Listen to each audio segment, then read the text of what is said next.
First, allow me to briefly explain the rules of this class trial. The results of the class trial will be decided solely by your votes. If you manage to correctly identify the blackened, only they will receive punishment. But, should you vote incorrectly, everyone except for the blackened will be punished, and they will be able to escape this field trip of mutual killing. Was this place always so big?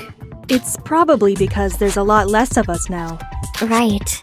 It's hard to imagine 5 of us have already died. We're dropping like flies. Everyone! We can't let this get to us! There's still 11 of us alive, and it's our duty to avenge Setsuka!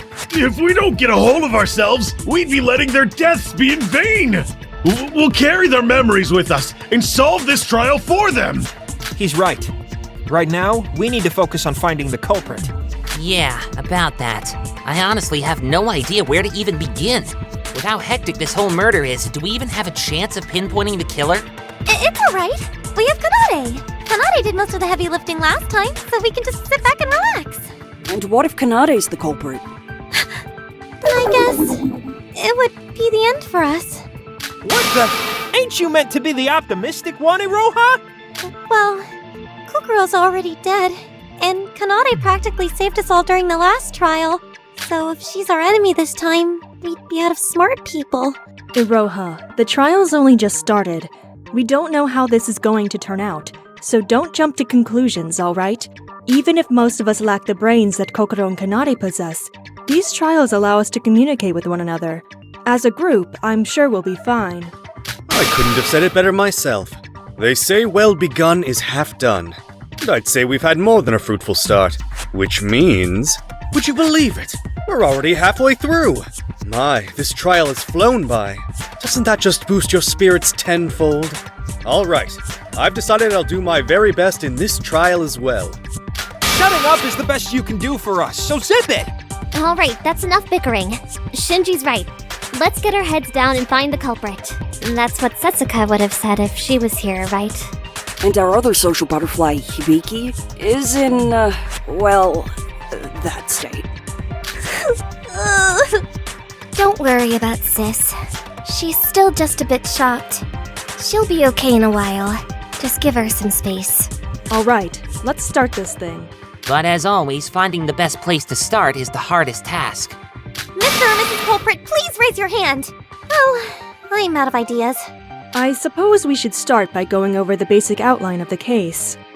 Wait, there's something I want to clear up first. Yuki, what is it? You all read the monochrome file, right? The wording and info in the file this time is rather vague and unhelpful. I mean, it doesn't even show the time of death. It didn't? Well, that's inconvenient. Hold on! Didn't Kokoro's case file also withhold the time of death from us? That was because Kokoro's body was frozen, making it difficult to determine the exact time of death. In Yuri's case, it was clearly different. Excluding abnormal circumstances, it should be given that the time of death will always be shown to us. Monocro, explain this to us. My, are you about to complain about my handiwork once again? You're clearly hiding important information that's crucial for us to figure out what's going on in this case. Miss Kabuya, please. There's no need for such harsh words. The monochrome file is not your basic gaming walkthrough. Sometimes we are forced to leave some details out. What do you mean by that? If I may, it is to make the trial fair for both sides. There are 2 cases where the monochrome file leaves out information. One is cases where it is just simply impossible to include that information. For example, Kokoro's frozen body made it impossible for us to determine the exact time of death. And the other is where the missing detail is exactly what the culprit intended. Wait, come again? For example, let's say our culprit used some tricks so that we cannot easily determine the murder weapon. But then, if the monochrome file said, the murder weapon is a knife, all that hard work by the culprit would go to waste, no? So, in these cases, we intentionally leave out information about the murder weapon or make it very vague. What? When did this become a thing? From the beginning, Mr. Yomiuri. It just so happens that up until now, there was no need for that rule. It's as exactly as Mikado said. This case is such an example of that rule. How's that fair? You're giving the culprit an advantage! No, not necessarily. If they hid the time of death, that means there was a reason to do so by the culprit. Its ambiguity is almost a hint itself. In other words, when did Setsuka actually die? We should start from there.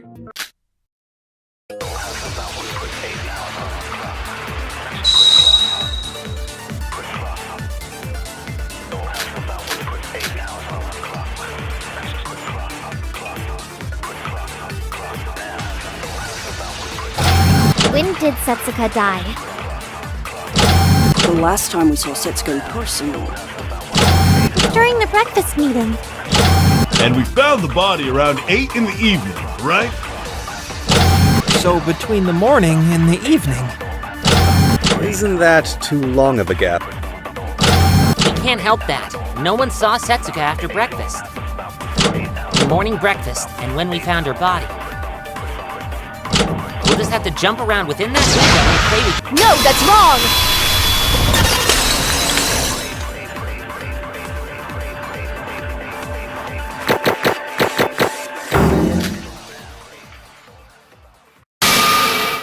No, I think we can shorten that range even further.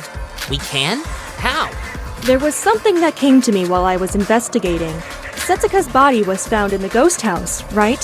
So by looking at the gate records, we can probably deduce something. Sora's right. After all, every attraction in Satsuki Land requires us to input our e-handbook pluses. And those gates keep logs of when we enter and leave. Wait, the gate does record timestamps. But if they don't show who it was that entered, how are we going to know which one of these is Setsuka? While not foolproof, there is a way. Just like Sora said, we can use the time period in those logs to estimate Setsuka's time of death. Kanade. So, we can narrow it down that much just by making a guess with those gate records? Sora, did you perhaps happen to write down the gate records? Well, yes, I did. Now we're talking. Everyone, please take a look at this. These are the records of the ghost house for today. Wait, Sora, are you sure you got everything right? If these records are even slightly off, we could end up going on a wild goose chase. Don't worry, these are accurate. I already had the logs perfectly memorized, just not written down. If you say so. Wait, what? How? Since these timestamps are crucial to the case, from now on, let's all refer to the 24-hour clock, just to avoid any confusion. Now, let's go over them one by one. Firstly, the most important ones are the ones between 1755 and 1942. These 4 ID records at 1958 are when Sora, Shinji, Yuki, and I had found the body. So we can ignore those. We can focus purely on the left-hand column. Wait, if these are the records for the whole day, then does that mean that the first time anyone entered the ghost house today was at 1755? Correct. And somebody else soon followed 2 minutes later. KU5P01. This was probably Setsuka. How can you tell just by the timestamps? Oh, I see. This ID has no out records. So, this must have been Setsuka, who entered the ghost house and was murdered there. Exactly. In other words, the murder couldn't have happened at any point before 1755, where the ghost house was first used by someone. Wait! But these 4 records at 1958 don't have any out records either! Wait. Oh, yeah. They disable the gate system when a body is found. Oopsies!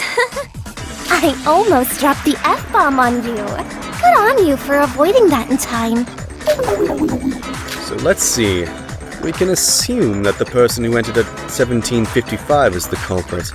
They somehow managed to call Miss Chiebukuro to the ghost house, made sure to enter the facility before her, and probably ambushed her as soon as she entered. Yep.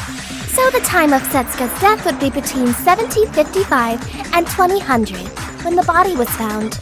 There was a long period of time before anyone else entered the ghost house, following Setsuka's entry. The culprit probably used this time to dismember Setsuka's body. Dismember? Just thinking about it. Ugh. We received a message from Setsuka right before the parade that she had some business to attend. That was when she had gone to the ghost house to meet the culprit. Wait, something's wrong here. What? Shinji mentioning that chat room just now reminded me. If Setsuka was ambushed almost immediately after she entered the ghost house at 1755, then what's up with that message she sent long after that? You mean the one you guys told me about earlier? Something about the devil? That was around 2000. Typical. What is it? Nothing. I just couldn't help but marvel at your stupidity, Urkel. Every time you run your mouth in a trial, it's always the same. What did you say? Didn't we go over this recently? Who cares about the message on the e-handbook plus? Obviously, the culprit stole the e-handbook plus from Setsuka to send us that message. It was meant to throw us off the trail. She's right.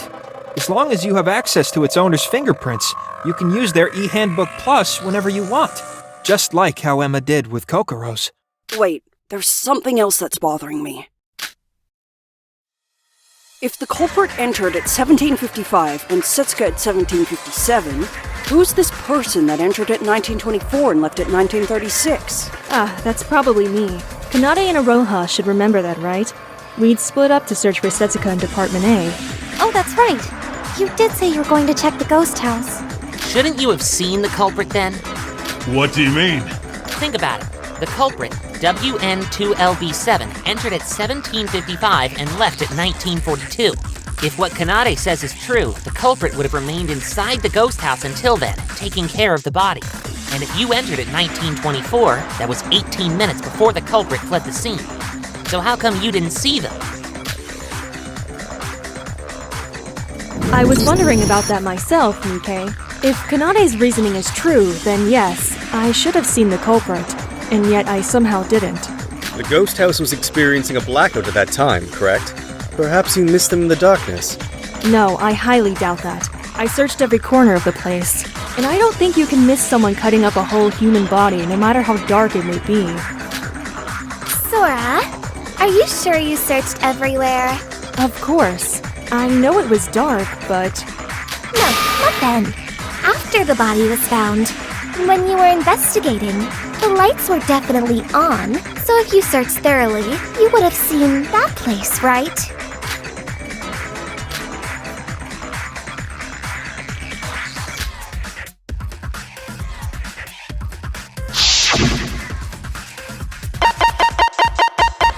Got it! Are you talking about the folding screen near the entrance? You think the culprit may have hid behind that? Exactly. I'm sure you've all seen it. But the trail of blood in the ghost house all originates from a large pool of blood behind the folding screen. I'm willing to bet the culprit moved the folding screen from the wall to create a small room between them. With the ghost house being dark, it would be extremely difficult to figure out that there was some room behind that folding screen. So that's where the culprit was cutting up Setsuka. But the ghost house had a blackout. Could someone really do something so horrible? In the dark? That's not really a problem. Only 3 people, Setsuka, the culprit, and Sora, entered the ghost house. All they would have needed to do is finish the job before 1924, when Sora entered the ghost house. That would also explain the fireplace being put out. And it doesn't contradict with the parade schedule either. So what does this tell us? This is all moving so fast, I have no idea what's going on anymore. It's simple. The person who entered at 1755 and left at 1942. That person is the culprit. Okay, so our next step should be asking for everyone's alibi at that time. The people who don't have an alibi would be... Well, we first have to exclude the people that watched the parade. The parade started at 18 o'clock and ended a little over 19 o'clock. And those people are... Me, Yuki, Yoriko, Shinji, Kanade, and Nikkei. Nikkei? I thought you said you were gonna act alone! I was there to write a piece on the parade. I didn't expect company, that's for sure. And me electing to distance myself from you guys shouldn't be a factor here. I don't want to die as much as the next guy, so I'm willing to cooperate with the trial's proceedings. Oh wait, you forgot me! Iroha? But you weren't with us at the parade. Well, she did meet up with us right after the parade had ended, which gives her an alibi. The culprit left the ghost house at 1942, so that clears Aroha of suspicion. Are Phew, thank goodness. So that leaves... Mikado, Teria, Shobai, and Sis. So the culprit is one of these four? Well then, this'll be easy. It's either Mikado or Shobai. Wait, bro, calm down! We need to think this through properly. Please don't recklessly let your emotions guide you. What? Yuki, did you just call me reckless? That's it! I'm gonna... Thank you for that, because that was really careless of me. Damn it, Shinji! You can't let your emotions control you! Alright, that's enough chit-chat. You four, one by one, tell us what you were doing between 1755 and 1942.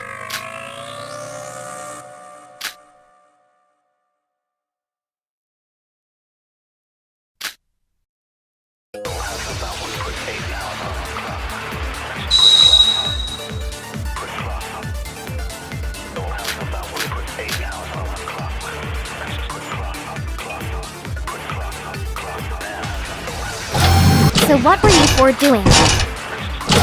I was raising my MP in my room. Being serious here, you psycho! I was at the mart, doing my item checkup. I don't have any proof, though. I'm sorry. What about you, Sis? Where were you all day? I don't know. I really don't. I didn't go anywhere today. No, that's wrong!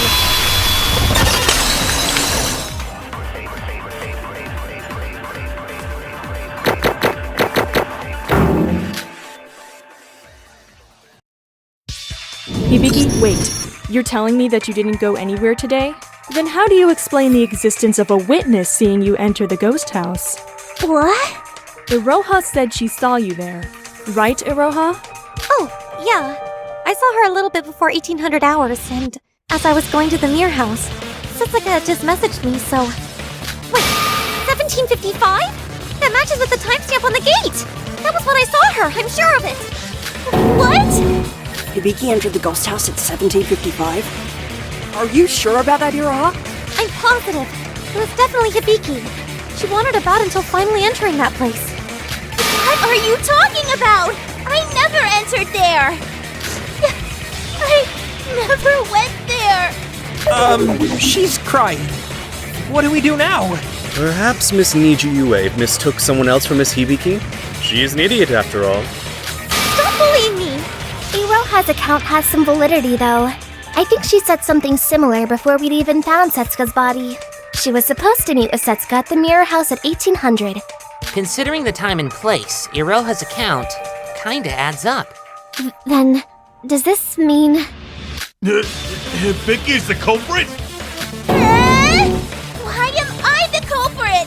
No, I'm not! I just don't remember anything! I swear, I'm telling the truth! My mind is drawing a blank!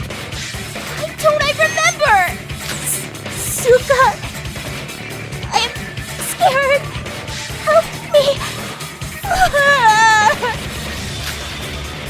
Sis, wake up. Setsuka isn't here anymore. I know I'm the one who caused this, but maybe we should slow down and think about this a bit more. Hibiki's been pretty shaken up ever since yesterday's motive was revealed. And to make things worse, Setsuka isn't here to comfort her anymore. Of course, I'm not saying that my account is false, but the trial has just started, and I can't help but feel bad for Hibiki.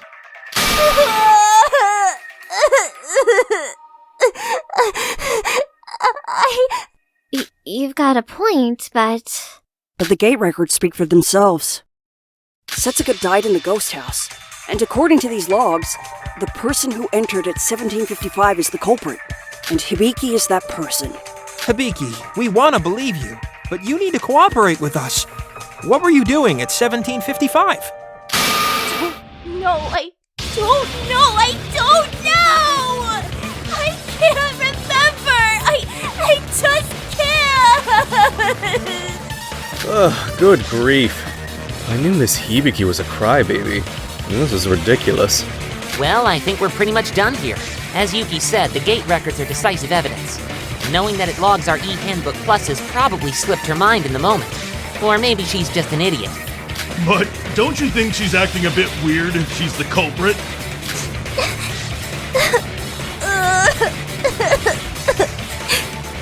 Kanade, putting aside the facts for a moment, what do you think about this? She's your family, so you know her better than anyone else here does. Do you think she's the culprit? To be honest, I've had my suspicions since the investigation. What do you mean? Sis suffers from some sort of mental condition. The more stressed she becomes, the more childlike behavior she displays. And if the stress were to ever become too much for her to handle, she'd begin experiencing bouts of amnesia. What the heck? Why are we only just hearing about this now? Because her brain tries to suppress it. I'm the only one who's witnessed it before. When her childhood puppy died. When her best friend was severely injured after falling from the stairs. When some of the melody rhythm staff went missing. And now again today. You all saw it, right? Sis being frozen like a lifeless puppet? I suspected this from her amnesiac state back at the trial entrance. I don't know! I don't know anything! You mean to suggest that Miss Hibiki did indeed murder Miss Chiebukuro, but she herself doesn't recall it? It's certainly a possibility. Doesn't this all sound a bit unrealistic? Usually I'd agree, but it would explain Hibiki's strange behavior. She's been like this ever since yesterday's motive reveal, so the timeline adds up too. Kanade might be right. Wait, Kanade! Isn't that a contradiction? Hibiki being mentally unstable, yet killing the only person who's keeping her sane. Why would she do something like that? If Sis really is the culprit, then I can think of one possible theory as to why she killed Setsuka. And that is?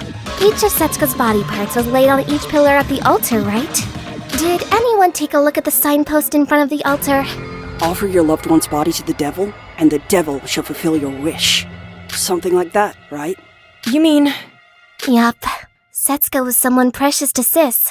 She killed Setsuka and tore her body apart, all for the sake of granting her wish. Seriously? That's just some made-up gimmick for the attraction. You're telling me she actually believed that? You're forgetting that Sis hasn't been herself since watching the motive video. While she is my sister, she's not the sharpest tool in the shed. Being pushed this far just drove that to the extreme, where she couldn't distinguish fiction from reality.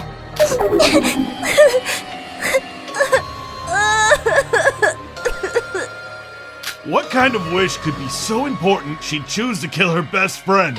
Our parents were killed. What? Sis and I were given the exact same motive videos. It displayed our parents being ambushed and slaughtered. So yours. Or like mine. Then, Hibiki did all that to save her parents? Hibiki, in her broken state, might have tried to grant her wish through sacrificing Setsuka, a precious friend of hers. The trial hasn't ended yet, nor has the culprit been confirmed, but I at least know what my sister is like. That's what I'm basing this theory on. Whatever the case, the fact that my sis is the most suspicious one here is an inevitable truth.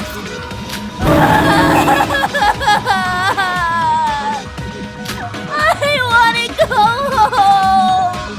I've had enough! Mom, Dad, Suga! Help me! No! I don't want this! Oh, jeez! She broke down! Kanade, do something! I can't do anything if she's like that! Can't you try to console her like you usually do? Please? It's hopeless. At this point, I don't think even I could get through to her. And even if I could, it wouldn't change the mountain of evidence against her. It's hard to see anyone else as the culprit. How can you be so calm about this? She's your family. I'm not exactly jumping for joy here, but I'm not stupid enough to let sentimentality cloud rational thinking.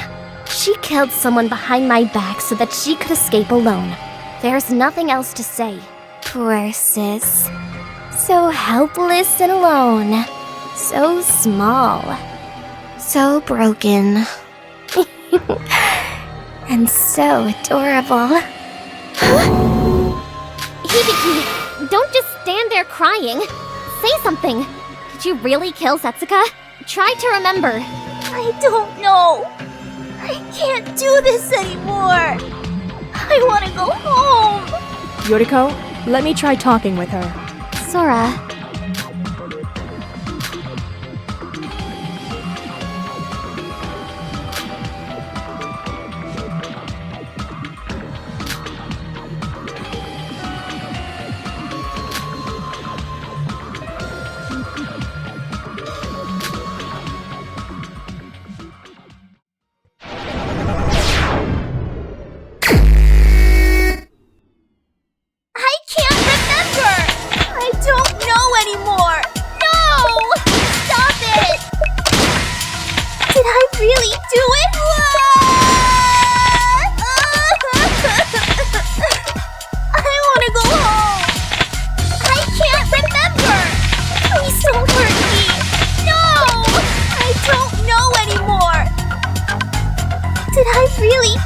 Everyone is a meanie!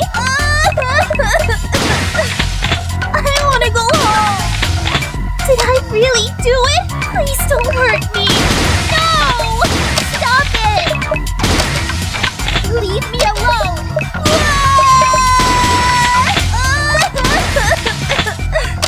I want to go home! I can't remember! Please don't hurt me! No! Stop it! Leave me alone! Everyone is a meanie! I want to go home! I can't remember! I don't know anymore! No! Stop it! Leave me alone!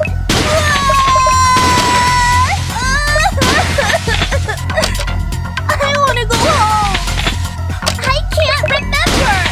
Please don't hurt me! No! I don't know anymore! Leave me alone! No! Leave me alone! Please don't hurt me! Leave me alone! I want to go home! Everyone is a meanie! Leave me alone! I don't know anymore! Please don't hurt me! No! Leave me alone! Please don't hurt me! Leave me alone! I want to go home! Stop it! Leave me alone! I don't know anymore! Please don't hurt me! No! Leave me alone! Please don't hurt me! Did I really do it? I want to go home! Stop it! Leave me alone! No! Please don't hurt me! No! Did I really do it? Please don't hurt me! Leave me alone! Please don't hurt me! I want to go home! Leave me alone! No! Stop it! I don't know anymore! I can't remember! I can't remember! Please don't hurt me! Leave me alone! I want to go home! No! Everyone is a meanie! I can't remember! Leave me alone! Stop it! Please don't hurt me! Leave me alone! Please don't hurt me! I want to go home! Leave me alone! No! Stop it! I don't know anymore! I can't remember! Everyone is a meanie! Please don't hurt me! Did I really do it? I want to go home! No! Stop it! I can't remember! Leave me alone! Stop it! Please don't hurt me! Stop it! I can't remember anything! I never went into that place! This is the end.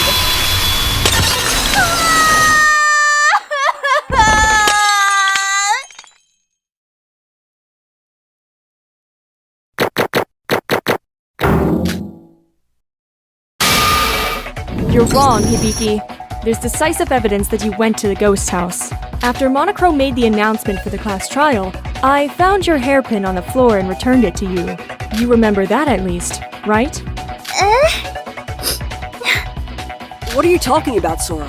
Hibiki's hairpin was lying on the ground next to the altar. At that time, I didn't think much of it and returned it to her immediately. Wait, what? Sora, you found Sis's hairpin at the ghost house? Oh, I see. So Sora was the one who tied Hibiki's hair back up during the investigation. That makes sense. Wait, no, that doesn't make any sense at all! That's crucial evidence! Why didn't you mention this before? I didn't think she'd be the culprit at that time. I just assumed she dropped it at some point before Setsuka's death. Hibiki's hair was untied when Setsuka's body was found, right? But the Hibiki I saw entering the ghost house at 1755 had her hair tied up.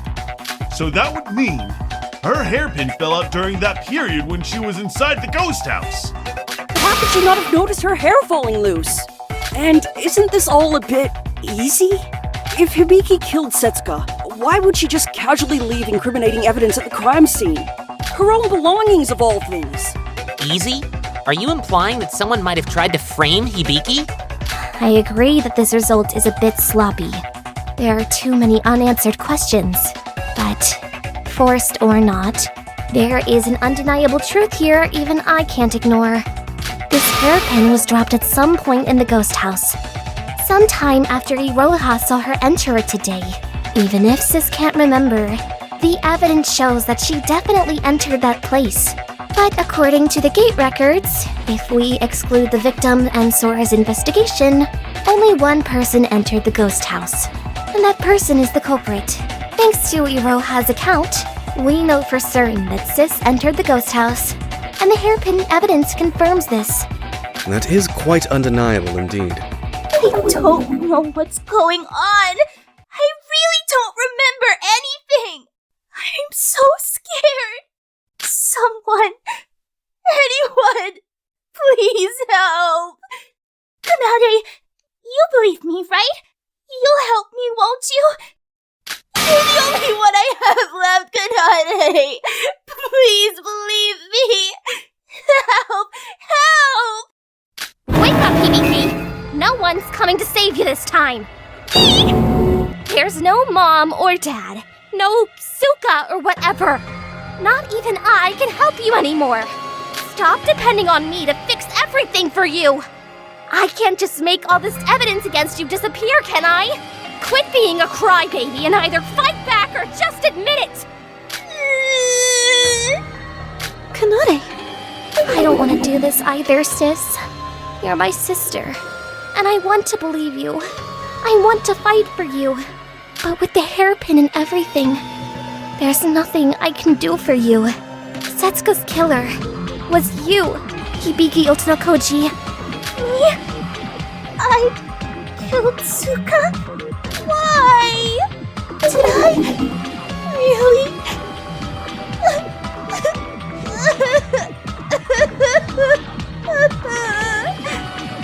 Can we take that as a confession?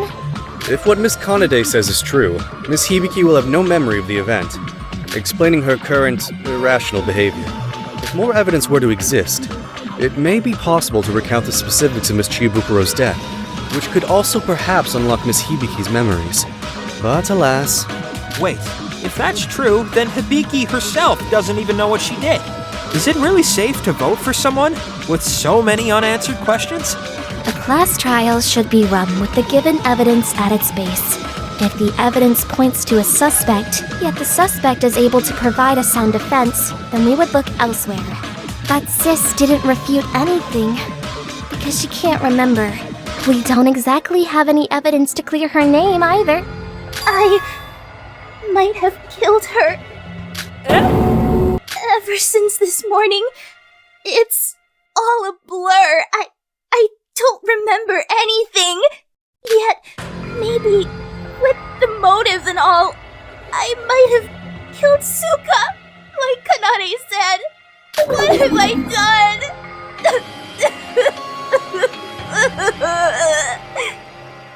Sis?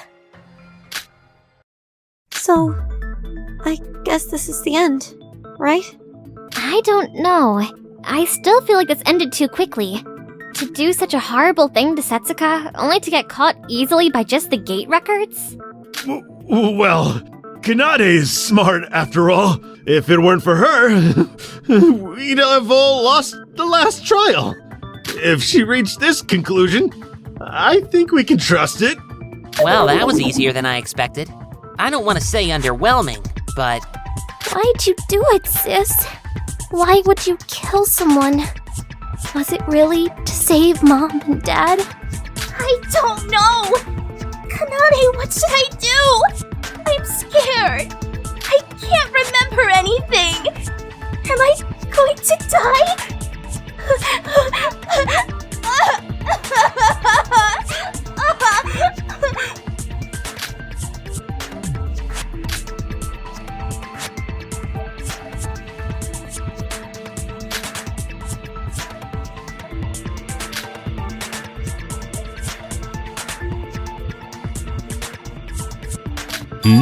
Is it already over?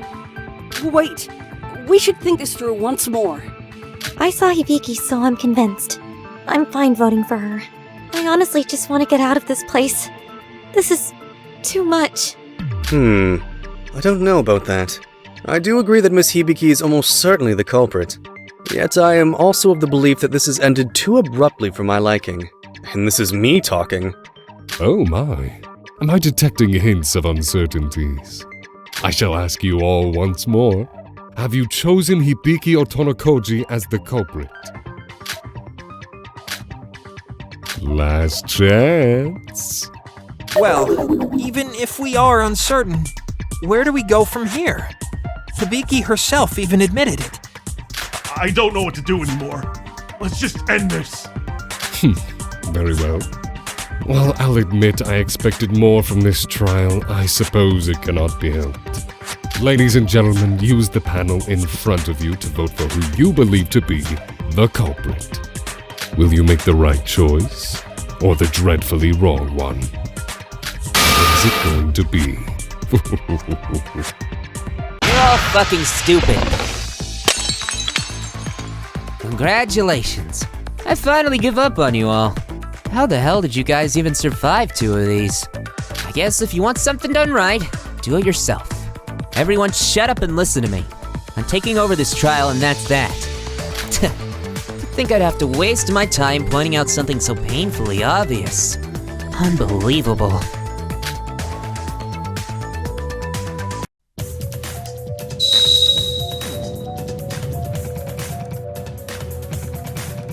We've got about a dozen mysteries left unsolved, but who cares? Let's just go ahead and vote. That sounds smart. I used up some of my precious time to evaluate all your meager brain cells last trial, and you said something important then. The place where the body was discovered isn't necessarily the place they were killed. What, did your brains dissolve or something? Why don't you explain to me how this case is any different? Since the ghost house doesn't have any out records, then that must mean the girl died there, right? If you genuinely believe that, after all that investigation, then why don't you take one for the team and kill yourself? You're a waste of oxygen.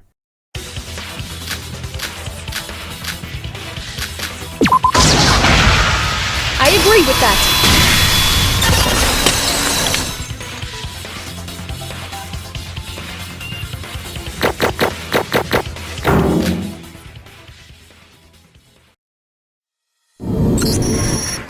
What's your problem? After all the work we've done, you think you can just speak up and claim you're taking over? Careful. He might be trying to confuse us. The pool gate records. Sora? Hold on. Shobai might be onto something. The reason we focused on the ghost house was because Setsuka's dead body was found there. And the logs displayed an ID with an out record, right? So? There is another attraction with an ID that has no out records. Really? Everyone, please look at this. These are the gate records from the pool. I jotted them down earlier. Huh? Hey, she's right. The person who entered at 1724, NU30D2, has no out records. What the heck? That's weird. There was no one there when I checked earlier. So the person that entered at 1910 and left at 1915 was you, Yoriko? Yeah, when we were all searching for Setsuka, I went straight to the pool as soon as I entered Department C. But according to these records, shouldn't there have been someone else there when I investigated it? I didn't see anyone. The ghost house also had logs of an ID without an out record, but I didn't see anyone either, remember? It's possible that the pool had a hidden area, just like the ghost house. Or perhaps... Well, anyway, it's true that the pool also has an ID without an out record. So this is something we shouldn't just gloss over. Sorry, I knew it was suspicious, but Hibiki's reaction was so convincing that I... Wait, so you knew about this? You knew about this? And yet you thought it was fine to let these idiots choose that brat as the culprit? The fuck is wrong with you? That's rich, coming from you. When was the last time you helped out in one of these without us twisting your arm first? She's right. All you do is look down on us and make snide remarks. You know, I'm a guy who tries to live his life as efficiently as possible. If something can be achieved without my input, why waste my time on it? I could use that time to calculate separate affairs in my head. I'm sure my time here isn't completely wasted. But apparently, I can't even trust you guys to handle one simple task. Had I not stepped in, we'd have voted wrong, failed the trial, and all died. You're welcome, by the way. It doesn't matter what philosophy and code I live by. It won't mean shit if I'm dead. In this world, there are only 3 people I look out for. Me, myself, and I. Enough games, Shobai! How can we be sure you're not trying to trick us? Hang on, Shinji. Let's see where this goes. It might prove to be useful. Are you sure we'll be alright? Shobai is the literal definition of self-centered. He only cares about himself. He also just made it clear how much he hates wasting time. For him to act like this probably means that we're wrong. I also felt like something was wrong even before Shobai brought this up. I just couldn't figure out what. Mr. Hashimoto, you mentioned that had we voted, we would have failed the trial, correct? Does that mean you were implying that Miss Hibiki is not actually the culprit? Nah, I just thought I'd fuck around for a bit. Of course I am, dumbass. Why the hell would I be talking like this if I wasn't? And again, let me remind you that you're all still alive right now because of me. Don't think I'm gonna overlook that. I expect to be paid in full with a sizable interest rate for this. Just because you noticed one small thing, that doesn't mean you get to bully us. Oh, we don't need your help. We've got Kanade, and she's much smarter than you. Watch it, Missy. And seriously? That girl's the smartest here? She's so smart. Why didn't she check the gate records of the other attractions? Man, every time I think I've heard the most pathetic thing, you guys prove me wrong. They're even more fucked than I thought. Excuse me? Of course I check the pool gate records. I strive to be thorough. That's so. Want to tell us why you withheld that little detail then? Because it's irrelevant. Whether the pool has an out record or not, the body was still found in the ghost house. It's a natural procedure to prioritize our focus on the crime scene where the body was found. Surely, even someone of your oversized, egotistical nature should understand that, right? That reminds me. What do you want? I'm terribly sorry for interrupting, but, well, I mentioned this to Sora, but, the pool today was closed during the daytime. I don't know if that helps at all, but, The pool was closed? What do you mean by that, bro? Well, around about midday, I decided to take a break and head out to the pool. Was hoping to do a small workout, but apparently it was closed off. Something about sanitation in progress. So I had no choice but to turn back. The pool was being sanitized? Yeah. There was a small sign in front of the entrance saying that it was against the school rules to go inside. Well, this is news to me. I suppose it slipped my mind to notify you all of this process. However, Mr. Kasai is correct. Once every week, the pool in Satsuki Land is thoroughly sanitized. During this time, all the water in the pool is drained, and an abundance of chemicals are utilized. As a result, the facility is closed until the process is complete. The rule was more of a deterrence, if you will. Were someone to barge in and come across those chemicals, well, I dread to think what may have befallen them. And then I guess the pool doesn't matter. Nobody would risk their lives going inside with a warning like that. And yet, I find myself most utterly perplexed. I do not recall there being plans to sanitize the pool today. Oops, forgive me. I forget my place. A teacher should do their utmost to refrain from interfering with the class trial. Wait a minute, it wasn't today? So then, what about the sign Big Bro saw? It's simple, really. The culprits put that there themselves. And why, you ask? Because they had some very important business in the pool. The type of business you don't want someone walking in on, if you catch my drift. In other words, Setsuka didn't die at the ghost house, but rather at the pool. Is that what you're trying to say, Shobai? Pretty much. That girl over there has been talking out of her ass. And you chumps were thick enough to go along with it. Not so fast, Mr. Hashimoto. It may be true that the pool also has an ID without an out record, but that alone does not disprove our earlier theory of the ghost house being Miss Chibukuro's final resting place. What do you mean? He's saying that Setsuka could have died in either place. It's still impossible to say for certain. Of course, Setsuka couldn't have been in two different places at the same time, so... Yeah, okay, let's skip ahead to the part where you stop talking so I can prove my point further. You, albino, pull out the gate records of the ghost house again. There's a good girl. That's Sora to you. And don't talk to me like that. Here you go. So, according to your little theory, the person who went out at 1757 is Setsuka Chiabukuro, right? Because only that ID has no out record. And the WN... whatever, who entered at 1755 and left at 1942, is the culprit, right? The HJ01B8 at 1928 was me, and the 4 simultaneous ones after were when us 4 first found the body. So, by process of elimination, the remaining ones should be the culprits. That would mean that at least up until 1757, Setsuka Chiabukuro was still alive. And there's your problem. The culprit left in 1942, so that gives them an hour and 45 minutes to do everything that they needed to do. What's so strange about that? What, you never killed a man before? You think an hour and 45 minutes is enough to chop someone up like that? Of course we haven't killed someone before! How are we supposed to know how long it would take? Consider this your fact of the day. Carrying out a task like that would require at least 1 more hour to be done efficiently. Especially with a case like this. Trust me, an hour and 45 minutes would make this look like an amateur job. And our end result was anything but amateurish. What do you mean?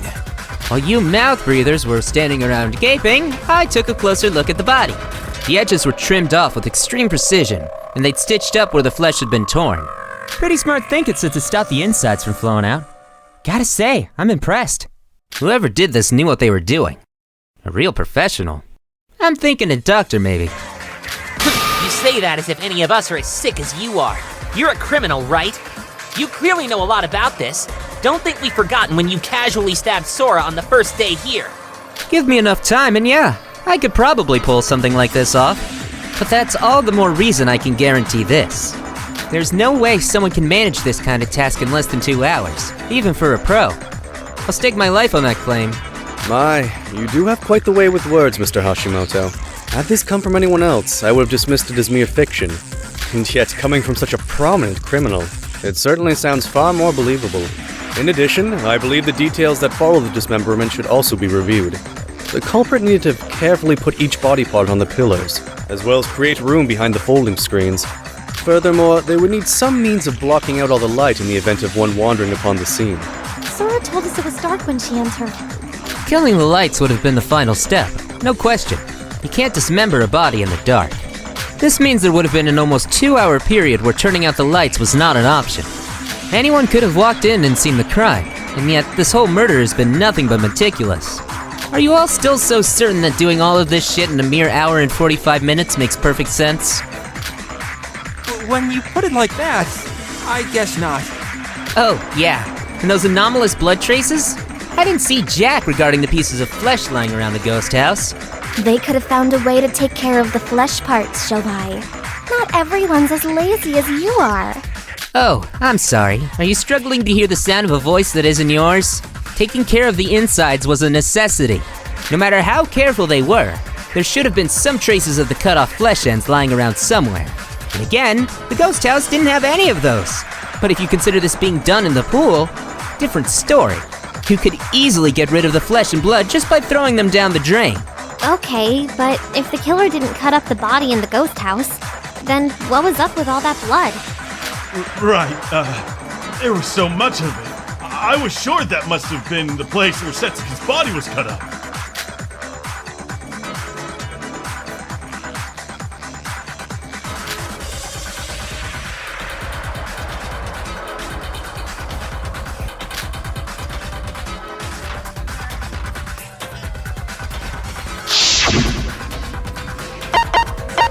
Got it. That's right. The blood packs. Maybe the blood we found wasn't from Setsuka, but from the blood packs at the infirmary. The blood packs from the infirmary? Why them? We don't have any proof that somebody used them. No, that's wrong. You have me. I mentioned this to Sora right before the trial. When I was doing my routine stock take this morning, I noticed that all the blood packs had suddenly disappeared. Exactly. Thanks to Tedia's continued diligence, it's definitely a possibility. You even checked the infirmary stock? Like I said before, I want to help as much as I can. I figured it was better to be safe than sorry and cover as much ground as possible. Teruya, if you had noticed the blood packs being taken, why didn't you tell us sooner?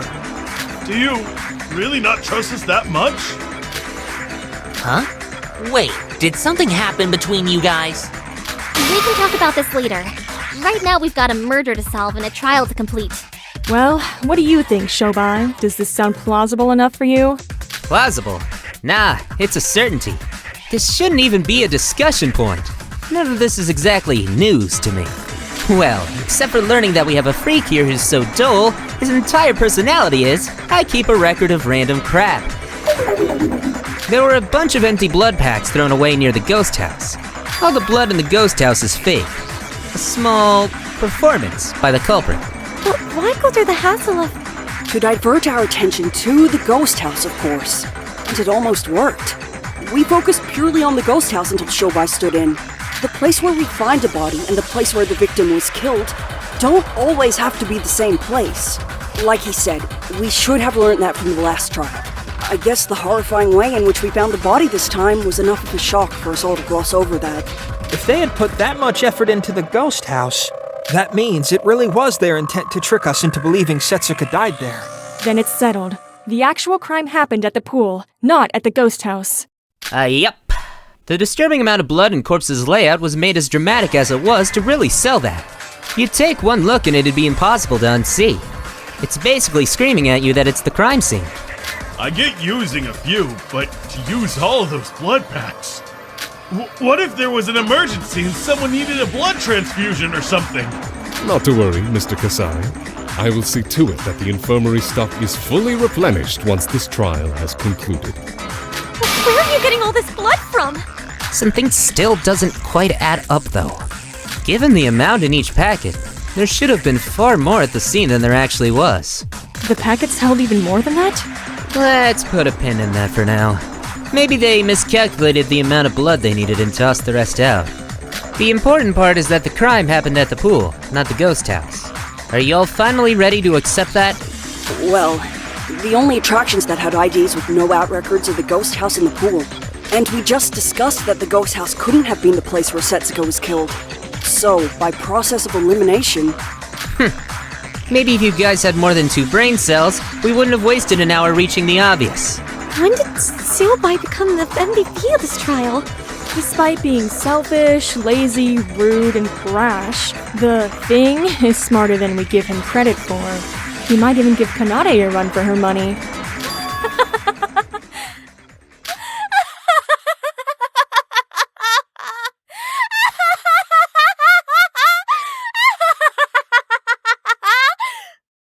Kanade? What's wrong? I'm sorry. I just never took you for the comedic type, Shobai. Sora! All these contradictions, yet you stick to your delusions. That theory really was the epitome of pitiful. Okay. Let's assume for now that the ghost house wasn't the place Setsuka died. Then what about the pool? Are you saying that the pool is a possible place? Is it not? Sora, the pool gate records. Excuse me? The pool gate records. Show them to me now. Alright. We can ignore the last two records listed here. Those were made by Yoriko when we were searching for Setsuka. Let's take a look at the ones before them. Whether it's the pool or the ghost house, there is an ID without an out record, and that's Setsuka. We're all in agreement on this, right? Then Setsuka's ID should be the one that entered at 1724, and U30D2. Yup. If you look at the gate records here, two IDs entered at 844 and 845, and left at 922 and 954 respectively. In other words, there was no one at the pool between 9:54 till 12:54. This leaves us with only one suspect, who entered at 12:54. CN9FU3. If Setsuka died at the pool, the person with this ID must be the culprit, correct? I guess so. What about that? Think back like 5 seconds, Yuki. Shobai said the ghost house couldn't be the scene of the crime, as the culprit wouldn't have time to dismember the body. But our suspect at the pool, CN9FU3, left only 1 minute after Setsuka had entered. What?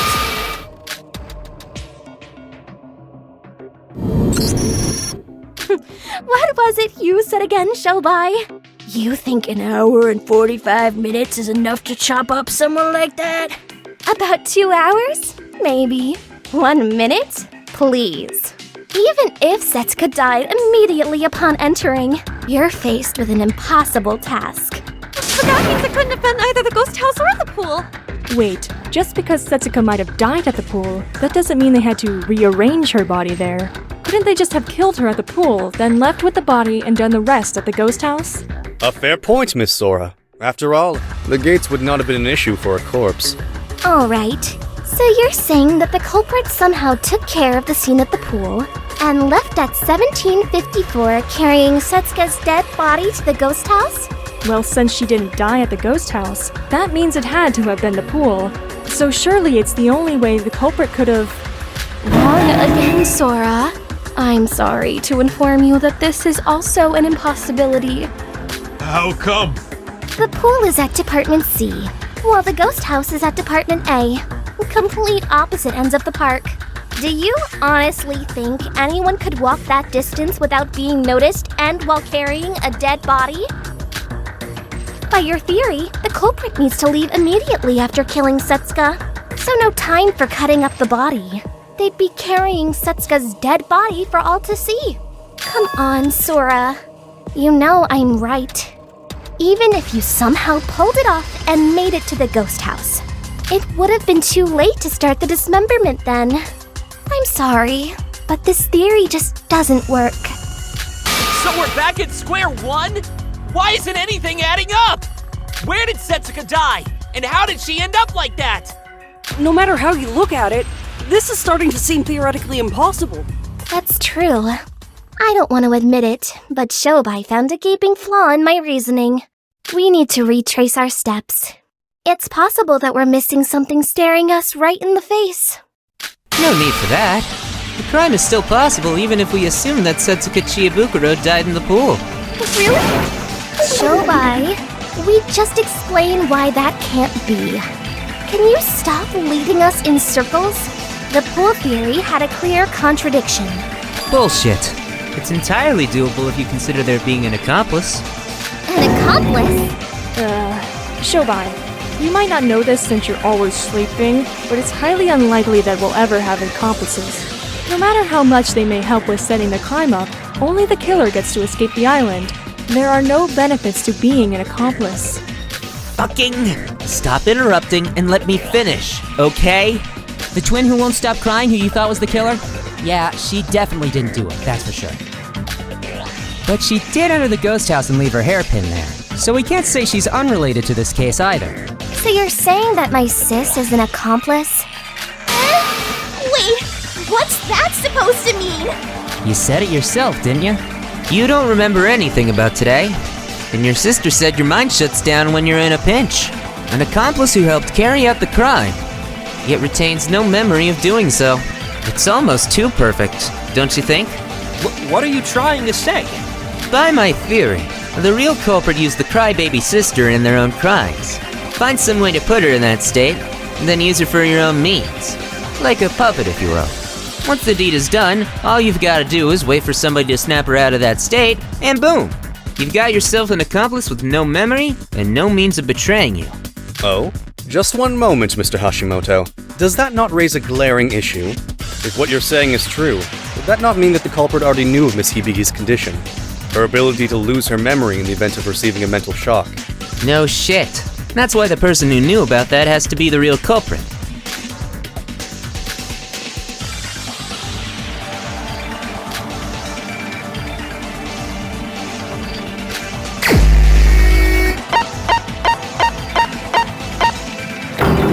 It can only be you! The only person who already knew about Hibiki's tendency to lose her memories is you, Kanade Otonokoji. Oh, the irony is palpable, ain't it? By opening your mouth and trying to flex your intelligence, you dug your own grave. How about a round of applause? Kanade Otonokoji. She's the one who did it. Oh, wait a minute. Kanade's the culprit? What, you got a problem with that? Well, not exactly. But she helped us throughout the last trial, so... To be fair, Emma helped us out during Yuri's case, and... well, we saw how that ended. Wait, aren't we getting a bit ahead of ourselves? Not everything has been confirmed yet, and we can't say for sure whether there was an accomplice or not. Mr. Hashimoto, why do you believe with such certainty that these two are the culprits? I mean, I know I did the trial all by myself because we were about to die if I didn't, but after all that shit, you're telling me you still need me to dumb things down further?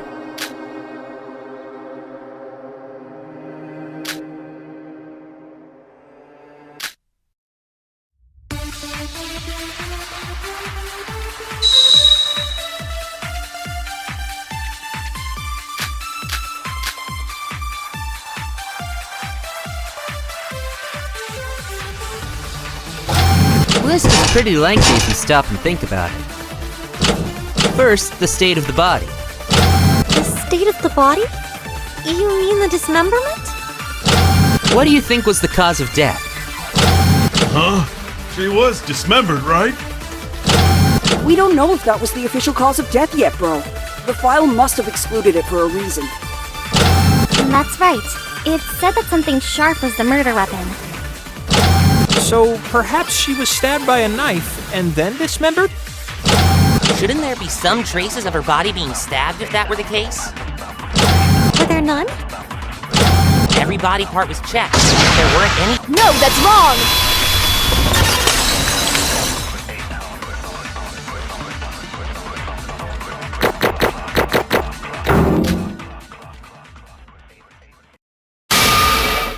Wait, Nikkei, did you say that we searched through every body part? Yeah, that's not going to be something I could unsee for the rest of my life. It took time, but I'd say we just about managed to. I was just wondering if that really was the case. At a glance, it would seem like every body part was carefully laid on the altar. But if you look past the gruesome gore and add them up, one part was missing, the abdomen. Right, Shobai? What, do you need my approval for every small thing now? Yeah, the girl's right. The body is missing from the hip up to right below the chest. The monochrome file mentioned that too. The area around the stomach was missing. Wait, if they deliberately got rid of that part, that means there could have been some big clue on the abdomen area. Ah, that must have been where she was stabbed. They got rid of that part to try and hide the cause of death. Am I right? But why? There's no way that a simple stab wound could be so problematic for the killer that they had to hide it. Wrong. Shobai? You kids might not know this, but the stabbing mark on a body is different depending on the hand that you use. In layman's terms, you can figure out whether the stabber is right or left-handed just by looking at the wounds. Really? I guess that's cool and all, but what does that have to do with hiding the cause of death? Statistically, they say that only 10% of all people are left-handed. The other 90% are right-handed. If we apply that here, 1.6 people would be left-handed. We'll round that up to 2 for the sake of this argument, and the fact that you can't have 0.6 of a person. Now, what would happen if the wound indicated that a left-handed person had stabbed the missing abdomen? You're suggesting that the culprit is left-handed? Kanade, I'm asking this just in case, but what hand do you usually use? My left hand. He shoots, he scores! What just happened? That was amazing. You figured all of that out just from the missing abdomen? How in the world does your thought process work? Fascinating. Mr. Hashimoto, I must ask, just what led you to believe that Miss Kanade was left-handed? I assume her dominant hand played a role in your suspicions of her, no? That girl did some performance thingy on the second island, right? In front of the shrine? That guitar she used was left-handed. You not only noticed that, but remembered it all this time? Were you just pretending that you weren't interested in us, but secretly too shy to admit it? Don't make me laugh.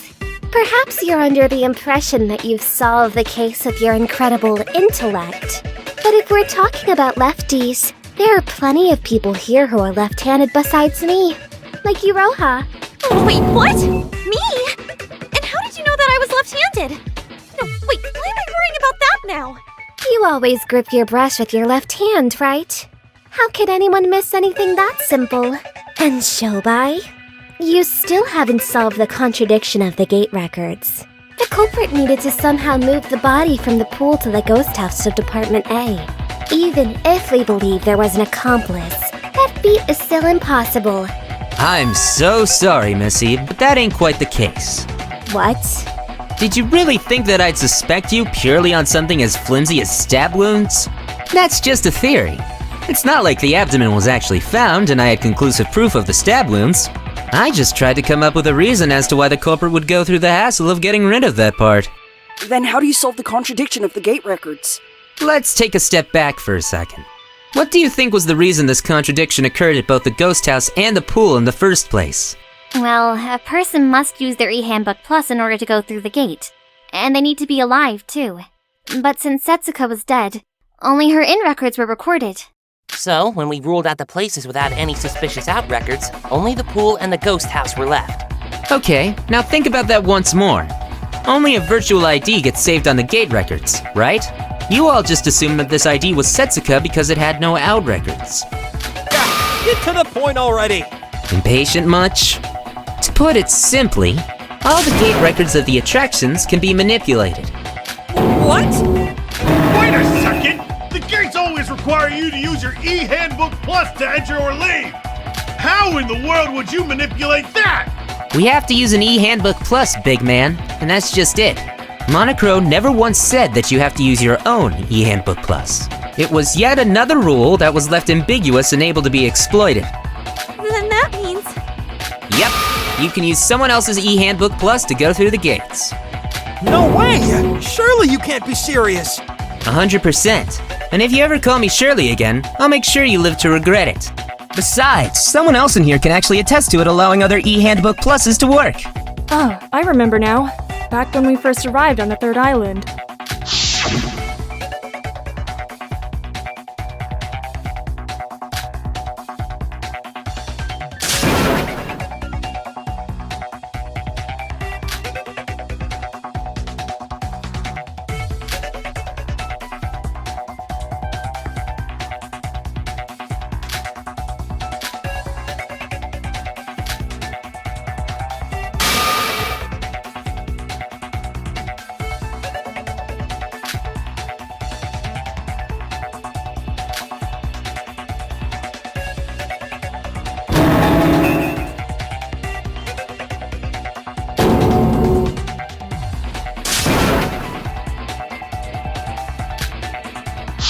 So the reason you took Iroha's e-handbook plus was to try that out?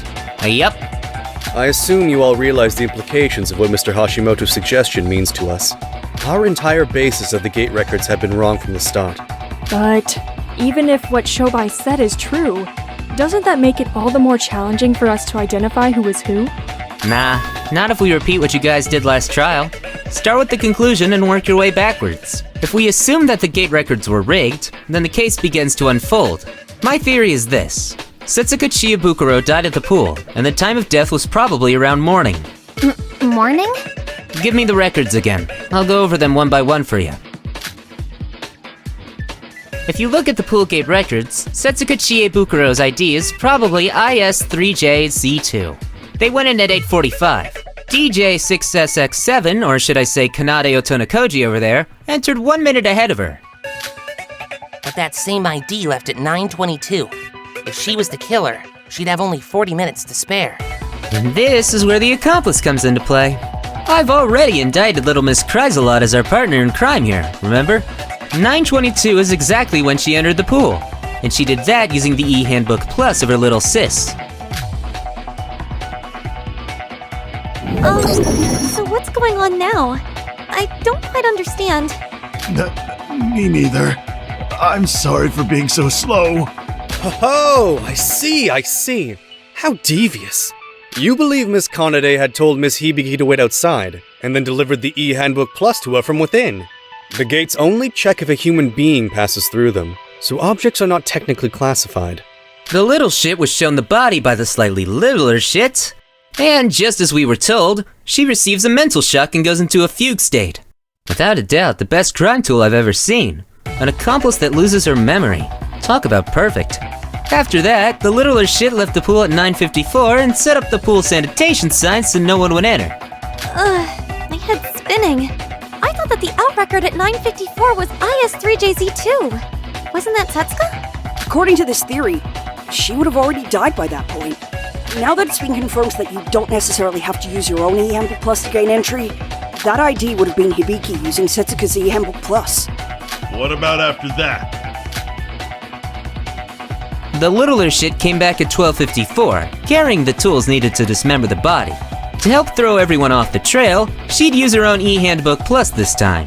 After spending about 5 hours cutting the body up, they both left at 17:24 and 17:25 with the body pieces. This was probably when they got rid of the sign. The little shit throws it over the gate at 17:24, and the littler shit puts it back in the swimming pool, leaving it at 17:25. It's as simple as that. Once again, they can use their own E-Handbook Pluses this time. Now, what do you think will be the end result of the gate records if we follow these steps? The end result? Well? Hibiki used Kanade's E-Handbook Plus when entering the pool, right? And since Kanade's ID already had an in record, it would be displayed as an out record. So when Hibiki left through the gates, the resulting output would have been an in record. I see. So that solves the mystery of the missing out record. If we apply Shobai's theory to all of the pool gates records, we now know the following. 8:44 and 8:45. The two records here would be from Kanade and Setsuka respectively. Our first out record was at 9:22. This was Hibiki using Kanade's E-Handbook Plus to enter the pool. Half an hour later, the out record at 9:54 was Kanade using Setsuka's E-Handbook Plus to leave. She returns with her own E-Handbook Plus at 12:54, making sure to bring the tools needed to dismember Setsuka. Once that was done, Hibiki and Kanade both left at 17:24 and 17:25 respectively. This was the first time Hibiki's E-Handbook Plus had been used on the gate, so the records logged it as an in, which means the ID without an out record, NU30D2, was not Setsuka, but actually Hibiki.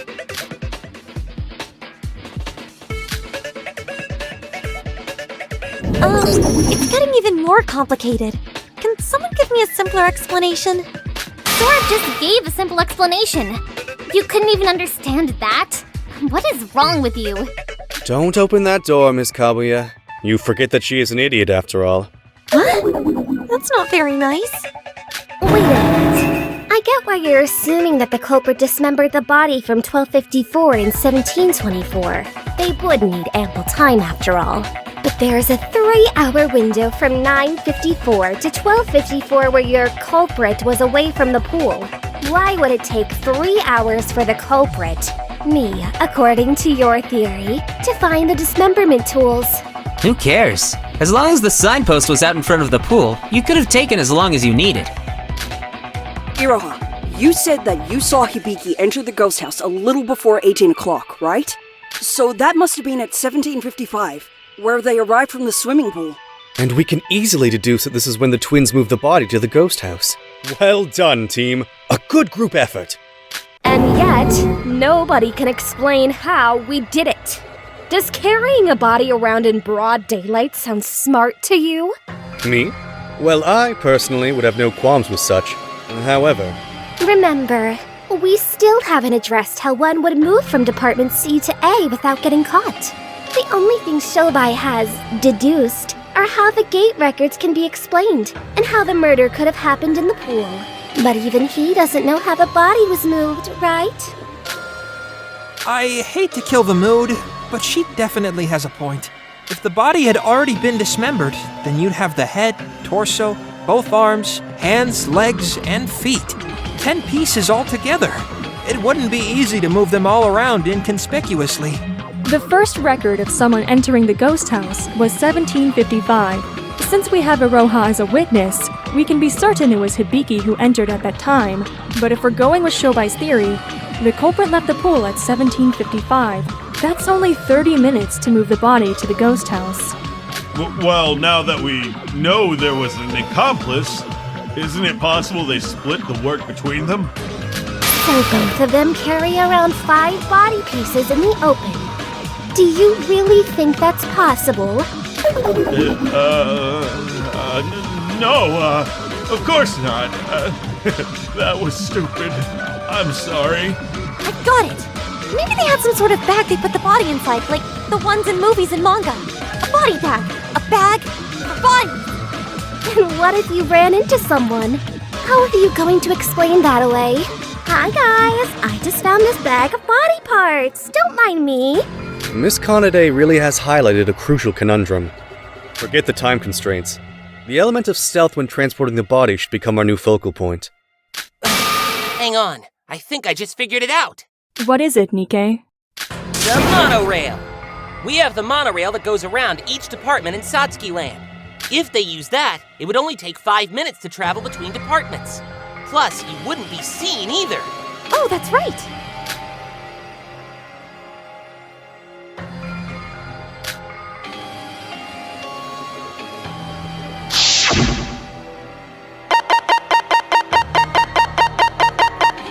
Got it! Sorry, Nikkei, but I'm afraid that's impossible. Say what? Surely we should at least consider it a possibility. No. By the theory we're going with, the culprit must have moved the body between 1725 and 1755. If you look at the monorail timetable, you'll quickly see that the monorails weren't active at that time. What? No way! Monocro did say that the monorails were only active every other hour. Yeah, I think I can attest to that. I was at Satsuki Land early for the parade at 1800, but I don't remember seeing any monorails pass by. Monorail? Yeah, that's it. She used the monorails. Nice one, Newsy. What? But didn't Sora just say that? Yeah, cool, whatever. So first she leaves the pool at 1725 and moves the pieces to the Department C monorail station. This shouldn't take long, right? The pool and the station are both within the same department. She then leaves the body there and uses Setsuka's e-handbook plus to call up Bubblehead to the mirror house. At that point, the older sis moves to the ghost house at Department A to deliberately be seen by Bubblehead entering the ghost house. You're suggesting she did it on purpose? Why would she do that? Probably to use Hibiki as a scapegoat in the trial. And we all took the bait. Each of us thought Hibiki was the culprit from the beginning, based on Iroha's account. Wait, but did you all think of me when you heard Bubblehead? I mean, you are an airhead after all. There's not much going on up there in the brain department. Rude! Kano, leave Iroha alone. Why don't you pick on someone your own size, you worthless criminal? Ugh, I can't wait for the day someone kills you. Oh, I know I've got a heart, because it's breaking. I'll kill the both of you if you don't shut up and let me focus, damn it. 1755. The older sis enters the ghost house to cut the fuse and put out the fire, creating a blackout inside. She's then gotta move her ass, cause there's another gate record only 2 minutes after she entered. Since she used Setsuka Chiabukuro's e-handbook plus when she entered, she uses her own when leaving the place. This way, 2 in-outputs get recorded, and she leaves no sign that she ever left the place. Y'all saw the parade together at 1800, right? The littler shit goes to see that, while the little shit goes to the Department A monorail station. The monorail will start moving at 1800, so she rides it from Department A to C, and carries the body parts back to Department A through the monorail. This way, you'd be able to solve both the time and stealth issue. Amazing. It looked to be impossible at first, but now we have a clear grasp on what actually happened. That was incredible, Shobai. And then, what next? Go on. There's not much left after this. Hide the body parts somewhere near the ghost house, and after confirming that albino over there left in 1936, go inside the ghost house with the body.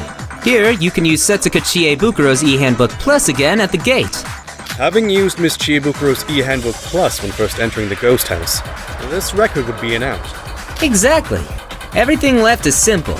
Set up the body on the altar, create a pool of blood using the blood packs, et voila, we're done. The newly reformed ghost house, Murder Manor, now with an actual body.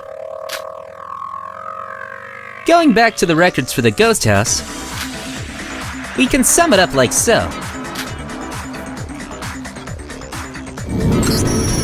How about it? This is the truth of the case. Kanade Otonokoji is the culprit, and Hibiki Otonokoji is the accomplice. It can't be.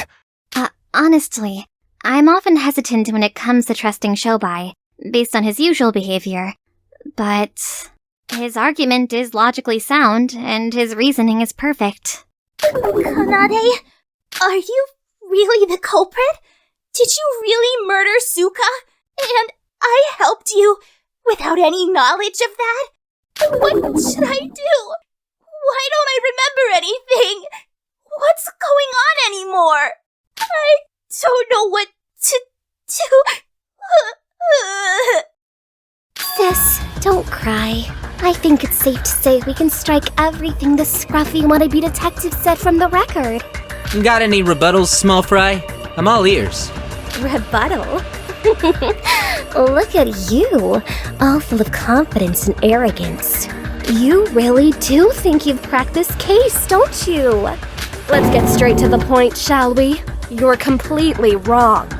Full of contradictions. Again. And to think everyone in here was gaping at that shoddy theory. My, you all are quite something else. Are you sure you graduated from kindergarten? What? Everything we just went over was foolproof. What part of it is a contradiction? Here's a newsflash for the man of the news. This theory holds as much water as Setsuka's body holds blood. But let's address the 2 big elephants in the room first. Shobai, you told us that after leaving the pool, we left the body at the station and used the monorails to move to the ghost house, right? Remind me, whose e-handbook plus did we use when entering the ghost house? He said it was Setsuka's. And do you think that's possible? Well, yeah, it is, ain't it? The culprit must have had her e-handbook plus ever since she was murdered. Oops, wrong! While it's very much possible to pass through the gates using someone else's e-handbook plus, this only applies to e-handbook pluses that are active. Fuck. Shobai? No. No. Shit. She's right. I made a mistake. Ah, I see. Even if you have Setsuka's e-handbook plus, only Setsuka herself can turn it on. Well, why does that matter? Didn't we run into the same issue last time? Emma could use Kokoro's e-handbook plus as long as she had her fingers. Problem solved. But bro, that was only possible because Emma cut off and kept Kokoro's finger on her at all times. Shobai specifically said that the culprit left the body at the station. If that's the case, then it would have been impossible to turn Setsuka's e-handbook plus on at the ghost house. It takes a long time to get from Department A to Department C. Even if you use Setsuka's fingerprint to turn the e-handbook plus on at the pool and ran all the way there, it would have turned off by the time you reached the ghost house. Miss Kanade is rather astute. I believe this matter was also brought up in the last trial. An e-handbook plus will enter sleep mode if unused after a period of time. Only the owner's fingerprints will awaken it. Wait, speaking of Emma, Why didn't the culprit just do the same thing she did? You mean cutting the fingers off and carrying them? Doesn't matter as to why. What matters is that they didn't. Setsuka's wrists were cut off, but her fingers were intact. I mean, maybe she carried Setsuka's hand to turn on her e-handbook? Just as long as you had the fingers. Nah, that's probably not it. You can't just carry two disembodied hands out in the open. Even if they're smaller than a whole corpse, you'd be fucked if they started bleeding. Plus, then we'd just have gone in a circle when we wonder as to how they'd carry the hands without getting caught. Maybe they got lucky and had some trick to carry them without getting caught. Really? Luck? Sure, I'll pretend that makes sense. Let's move on to the next problem. Hey, you can't just jump around like that! I thought I had a good idea! Yes, you did a rather mediocre warm-up act. But now observe, as I bring forth my latest single, You're Full of Shit. So I said that the culprit hid the body parts near the ghost house to wait until Sora left the attraction. Yes? Tell me, little man, where exactly is that place? Where on this glorious island can you hide 10 body pieces? If there was a pile of body parts near the ghost house, anyone would have noticed it. Hiding it inside a bag near the house would stand out. Curiosity would kill the cat for sure. Yet hiding them separately is also not an option. It would take a fair amount of time for the culprit to gather them all up, while still unnoticed by the others. Please, you're not seriously going to say that the culprit also managed this through luck as well, are you? If you are both deluded and moronic enough to think that they did, allow me to present my own evidence. Sora! She searched every nook and cranny near the ghost house. Right, Sora? Oh, yeah. I searched not only the inside of the house, but also the outside as I was leaving the place. If there was a body hidden near the ghost house, I would have noticed it right away. Sorry, Shobai. No, wait. I'm not done yet. It might have not been the ghost house. So, they hid it somewhere other than the ghost house? You'd like that, wouldn't you? Too bad we searched every other place as well. Sora, Iroha, and I searched basically everywhere in Department A. So there are no other options, Shobai. Time to go back to snoring and smoking. At least you can do that right. Dude, do you even hear yourself sometimes? You just shot yourself in the foot. If you're saying that you, who I suspect is the culprit, searched Department A, I mean, do I really need to say more? What do you mean? I mean, she could have just bullshitted you all. All she needed to do was assign herself to where the body was kept, then lie about it being fine. Satisfied? So, correct me if I'm wrong, Shobai. But you're saying that the body was hidden at the opposite end of the park from the ghost house? Eh? The place I investigated was that area. The storage area and beyond. I really hate to break it to you, little baby Shobai, but that's a little too far away from the ghost house, don't you think? You fucking dirty little... Wait, what's going on? Is there a problem with it being that far? One thing you guys have focused on is the idea of being inconspicuous and stealthy. So we can rule out the idea of the body being moved when everyone was running about in Department A, right? The culprit must have moved the body parts sometime after Sora left the ghost house, which was at 1936. And according to the gate records, the culprit carried the body parts inside 6 minutes later at 1942. So... I think I see the problem. If you hid the body parts too far away from the ghost house, you wouldn't be able to retrieve them within 6 minutes. Sora even said that she looked around the outside of the ghost house. So if you want to be really specific, we have to take that extra minute or two into account as well. That means the culprit would only have about 4 to 5 minutes to move an entire assortment of body parts. If you want to move all 10 body pieces within that time limit, you would have hid it somewhere close to the ghost house. Get the picture? Wait, didn't Shobai say that both Miss Big Sis and Little Sis were in cahoots? Maybe if they split the workload. This again? You're as bad as Shinji. I've already said that accomplices don't matter here. Alone or with company, you'd still be making 2 round trips. It wouldn't even matter if the body parts were hidden in the nearest storage area. Making 2 round trips within 4 minutes is completely and utterly impossible. Unless you're some sort of superhuman that can teleport. This really is unfeasible. Superhuman that can teleport? Mikado can teleport. Does that mean he... Oh, come now. Have we not already been over this?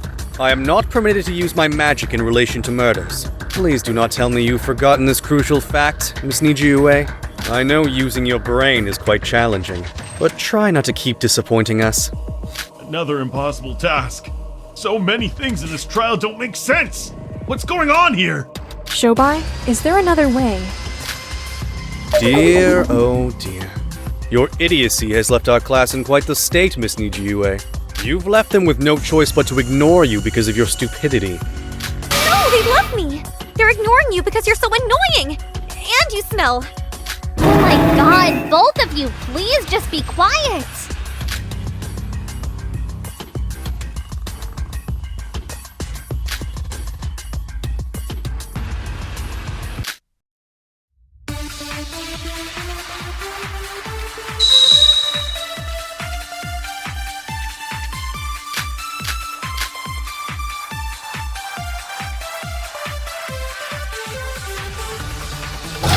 It's no use trying to think of another way. It would be impossible to move the body that fast. And then I guess Shobai's theory was wrong. Wait, that means the culprit moved the body without using the monorails. So they relied on luck and hoped not to get caught? Is that really what happened? If we can't think of an alternative, then I guess that's the only solution. 1 sec. The gate records were rigged, right? In that case, the culprit stayed inside the ghost house for 2 minutes between 1755 and 1757. So it's simple. They hide the body. No, that's wrong!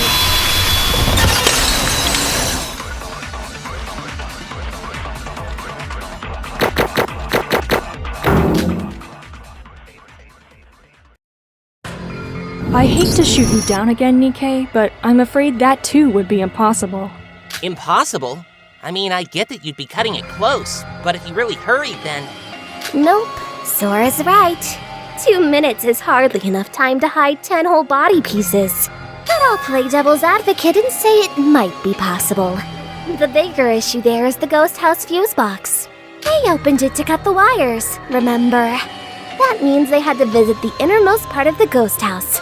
The fuse box was just beside the entrance to the altar, and the altar is located at the heart of the ghost house. You'd waste your 2 minutes traveling back and forth, let alone consider hiding the body. Maybe there was a secret passage that only the culprit knew of.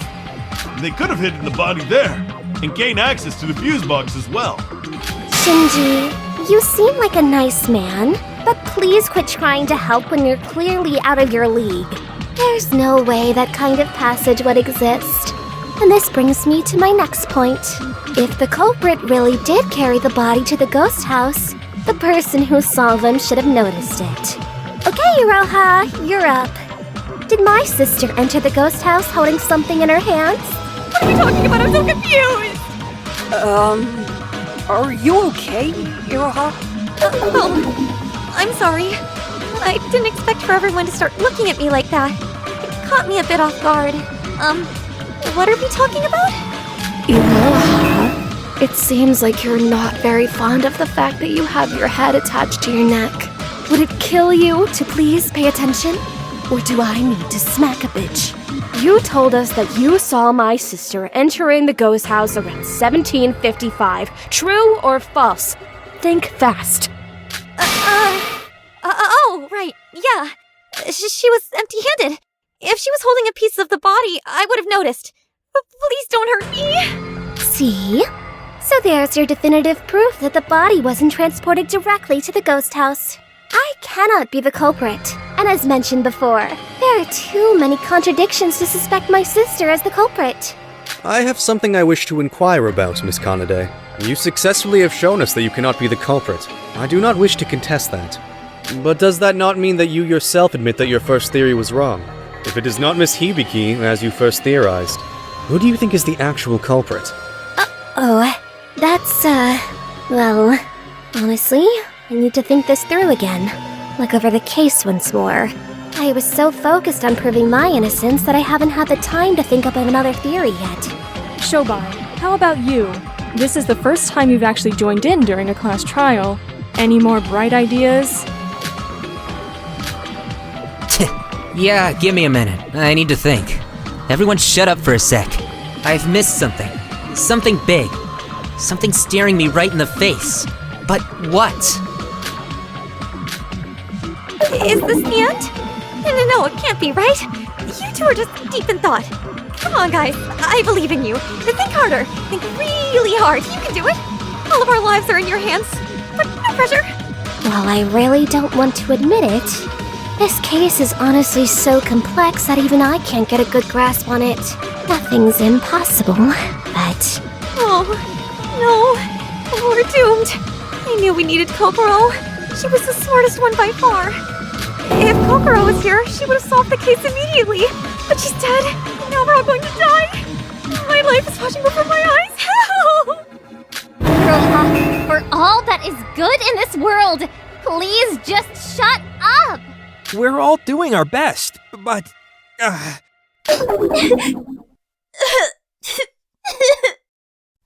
tired. I want to go home. Mama! Papa! I think my ears are beginning to bleed. Please, would someone clog her mouth or something?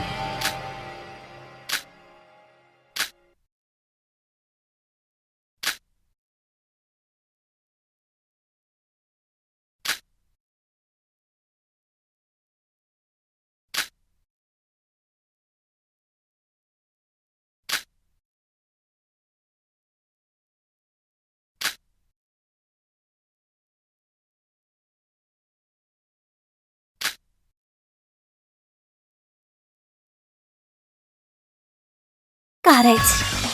Kanade. Alright, that took a bit longer than I would have liked, but we finally got there. Everyone, I figured out who the culprit is. Really? Oh, Kanade, I knew you'd be the one to save us. Never doubted you for a moment. Hooray! Before that, though, I owe Shobai an apology. And a thank you. Without him, I would have mistakenly voted my sister as the culprit. A mistake I would have never forgiven myself for. Nor would I have realized the gate records had been rigged, and that my sister was used. So you admit to the fact that Hibiki is an accomplice? Not at all. My sister wasn't an accomplice, she was just used as a pawn by the real culprit. And I hate the fact that I hadn't noticed that. But I'll spare you all the self-pity. This murder was carried out by a single person. A really meticulous one at that. So who is it? Before I say their name, let me recount the 3 key clues that led me to this conclusion. First, just as Shobai said, they are left-handed. Second, they lied and provided us with a false account in an attempt to use my sister as a scapegoat. And third, they made sure to have an alibi during the parade so that they could freely move around the monorail. By process of elimination, that leaves only one person. I'm sure you've all realized who I'm talking about, right?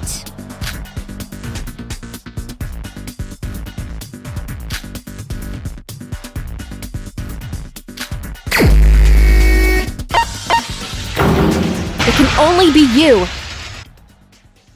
The one who matches all those descriptions is you, Iroha Nijue.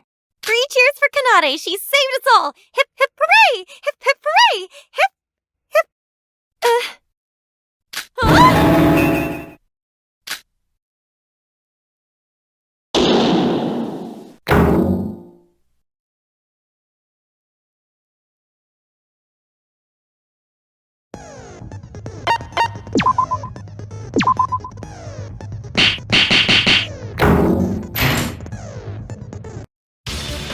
The only person who matches all the descriptions that Kanade mentioned is you, Iroha. Wait, no. Why am I the culprit? Why am I being accused all of a sudden? Now that we've established their identity, allow me to go over the crimes step by step. Sora, could you show me the pool gate records once more? Firstly, like Shobai said, Setsuka died at the pool in the morning. Iroha had called her there for that very reason. So Setsuka enters at 8:44, and Iroha enters at 8:45. Wait, I've never even entered the pool, like, ever! Cross my heart! Now, that's enough of your whining. I'm talking now. First, you frame my sis for the murder of her friend.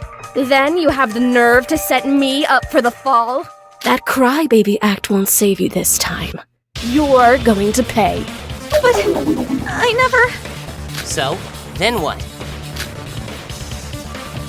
Setsuka was killed almost instantly. Iroha wouldn't have wasted too much time.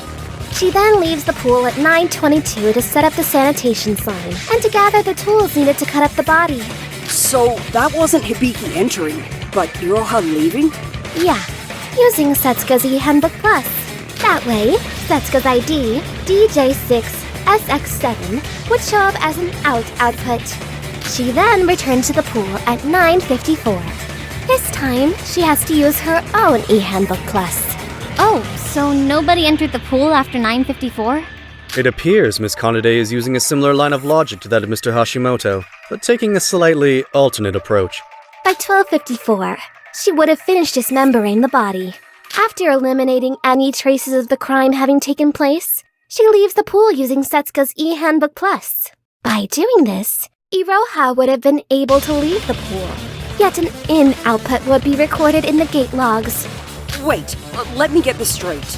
Shobai's theory was that the body was cut up between 12:54 and 17:54, right? But you're suggesting that it was done between 9:54 and 12:54. Yes, 3 hours should be just enough time to do the job. This also helps us answer the question as to why it took 3 hours just to bring the dismemberment tools. That's a good point, actually. While Shobai's theory made sense, we never were able to explain that 3-hour gap. Okay, so we're now saying that the dismemberment process was already done by 12:54? But then why did it take so long for us to find the body? Hold on, I'm not finished yet. I can explain that too. It's 12:54. Iroha decides to keep all the body pieces in one place before leaving the pool. Like you guys said, nobody would enter the pool, provided the sanitation sign was there. Hours later, she returns to the scene at 17:24 and uses her own e-handbook plus to get inside, grab the body pieces, and leave only 1 minute later, 17:25, utilizing Setsuka's e-handbook plus to leave the pool. By my calculations, this route is able to perfectly explain the gate records of the pool without contradiction.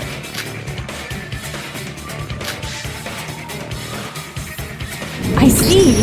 So it was possible to rig the records even without an accomplice. Ideally, it would have been best for the culprit to not create any out records to avoid drawing suspicion to the pool. But both mine and Shobai's theory have limitations in that regard. Perhaps the culprit had a reason to do so, or perhaps it really was impossible for them. I haven't figured that part out yet. I just can't believe it. It was Iroha all along? Wait, there's gotta be some sort of mistake. I promise you I didn't do any of this. You shut your mouth. I'm not done yet. Where was I? Yes. After finishing up at the pool, Iroha moves the body pieces to Department C monorail station. She then runs over to Department A. But isn't that what Shobai theorized? Hang on, I'm still not done. Now's the important part, so pay attention. After Iroha arrives at Department A, she enters the ghost house at 17:55. Here, it doesn't really matter whose e-handbook plus she uses, but it was probably better to use her own. I'll explain why in just a moment. Once inside, she cuts the wires of the ghost house fuse box and uses Setsuka's e-handbook plus to leave. Alright, slow your roll, Chief. What the hell are you on about? I said that exact same thing earlier, to which you claimed was impossible. If Setsuka Chiebukuro's hand is at the monorail station of Department C, then how are you going to turn her e-handbook plus on? Yeah, I was going to ask that too, but I guess he was faster. This theory of yours is nothing short of copying my theory, but swapping your name with bubbleheads. It's a shame I hadn't copyrighted that theory, or else I could sue you for a real bout of plagiarism. Oh, you haven't figured that part out yet. That's a shame.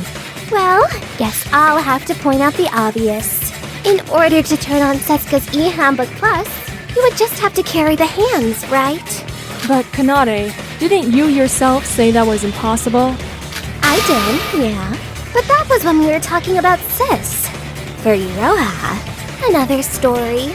Iroha actually has a pretty useful tool, shall we say, to hide the hands. And that tool is... her hat. What? Ew! Both Sis and I have no real way to carry the hands without being caught. Our pockets are too small to hide the hands in, and they would unnaturally stick out if we hid them under our clothes. You'd need to find a way to both not be seen and also be able to pull it out at a moment's notice. This is a case where every second counts. The hand must have been readily available whenever necessary. And you're suggesting that the hiding place was Iroha's hat? For sure. If you put the severed hands on your head and then put the hat on top, it would look perfectly fine. It would also be easy to grab one for using Setsuka's e-handbook plus. What do you think? Pretty handy, huh? And while Iroha's hat isn't technically a tool, it does the job and is part of her outfit. Nobody would suspect a thing. She had 2 severed hands on the top of her head. Just the thought of that. Ugh. That's disgusting! Why would I do such a horrible thing? And the one who entered the ghost house was Hibiki, not me! I saw it with my own eyes, I'm telling the truth! That's exactly why I'm suspecting you, Iroha. If you perhaps lied about seeing my sister, you'd have no alibi. But it really wasn't me! Cross my heart, tell her, Hibiki! I don't know! I can't remember anything! What did I do? Any objections so far, Shobai? I'll take that as a no then. Let's continue.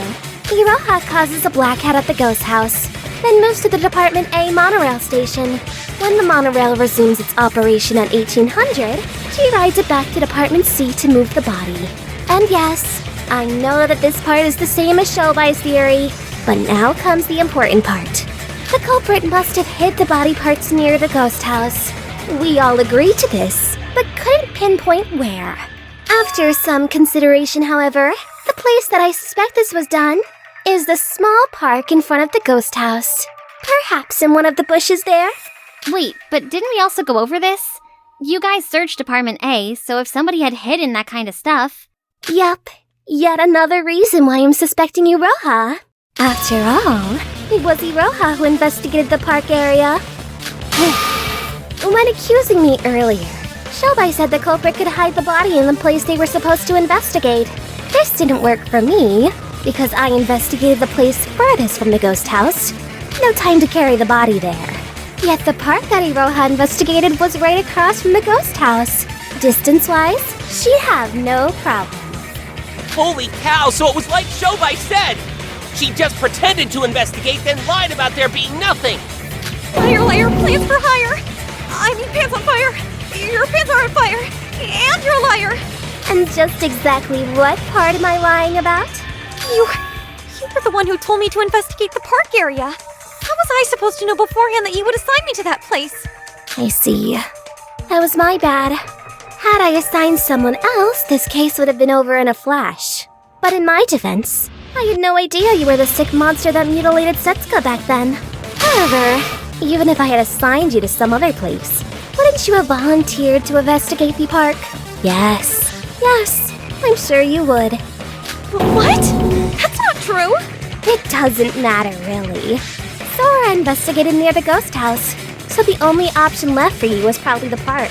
One way or another, you'd find a way to investigate the park. I've got to give it to you. You're pretty smart for a whore. I always took you for a dumb, stupid, pathetic, useless, moronic, whiny airhead. Guess I was wrong. Well played. No! I said I'm not the culprit! Why aren't you listening to me? After that, well, you all know the drill, right? She hid the body and rejoined us, pretending to join the investigation. Then, after seeing Sora leave the ghost house, grabs the body from the park and takes it inside. This was around 1942. Having previously used Setsuka's e-handbook plus to gain entry, she swaps to her own e-handbook plus at the ghost house. That way she'd be able to create an ID from around 1750 without an out record. She's also now running against the clock. Retrieving Setsuka's e-handbook plus would waste precious seconds. She has no other choice but to use her own e-handbook plus for the sake of convenience. And that is why I said she would have used her own e-handbook plus first. Once inside, we enter the final phase of the plan. She puts the body parts on the altar, uses the blood packs to create a bloody mess, and then, with all the decorations done, she hides behind the sliding screen near the entrance. After the body discovery announcement, she pretends like she just entered the place, and voila! From body moving to false alibi to false evidence, she did it all by herself.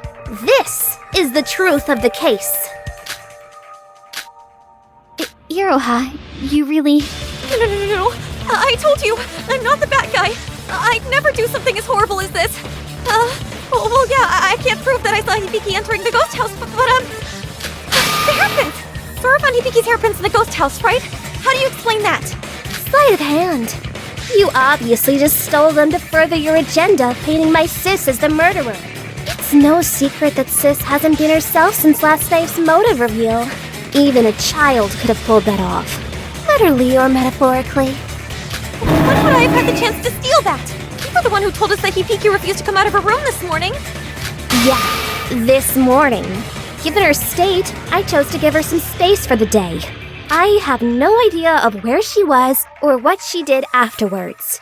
The next time I saw her was after we found the body. The burden of proof still falls on you though, Iroha. Do you have any proof that you didn't meet my sis during that time? Well, I can't... Sorry to butt in, but didn't you arrive late to the body discovery announcement, Iroha? The body was found in Department A, yet you were one of the last to arrive. Yoriko and Nikkei were all the way over in Department C, yet even they arrived before you. Can you tell us why you were so late? That wasn't my fault! I was the only one who didn't receive Setsuka's message. You only told me later they received a weird message, right? And Yoriko was heading towards the ghost house anyway because of that message. That is true, but based on our observations so far, that message was sent by the culprit as well, right? Yup. Any and all messages sent from Setsuka today were done so by the culprit. Which is all the more reason why the culprit would have needed to carry Setsuka's hands at all times. I've proven how a hat would provide the perfect cover, and Sora's explained how Iroha fits all the other requirements. My logic is flawless. It was Iroha Nijue. Plain and simple. Well, this is certainly unexpected. Holy smokes! So it really was Iroha all along? Shobai, what do you think of this? I need to hear it from you. Her theory itself has no contradictions, that's for sure. But the fact that Bubblehead thought of something so convoluted and complex, that in itself should be considered a contradiction. He's right. I'm just a dumb, stupid idiot. There's no way I could think of something this smart. That's your defense? Like I implied earlier, it could very well have been an act. A wolf in sheep's clothing, if you will. The fact that we wouldn't expect it from her could serve as an excellent distraction. No, I'm being framed. Someone help me. Still not giving up. Fine, I'll end this myself. If you claim that you're innocent, then where is your rebuttal? You were fine with voting for Sis earlier when she had no defense, right? Tell me, what makes you so special, Iroha? What's the difference between your baseless cries of innocence versus Sis bawling her eyes out? Nothing! Precisely nothing! You're just a hypocrite who only cares about yourself! The more you protest, the tighter that noose around your neck will get. And I can't wait to see it snap! Do the smart thing, Iroha, and just give up!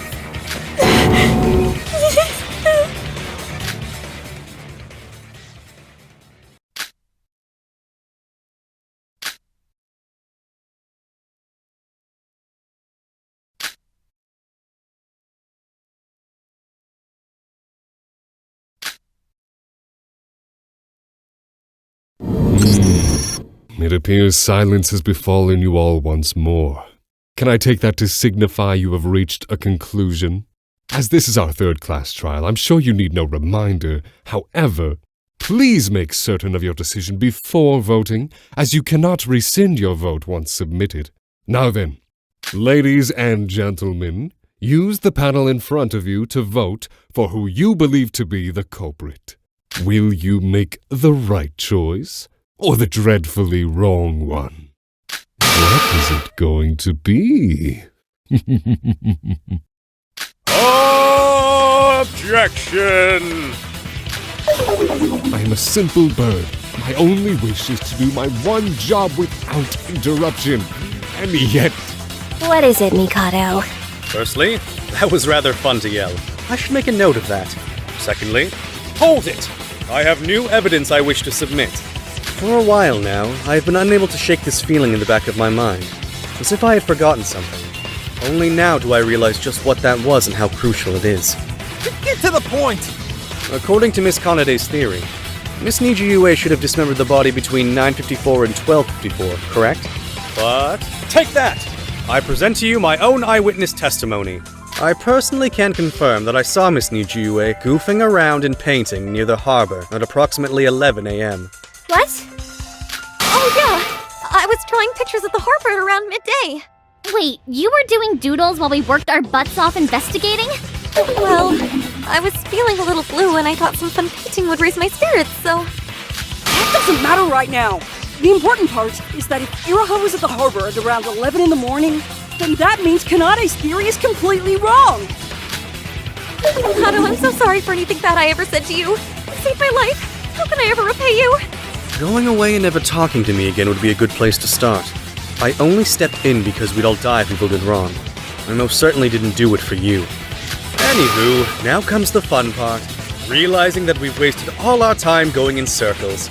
Once again, we return to square one. Who else can we accuse today? Any takers? Now hold on just 1 second. Are we sure we can trust this guy? Bro? I don't want to think it was Iroha, but we have to take everything Mikado says with a grain of salt.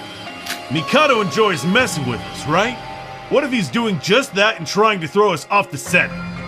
How rude. Like I said, an incorrect majority vote would result in the death of us all. This includes the charming, witty, and handsome Mikado Sonoji himself. And he's me! We only have your word for that! Maybe you're the one behind all this and we're hoping to survive on your own! After all, you're the one who gave us those motive videos, right? Wouldn't it make sense to suspect you've masterminded all of this? Shinji's right. You seriously think we're gonna believe a word you say after all you've done so far? I'm surprised you even have the audacity to speak up, given how we all hold you in unanimous contempt. If it wasn't Iroha, then this case becomes unsolvable. She had to have been at the pool. Yeah, I'm sorry, but I also can't believe his words that easily. Remembering all that so last minute, it just doesn't feel right to me. If it wasn't for his account, Kanade's theory is perfect. But he doesn't gain anything from lying, right? His life's on the line here.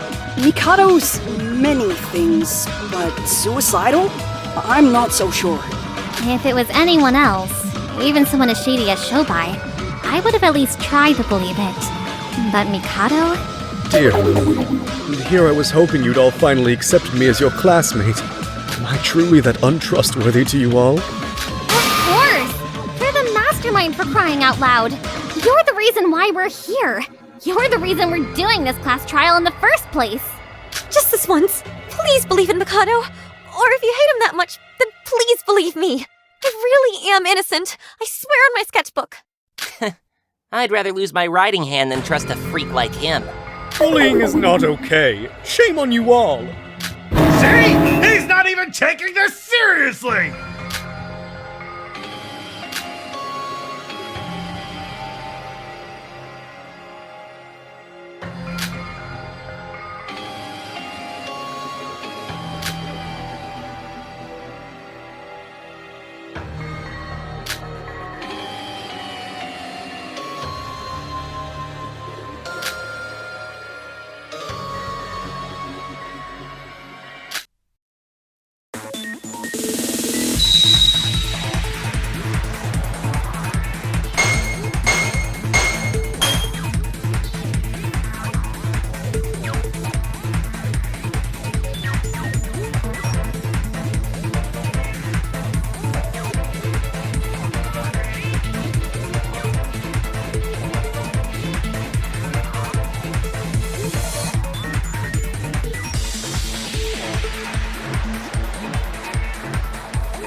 It all makes sense.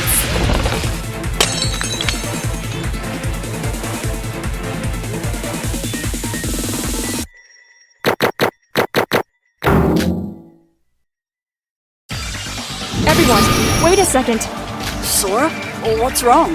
Something just occurred to me, and while it doesn't have anything to do with Mikado, it's now making me doubt Iroha as being the culprit we're looking for. Thank you! Seriously? I mean, seriously? What's with you people? First Mikado, now you? I think I may very well have gotten caught up in the real culprit's plan, purely by coincidence. Something strange happened to me this morning, right around after breakfast. I was making preparations to begin my daily investigation when I was abruptly hit by a strong wave of fatigue. I ended up being late for the parade as a result. I told some of you about this at the time, remember? Oh, I do. You suddenly felt sleepy for some reason, and when you woke up, it was evening. But it's not like you're awake all night, right? And yet, you slept through all the morning and afternoon. You even drank coffee with your breakfast, like you do every day. That's where I think it happened. I'd already drunk my cup, but I noticed Iroha had neglected to touch hers. Being the coffee aficionado I am, I didn't like the idea of it going to waste, so I decided to drink her cup as well. Up until that point, I was feeling just fine. It was only after drinking that specific cup did the feeling hit me. When I woke up, I was in such a rush to get to the parade, I didn't have the chance to wonder why that may have been. But looking back, the unnatural wave of sleep leads me to believe I was drugged. You were? So what are you trying to say? Someone intentionally drugged her coffee with sleeping pills? Exactly. What? It was a pure coincidence I drank that coffee. It was Iroha's initially, remember? Now what would have happened if Iroha instead drank the coffee, as intended? Well, Iroha would have slept till evening. And had that happened, she wouldn't have any alibi for the entire day, right? Wait. You mean to say someone tried to use sleeping drugs to ensure Iroha would have no alibi? Sorry for interrupting, but to check, are we sure there was anything like sleeping drugs on this island? I can confirm there are some at the pharmacy section at the S-Mart. It's no secret by now that I always check all the stocks I can on a daily basis. And, I'm sorry to burst your bubble, Sora, but that stock hasn't changed since we got here. Do you open the packages and check the insides? No, I don't go that far. Even for me, that's a bit much. Checking each pack would take forever. For a cup of coffee, one pill should be enough. Tedio would have noticed if they had taken an entire package. It's not definitive proof, but there's a possibility, so bear with me on this. Let me get this straight. You drank a cup of coffee that you believe was drugged with sleeping pills, right? But why would someone prevent Iroha from having an alibi? What would they gain from that? Wait, I know. There is someone who would benefit from all of this. The culprit. If Iroha had no alibi, then Iroha would be an easy target to frame. Right. If Iroha really is the culprit, why would she drug her own drink? No. Someone else is behind this.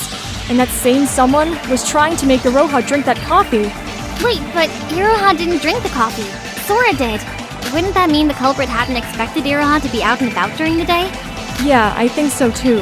So Mikado's account of seeing Iroha around 11 is now certainly possible. At last you believe me. Does this mean we're all finally willing to accept? Hold on. If Iroha is not the culprit, then who is? Another thought just occurred to me. If we take this line of thinking and reverse it,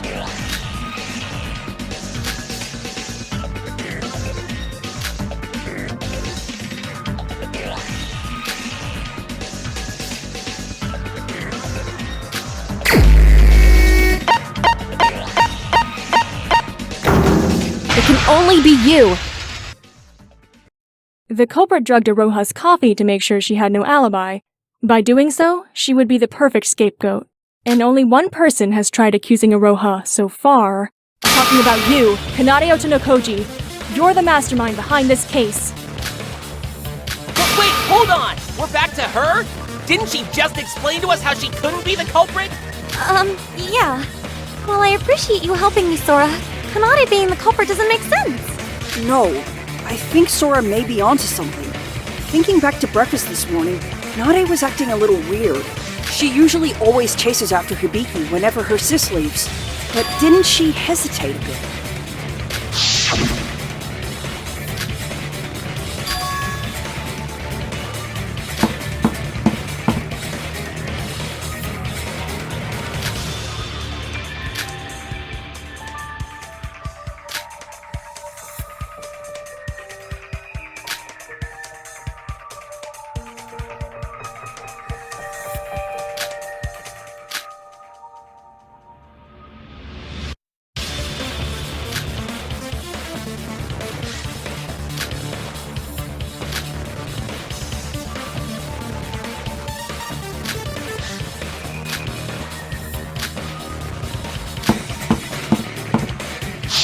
Yeah, she did. It was only after Setsuka prompted her to leave did she reluctantly follow after her. I assume she wished to make certain that Miss Nijiyue had drunk her coffee. Yet unfortunately, unbeknown to Miss Kanade, it was Miss Sora who actually drank the coffee. Miss Kanade is both thorough and also highly intelligent. If she really is the culprit, then it was crucial for her plan that Miss Nijiyue would be drugged through the day. Naturally, she would have wished to confirm such with her own eyes. All that preparation just to be foiled by someone's love of coffee. Damn, talk about unlucky. Is that not just the way of life, Mr. Yomiuri? Sometimes fortune is kind and permits something inconceivable to occur, while other times it is cruel and prevents a certainty from happening.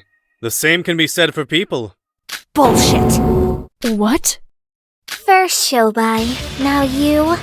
What is it with you people in trying to frame me as the culprit? I go out of my way to explain to you how and why it can't be me. Highlighting the contradictions as I do, then I share my theory and prove to you how Iroha is undeniably the culprit. Wow, just how much refuting am I going to have to do today? What do I have to say in order for you to be satisfied? But Sora has a point. If there really were drugs in Iroha's coffee, then she would have slept throughout the entire day, just like Sora did. That'd give her no alibi at all. You guys really are determined to create your own truth, huh? Fine. I guess I'll be the adult here and explain step by step why that thinking is flawed. First things first, the drugged coffee. That's a bit of a stretch, wouldn't you say? Need I remind you, Mikado's the one who makes our meals. It'd be impossible for me to have any control over the food and drinks we get. No, it isn't impossible. Both Teria and I can confirm that Mikado prepares our meals at a lightning speed. Oh yeah, she's right. Sora and I both woke up early a few days ago and decided to go wait in the dining hall together. But when we got there, the food was already prepared. Mikado had sorted our breakfasts out even before the morning announcement. I certainly do. You know what they say. The early chef dominates the culinary world. Is that an expression? I'm not sure. Oh well, it's mine now. Copyright Mikado Sonoji. I prepare the food way in advance before you even wake up. Aren't I such a good host? Rodin Gamzee would be proud. And there you have it, from the horse's mouth. So, if you were to wake up before anyone else had arrived, you would have ample time to drug Iroha's coffee. That's still a bit of a gamble. What if you drug the wrong person's coffee? It's not like Kanade would know where Iroha would sit in advance. No, she probably would. I usually sit in the same seat for breakfast every day. In fact, don't we all? I'm pretty sure we've just made an unspoken seating arrangement every morning. We usually all sit in the same place. I suppose you're right. I hadn't really noticed it before now. The only exception is if the seat's owner died and someone decided to fill the spot. Other than that... I think I'm starting to see the bigger picture. None of us have been able to figure out what the 3-hour window between 9:54 and 12:54 was used for, right? My guess is that a large time frame was deliberately left blank to frame Bubblehead. Given how much of a bumbling idiot she is, you'd want to leave a bigger window to demonstrate her unprofessionalism. And yet, Bubblehead was actually seen by the wonderful fuck-up of Oz. How unlucky can you get? Now that's what I call true misfortune. And another thing, didn't Iroha mention that it was Kanade who assigned her to search the park near the ghost house? Perhaps that was also part of her plan to frame Iroha. Iroha also wasn't invited to the chat room that was created from Setsuka's e-handbook plus. She was likely told to go to the mirror house at a different time, to guarantee she saw Hibiki entering the ghost house. And when Hibiki denied it, Kanade would come to her defense, and everyone would begin to suspect Iroha. Told ya, the culprit is Kanade Otonakoji. Bubblehead barely has enough brain cells to get out of bed, let alone pull off a stunt of this magnitude. Suddenly I regret saying I'm stupid as my defense. Oh man, now my head's starting to spin. First Hibiki, then Kanade, then Iroha, now back to Kanade. I don't know what's true anymore. I don't want to keep doubting people. Well, if there's one truth to come of this, it's this. Sora being drugged by sleeping pills and Mikado seeing Iroha can't be coincidences. I think I'm sold. Kanade's the mastermind behind all this. So Kanade really is the culprit? Man, oh man. Kanade. Kanade? Okay. Yep, you did it. Well done. Bravo! 10 out of 10. Nice job. Congratulations. Good, great, awesome, outstanding, amazing. Kanade? That's right, ladies and gentlemen. Against all odds, the class of half-wits use the lumps of meat they call brains to achieve, drumroll please, what is truly the weakest conclusion I've ever witnessed. They're all so proud that I have no evidence to refute this. And how right they are! It's hard to fight stupid with logic after all. It's also a theory surrounded by circumstantial evidence. But that's okay. I'll play along. Sure. Anything for my classmates. So, let's suppose I did drug Iroha's coffee. Then, how about we go back to when Shobai was suspecting me as the culprit? After all, if I'm this big, scary mastermind, I must have killed Setsuka, right? Yeah, I think that's a good place to start. Let's look over everything again. The gate logs, the moving of the corpse, the timeline, moving without being seen, the hands. Oh, wait a minute. But we already did that, didn't we? And I already proved how it couldn't be me. Didn't I? She's probably talking shit. Let's prove how it was her. Come one, come all. Step right up. Let's accuse an already proven innocent how she killed a bitch in cold blood. Come on, guys. Where's your spirit? Speak up. I can't hear you. Anyone? Anyone? Come on, prove it! If you're willing to make the accusation, you better be ready to back it up. Kanade Otonakoji is the culprit, right? Well... The same girl who proved to you that she cannot carry the hands, hide the body, and has an alibi? Who the fuck do you people think you are? You've got no proof. You've got no witnesses. You've got nothing. I dare you to tell me how the fuck I murdered Setsuka. Go on. I'm waiting. Shobai, Sora, Yuki, anyone? Answer me! Daddy, you're scaring me. Oh, my dear sis. Relax. There's no way that I'm the culprit. And I think they've all finally realized that. You're not the culprit either. We're completely innocent. So there's nothing to worry about. I'll protect you until the end. Just leave it to Kanade. And everything will be just fine.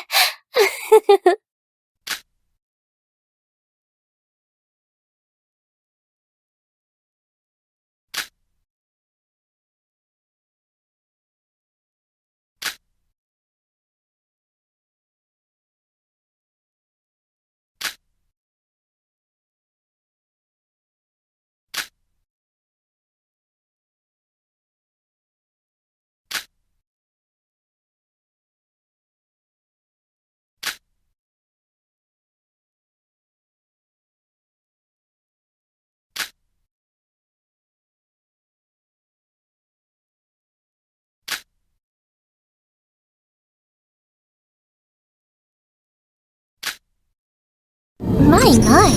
What's wrong? Cat got your tongue. Let's put our heads down and focus. Nothing is impossible. The culprit definitely exists. Maybe we've all missed some sort of clue. I might have lost my cool there for a moment. But the truth is, I don't want to die as much as you all don't. I want to make sure only the culprit dies here. Nobody else. So let's do this. Do what? It's hopeless. With this many contradictions, it definitely can't be Kanade. I agree with Yuki. Maybe Kanade really isn't the culprit. Oh, it's definitely not me either. Please don't accuse me again. Wait, then what's the deal with the sleeping pills? If Kanade wasn't the one who drugged the coffee, then who was it? Call me a cynic, but I'm starting to wonder if Sora was bluffing in an attempt to get the culprit to slip up. It's not like anyone can back up her words anyway. But if Miss Sora was lying, then my account loses all credibility once more. As if you had any credibility to begin with. But that isn't the only thing that makes Kanade suspicious. And let's not overlook the fact that she didn't outright deny that sleeping pill part either. My heart. I can't take much more of this. I want to help, but I have no idea what to do or who to believe. Shobai, you've been quiet lately. Got any ideas? Talk about irony. All you guys do is chat shit about me, but as soon as the going gets tough, you run to me for help? Fine, sure, whatever. Alright, the main problem is how the culprit was able to move the body to the ghost house. That's our biggest roadblock at the moment. If we think about the whole timeline, hiding the body in Department A is completely unfeasible, if not downright impossible. You can't carry a corpse in broad fucking daylight. I'm not budging from that. They had to have used the monorails. So what the fuck am I missing? Oh, I know! I figured it out. It's Mikado! He used his magic to teleport the body inside the ghost house. He keeps talking about the school rules preventing him from using magic, but what if that rule is a fake? Oh, or what if there's some sneaky fine print in the rules? Miss Nijiue, might I kindly ask, what the actual fuck? Or maybe there was a secret passage that they used to transport the body. Iroha, with all due respect, maybe it's best that you stay quiet for a bit, okay? Come on, Iroha, we need to focus. We don't have time for silly ideas like secret passages. But I was only trying to help. Never thought I'd say this, but I can't blame Iroha for thinking that. There really is no logical way that this could have happened. Teleported inside? Secret passageway? The ghost house was shaped like... Shobai? Fucking yes! Finally! There is a way. A way that Kanade Otonakoji could have moved the body. Really? What is it? The largest hurdle we've got here are the house's gates. What we need to do is find a way to move the body inside the ghost house without using the gates. And I think I finally found the one route that lets us do just that. Well, where is it? Tell us!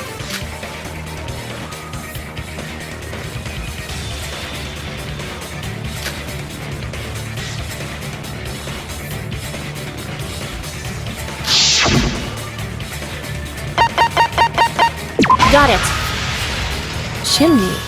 What? Shobai, are you referring to the house's chimney? There was a fireplace at the ghost house. If a house has a fireplace, then it must also have a chimney to allow the smoke to get out. And to do that, it connects to the outside. Bingo. If you were able to get high enough, you could throw the body through the chimney and have it land in the fireplace. All you'd have to do is make sure that the fire was put out beforehand. It's got the added benefit of being near the altar, too. A 2-for-1 deal. The chimney? You're kidding me, right? What an ingenious ploy. Really an astounding turn of events. Hell, the chimney solves another unanswered question we had. By throwing the body through the chimney during the parade, you wouldn't have to hide the pieces beforehand. You could just enter the ghost house empty-handed in 1942 as soon as Albino had left. The body would already be at the fireplace, so all you'd have to do is move the pieces to the altar. Then flood the house with those spare blood packs. And to back that up, yo, Albino, did you search the fireplace when you were investigating the ghost house? No, I don't think Setsuka was dead at that time. So I naturally only investigated places where a living person might be. It didn't help that it was especially dark near the fireplace either. Alright, so no contradictions there. You listening, twins? We're about to take the fight to you. You're both performers, right? Let's see if you can sing and dance your way out of this one.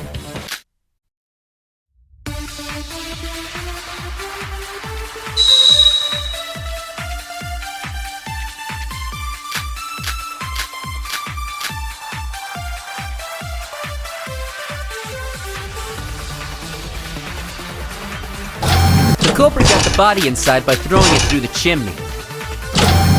But is that even possible? Of course it's not. It's totally nonsense. There weren't even any clues that the fireplace. No, that's wrong!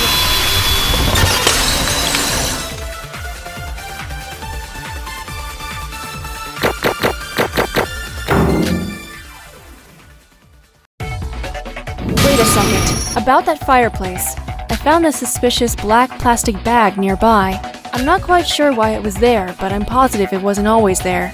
Plastic bags near the fireplace. That's strange. Based on Shobai's theory, that bag would probably be the one that contains the body parts. That fireplace was always lit, until the culprit put it out to make the room darker. If that bag had been there before, it would have burned away ages ago. But if Sora was able to find it in one piece, then it must have been put there after the fire was put out. In other words, the day of the crime. We're not done yet. There's still other evidence that they threw the body through the chimney. The littler shit mentioned how high up the building is, right? Let's use that against her for a laugh. If we take the height into account, there must be some traces of the fall left on the body.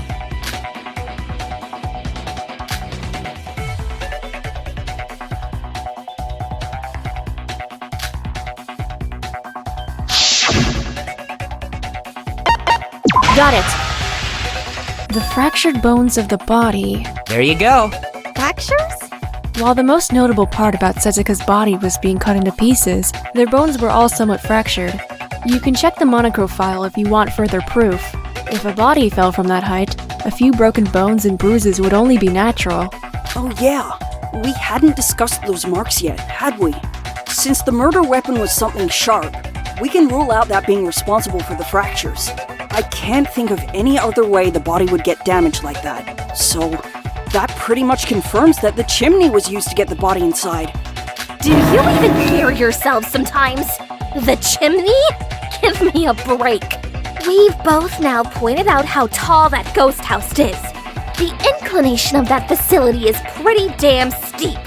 How do you propose someone would be able to scale that thing? Oh, and don't forget anyone could walk by at any moment. I agree with Kanade. I don't think it's possible. The ghost house is the tallest building in Department A. No, the entire park. Not even I could climb something like that. Of course, if you can't reach the top, then you can't use the chimney. And if you can't use the chimney, then... Who said anything about climbing? Huh? Did you already forget what I suggested in my theory? The culprit could have used the monorail. Conveniently for our killer, the monorail goes right past the ghost house roof. Perfect for dropping a package down the chimney. Are you seriously suggesting that they threw the body while riding the monorail?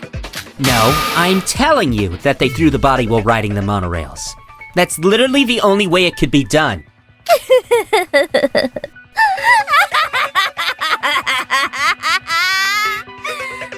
My, that's quite an imagination, Shobai. Unfortunately, this isn't some fantasy world or video game. But if you'd like, I can try stabbing you to see if you'd respawn. Mind coming over here? I mean, you say that, but have you seen what the psycho to my right can do? And just look at the way he dresses! That's not normal! Have you taken a look in the mirror lately, Mr. Otori? In addition, please do not refer to me with such vulgar terms. I too have feelings.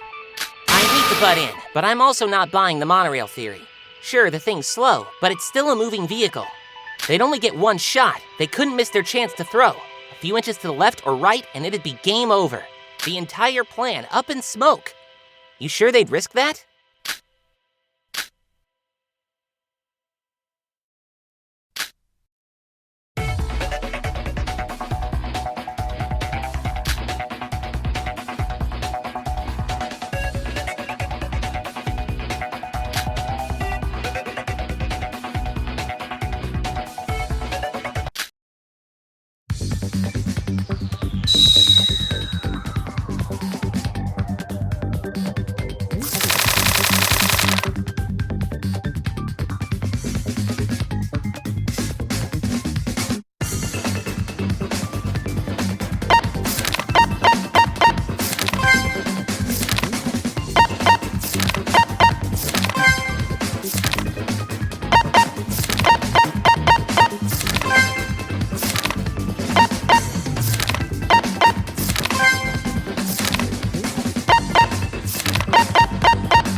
I see.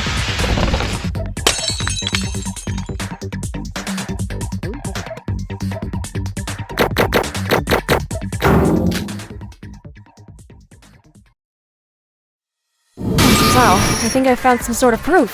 Proof that Kanade specifically could have thrown the body into the chimney with surprising accuracy. You have? What is it?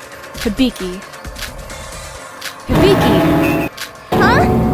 What? The first day we arrived on this island, at the casino, you told me that Kanade is always able to hit her target. She even once landed a basketball through the net from the school rooftop.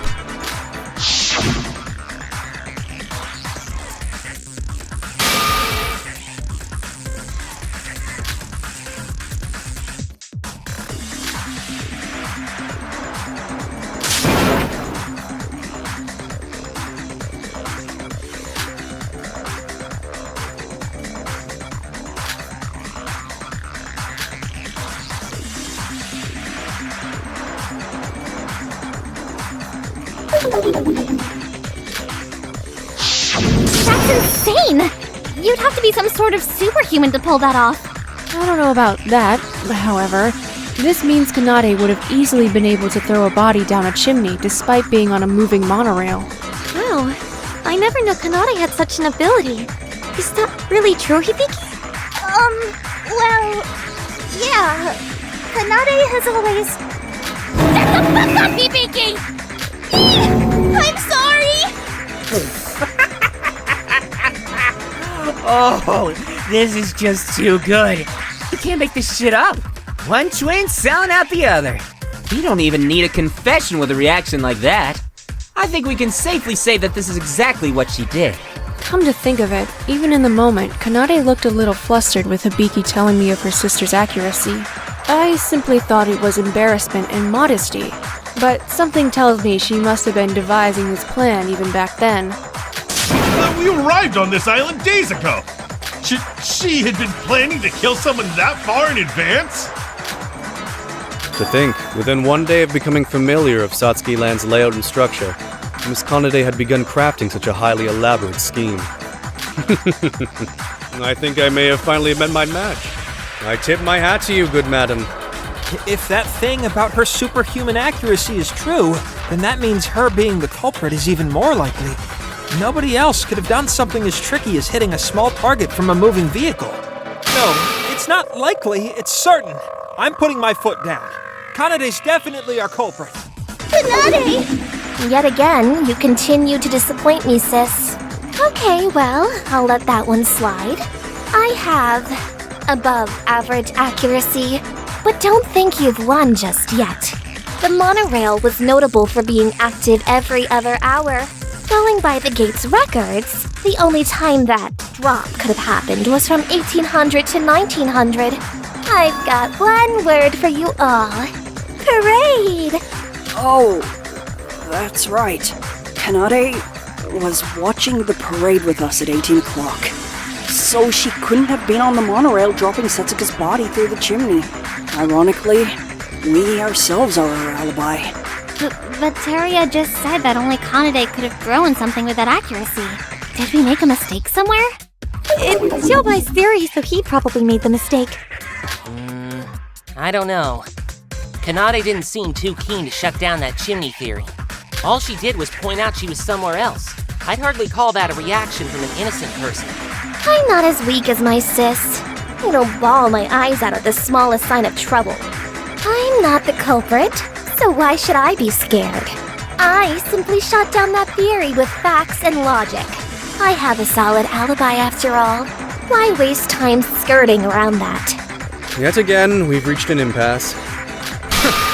If you want to play dirty, be my guest. But don't think I'm gonna let that slide. So you can play it that way. All I need to do is prove you could ride the monorail and I win, right? I don't think you can win a game you already lost, Shobai. I told you, I was watching the parade. Half the people here can back that up. But was that really you? What do you mean? Fuck me. You really are the most gullible little shits I've met. You know that old saying about fool me once? Well, you've been duped 2 trials in a row by the same trick, dickheads. 2 trials in a row? Wasn't the whole trick last trial that Emma disguised herself as Kokoro? 10 points to Bubblehead. Now, recall who I suspected as Kanade Otona Koji's accomplice. Once you've done that, the solution becomes obvious. It can't be. Hibiki disguised herself as Kanade? What the heck? That's a bit of a stretch, but it's also not impossible. Hibiki and Kanade are identical twins. With a few changes here and there, no one would be able to tell them apart. Hibiki also doesn't have an alibi for today. So if she was disguised as Kanade, then the person without an alibi throughout today was actually Kanade. Let's put that theory to the test, shall we? Did anyone encounter Miss Hibiki throughout the course of the day? Even the smallest sign of her will suffice. Can I assume your silence to mean your answer is no? I understand you all despise me, but for once I would appreciate cooperation. The dead chick was gutted in the pool this morning. They probably swapped identities as far back as then, which means their alibis for the day would be reversed.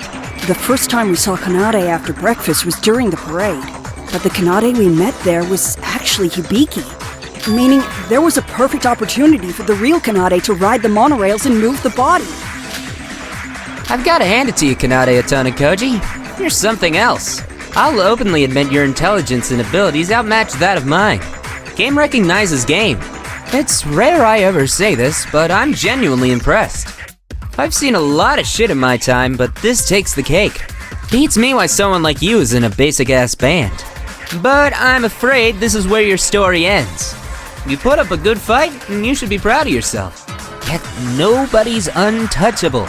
You gave me an opening and I took it. So thanks. Well, I've done my part. Anyone else want to take over? Damn, I'd forgotten how much fun it is to have a battle of wits against someone whose brain rivals your own. Did hurt my pride a bit to get help from you guys at times, but hey, I'll live. You're admitting you needed help at times? I figured you'd take over the trial entirely and soak up any and all credit.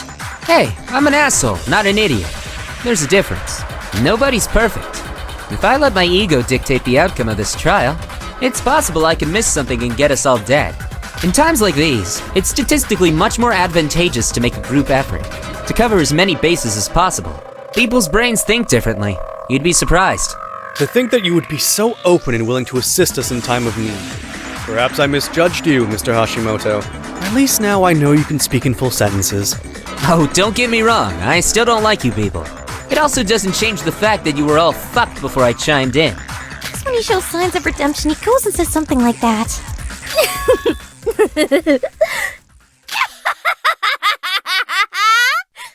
Kanade? So let me get this straight. The Otano Koji watching the parade was actually Sis? Well, I meanwhile snuck aboard the monorail, yes? And as the monorail went over the ghost house, I threw the body down the chimney? I see. Well, allow me to congratulate you on being totally and utterly wrong. Nice try, assholes. But you're gonna have to do a little more to make that stick. She's still not done? Why do all these trials end up with obvious culprits refusing to concede? Caught calling the kettle black much? People like you are why our society is filled with fake news and trashy journalism. If all you're going to do is whine, then kindly shut the fuck up. Don't you dare sully the name of journalism! Oh, this girl's still got some fight in her? Awesome, I'm game. I live for shit like this. Time to dissect this travesty piece by piece. Allow me to start with the body throwing dilemma. Setsuka's dismembered body consisted of the head, the torso, 2 hands, 2 arms, 2 legs, and 2 feet. That's 10 pieces all together for those of you who can't count. My question is this. How many times does the monorail go past the ghost house during its 1-hour run? What? You're not seriously suggesting that I threw all 10 pieces in at once, are you? The monorail may be relatively slow, but it's still fast as a speeding bike. At best, you would only be able to throw 1 piece down the chimney per ride. According to Shobui's theory, the culprit starts off at Department C and rides the monorail to Department A. I'll be nice and say they got on board the monorail on the hour. Here, they throw their first piece down the chimney, and after a full 15-minute round trip, they throw the next one. This process is repeated at the 30, 45, and 60-minute mark. A piece being disposed per ride. But wait, what's this? Our precious hour has already passed? Oh no! And the monorail won't be active for another hour? Oh, this just won't do! What are we to do with the remaining 6 pieces? How are we to explain what happened to them? Well... Miss Kanada's logic is sound. The notion of throwing a body down a chimney is quite remarkable, but ultimately implausible. Particularly when you consider the number of throws required. But that's not all. There's actually a much larger problem with the idea of dropping body pieces down a chimney. Sure, the legs, arms, hands, and feet are small enough to fit inside. And the head? Well, she did have a relatively small head, so we'll give that the benefit of the doubt. But what about the torso? Do you really think that an entire human torso would be able to fit inside a small chimney? Is it not possible? Her torso was missing an abdomen, right?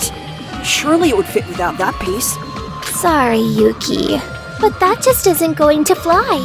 You can break the joints on most other body parts to let them fit, but the torso is just too large. Not to mention that Setsuko is pretty stacked. No matter how far you tried to break down that torso, those assets of hers would get stuck like a cork in a bottle. Tricky bitch. So, you're gonna play that card, eh? Alright, then the torso would be the exception to that rule. You could just carry that part of her inside through the front door using the gates as normal. Yoruko, at least pretend that you're trying to think.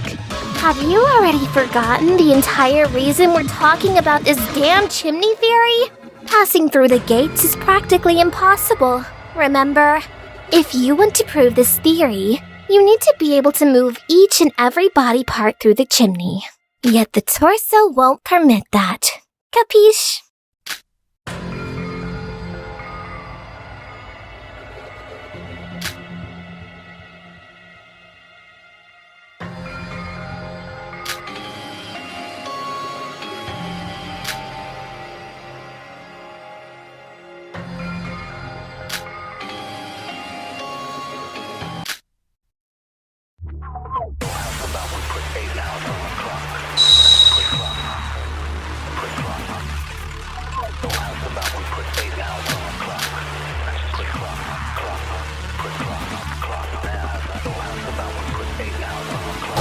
The torso would not fit through the chimney.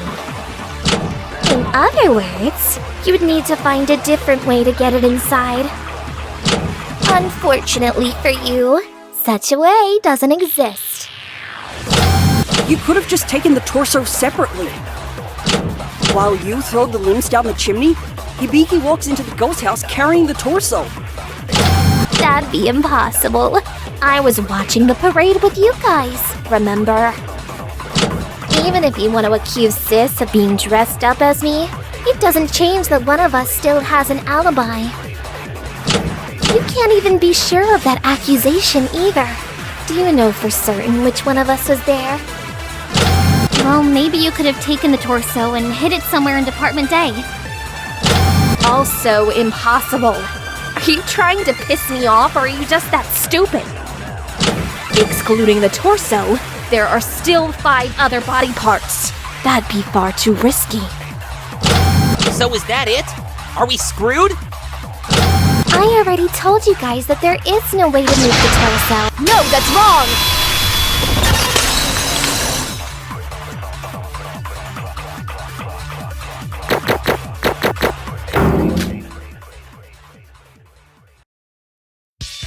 Nice try, Kanade, but there is in fact a way to move the torso without throwing it down the chimney. In fact, this way would also let you move the torso from Department C to Department A without getting caught. Something like that really exists? Of course it doesn't. Sora's just trying to pretend she's smart. It does, Shinji. You could use the parade dolls. The parade dolls? It's just a theory, but we all know that dolls both move on their own and are also empty inside, right? What if someone took advantage of that fact and snuck inside Department C's storage area before the parade? They could sneak the torso inside one of them, and as soon as the parade started, it would automatically get transported to Department A without any of us noticing. Heh, good going, Albino. Took the words right out of my mouth. Like she said, the parade concludes in Department A, specifically its storage area. And lo and behold, that's the exact same place Kanade Atonakoji said she investigated during your search. Oh, so she had prepared a way of retrieving it too. The torso lies hidden in the storage area, and between 1936, when Sora left the ghost house, and 1942, that was when she retrieved the torso from the storage area and moved it to the ghost house. You said it, Muzi. And for no extra cost, I'm gonna throw in the idea that the real Kanade Atonakoji was also hiding in the storage area. While Albino and co search Department A, fake Kanade makes a beeline straight to where her sister's waiting. And the disguises are finally removed. They're back to looking like their real selves. After that, the littler shit monitors the ghost house, informing her sis when Albina's left the building via her e-Handbook Plus. Then, the little shit who was standing by the torso in the storage area sprints to the ghost house and decides to redecorate the house's interior. Meanwhile, the littler shit returns to Albino's gang, and nobody's any the wiser. Earlier, we wrote off the idea of the body being moved from the storage area to the ghost house in only 6 minutes. This is because there simply wouldn't be enough time. However, that was because at the time we were assuming the culprit was moving all of the body pieces. If it was just the torso, however, suddenly it becomes very much possible. Amazing, Sora. You really are something else. And? Sorry. Am I supposed to be impressed? Your delusions only see me moving 5 pieces. Nice job reaching 50%. Now enlighten me as to how I would have moved the other 5 pieces. Oh, and don't even think of bringing up the monorail again. Remember, it only passes the ghost house 4 times in the span of an hour. So go on, riddle me this. Well, that's... Yeah, nice try, but I'm gonna shut down that crap right now. It passes by 7 times, not 4, you lying shit. Better luck next time. What? No, that doesn't make sense. It takes 15 minutes for a round trip, and the monorail becomes inactive after 1 hour. 15 times 4 is... There are 2 different monorails, meathead. 1 for each direction. To go past the ghost house, you need to take that track that travels between departments A and C. Nothing stops you from transferring between the 2 monorails to ride the tracks between departments A and C. A round trip was never in the cards. What's he talking about? Huh? Wait, how did the order and the direction of the monorails go again? Hold on a sec. I had it written down just in case. Here it is. At every other hour, the monorail starts at Department B and goes along the path of BAC. And 5 minutes later, another monorail departs in the other direction. Hold on, this is getting complicated. If we draw out the timetable... For crying out loud. Give me that. I'll do it myself. Get it now? The focal point here is starting at 1800. The culprit was standing by with the body at the Department C station. When the train heads to Department A at 1810, she rides this to Department A. Here, she will go past the ghost house for the first time. And she throws one of the pieces here. 1 down, 8 to go. She arrives at Department A at 1815 and waits 5 minutes on the platform for the train heading in the opposite direction. When the train eventually arrives, she rides it back to C. During that time, she passes by the ghost house again. 2 down, 7 to go. Department C again at 1825, but this time the train she'll need to transfer to has already arrived. No need to wait. She transfers right away and heads to Department A. 3 down, 6 to go. Rinse and repeat this process until 1900. Well, need I say any more? She's thrown 7 parts down the chimney and we've just finished discussing how the torso was dealt with. Holy smokes, he's right! Using this method, you can go past the ghost house a total of 7 times! And the last train arrives at Department A at exactly 1900. Perhaps Kanade even took this into account when choosing the crime scene. That's incredible. It seems I may have made a mistake. It would appear to be very much possible to throw 7 body pieces down the chimney, but unless you all flunked out of math, I take it you can see the glaring problem, right? 7 plus 1 gives you 8. You're still 2 pieces shy of making this stick. What a mystery this is. What happened to those final 2 pieces? And just how did I move them? Well, what's your answer? Someone? Anyone? Answer me! Maybe they were with the torso inside the parade dolls. Even if the storage area is a bit far away, 6 minutes should be enough time to deal with only 2 extra pieces. I wouldn't be so sure about that. Her torso would have been quite large and heavy after all. Then what about the smaller parts of the body like the hands and feet? They seem pretty plausible. Hands? Wait, yeah, that's it! The 2 remaining pieces were her hands. Her hands? Think about it. Iroha saw Hibiki entering the ghost house between 1755 and 1757, right? We've already agreed that at that point, she used Setsuka's E-Handbook Plus, which means that she would have needed Setsuka's fingerprint in order to turn the E-Handbook Plus on. So the older sister was carrying 2 disembodied hands with her around the island? Hold on, that's right before the parade. Hibiki disguised as Kanade was watching it with us. She wouldn't have had time to hide the hands. Which means she must have had them with her when she was with us. But that's the problem, bro. If she had them with her, wouldn't we have noticed them? Wow, I didn't expect Yuki to be the voice of reason. But he's right. Me or Sis, it doesn't matter. None of you saw us carrying human hands around. Again, your own testimonies back that up. Do you finally see the problem? Yes? Good. Now, let's drop this here and now. No, we're not done yet, Kanade. Sora? The hands must have been somewhere, and I think I might just know where they were hidden. Sora, maybe I didn't make this clear. We're dropping this here and now. I get that you want to act all important in these trials. But I think it's finally time I put you in your place. 2 trials now I've had to listen to your shit. You needed Kokoro for the first trial, me for the second, and now you're leeching off of Shobai for this one. Maybe you've deluded yourself into thinking you're some big shot, but let me assure you, you're just a parasite. I'm not asking you anymore. I'm telling you, shut the fuck up. Worthless whores like you need to learn your place. If you know what's good for you, stay down! Got it?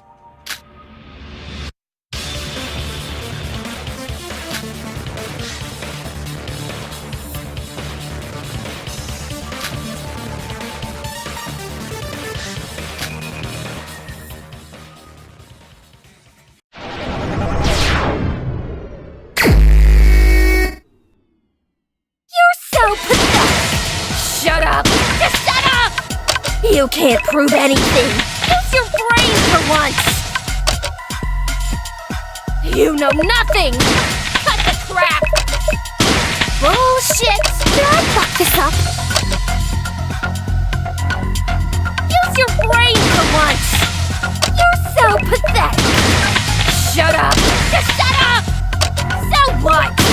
Stupid sis! So pathetic! My plan was perfect! You can't prove anything! Use your brain for once! You know nothing! Cut the crap! Bullshit! So what? Use your brain for once! You're so pathetic! Shut up! Just shut up! So what? Bullshit! You're so pathetic! Shut up! Just shut up! You can't prove anything! Use your brain for once! You know nothing! Cut the crap! Bullshit! So what? Use your brain for once! You're so pathetic! Shut up! Just shut up! So what? Bullshit! You know nothing! So what? Cut the crap! You're so pathetic! Shut up! Just shut up! Use your brain for once! You can't prove anything! Bullshit! crap! Cut the crap! Use your brain for once! You're so pathetic! You can't prove anything! You know nothing! So what? Cut the crap! You're so pathetic! Shut up! Just shut up! Use your brain for once! You can't prove anything! Bullshit! Cut the crap! Cut the crap! Use your brain for once! You're so pathetic! You can't prove anything! You know nothing! So what? Cut the crap! You're so pathetic! Shut up! Just shut up! Use your brain for once! You can't prove anything! Bullshit! Cut the crap! Cut the crap! Stupid sis! Use your brain for once! You know nothing! Cut the crap! Bullshit! So what? You're so pathetic! Shut up! Just shut up! My plan was perfect! Cut the crap! You can't prove anything! You know nothing! My plan was perfect! You're so pathetic! Shut up! Just shut up! Use your brain for once! You know nothing! Cut the crap! You can't prove anything! Bullshit! You can't prove anything! Use your brain for once! You know nothing! Cut the crap!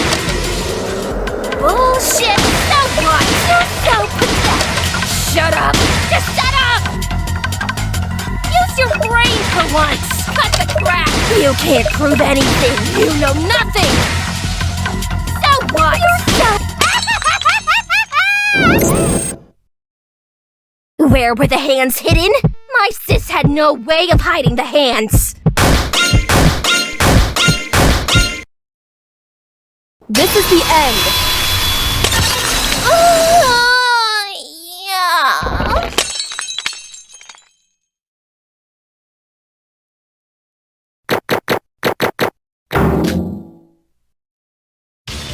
Her chest. Hibiki hid Setsuka's hands inside her clothes, or more precisely on her chest.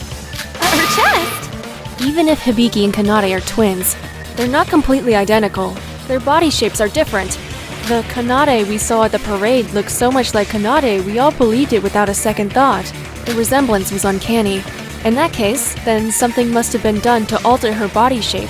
She must have used something to make herself bigger. And you're saying that this something was Setsuka's hands? I am. Human hands on a chest, though, would create a notable shape. We have to assume something was used to hold them in place. Enter the fireplace's plastic bags. If you were to wrap multiple plastic bags around the hands and then hide them in your clothes across your chest, not only could you move the hands without raising suspicion, but it would also change your body shape. We can even go one step further and suggest a small hole was made in the bag to allow one finger out. Doing this would allow you to use Setsuka's e-handbook plus whenever you needed to. For example, getting in and out of the ghost house without using your own e-handbook plus. All you would have to do is slide her e-handbook plus up your clothing. It's as simple as that. That was phenomenal, Miss Sora. Miss Hibiki would naturally need to alter her body shape, and the stray hands fit that bill quite nicely. Just how on earth did you come up with such a bizarre yet enthralling idea? Ironically, it was Kanade herself who gave me the idea. Earlier in the trial, she said that if we tried to hide them within our clothes, they would stick out and seem unnatural. But this was before I'd realized it was Hibiki we saw at the parade. Given how identical she looked to her sister, something must have been used to change her body shape. Kanade was right, they would stick out. And yet this was exactly what she needed for the disguise to work. Sora, I must say I'm impressed. You do know how to spin an interesting theory. But that's all it is, isn't it? A theory.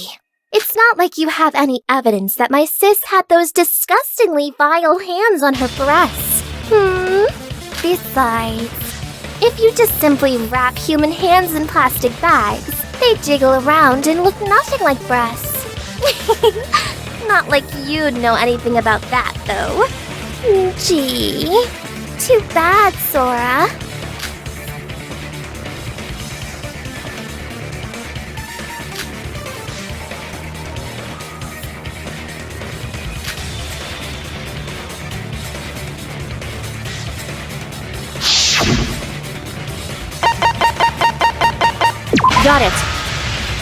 You want proof? Fine, I'll give you proof. There were pins lying near the ghost house. Take a closer look at them, Kanade. Don't they look like they'd be perfect to hold something in place? Ever since I found them while investigating, I've been wondering, why would something so out of place just be lying around like that? Only now, though, has it occurred to me. Those pins were used to tightly affix the hands and close together. You come up with a crazy and ludicrous plan like this, then you just go and discard them like trash? Girl, are you a genius or an idiot? Make up your mind. She was probably in a hurry. The older sis needed to remove her disguise ASAP before entering the ghost house. She removed her disguise? But I thought Hibiki disguised herself as Kanade when she left the pool. If the disguise itself was used to carry the hands, why would she suddenly remove it and risk giving everything away? Maybe if you spent less time crying with your heart and more time thinking with your head, you'd have realized it. Think back to what Bubblehead said and who she saw entering the ghost house. Stop calling me Bubblehead! I have a name, you know, and I definitely saw Hibiki. I know they're similar, but their hairstyles and hairpins are a big difference, I notice. Kanade needed to make sure it was Hibiki who was seen near the ghost house, not herself. This was part of her plan in order to make Aroha seem suspicious. She likely didn't have time to dispose of the pins properly, so she threw them away, hoping they'd go unnoticed. I don't know anything about that. So it's true. When we were watching the parade, we had Setsuka's severed hands right next to us. And right up on his... That's so wrong on so many levels. Give it up, Kanade. We've successfully solved all 3 contradictions you presented us with. The monorail's timetable, how the body was moved, and how Setsuka's hands were carried. There's nowhere left for you to run. We're all so tired. Please don't make us keep doing this. Please, just admit to your crimes. Stupid sis. She ruined everything. Telling you guys critical information. Carelessly discarding the pins. Sometimes I even wonder if we're really related with how stupid she is. Alright, you win. I am the culprit. So it really was Kanade. Fucking check to the mate. Finally got there. And to think had I done this alone, it would have been a perfect crime. How ironic. All that planning, and yet it was my own sis and using her as an accomplice that screwed me over. Hey, chin up, girlie. That plan was nothing short of genius, and this is me talking. I'd never be able to come up with something like that in a million years. I've met a lot of crafty bastards in my time, but I'd be hard-pressed to name someone whose brain rivals yours. Top 5 at least. You get a gold star from me. Oh, shut up, you disheveled freak. I'm sick of looking at you and hearing your Weasley voice. That aside, I have something to ask of Miss Kanade. From the looks of Miss Hibiki in this trial, her memory loss was genuine, correct? If Sis didn't have that trait, I wouldn't have even tried to use her as an accomplice. Memory or no memory, her stupidity knows no bounds. You'd have to be an idiot of the highest caliber to risk using her as an accomplice when she's herself.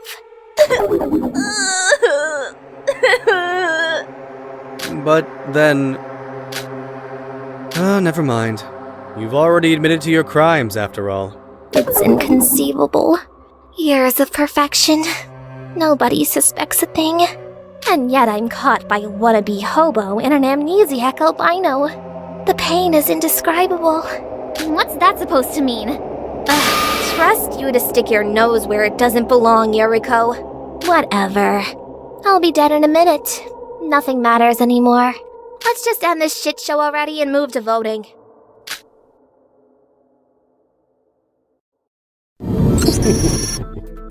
I must say, you all put on a truly remarkable display today. The battles of wits and words. It was unlike anything this feathered figure had ever seen. As both your teacher and this trial's judge, I must say, you have made tonight's proceedings incredibly entertaining. After a long-fought battle, it appears you have finally reached a unanimous decision. Time to see whether this decision was indeed the truth or a lie. Never again will this island bear witness to such a roller coaster of a trial. But now our ride is over. Ladies and gentlemen, use the panel in front of you to vote for who you believe to be the culprit. Will you make the right choice or the dreadfully wrong one? What is it going to be?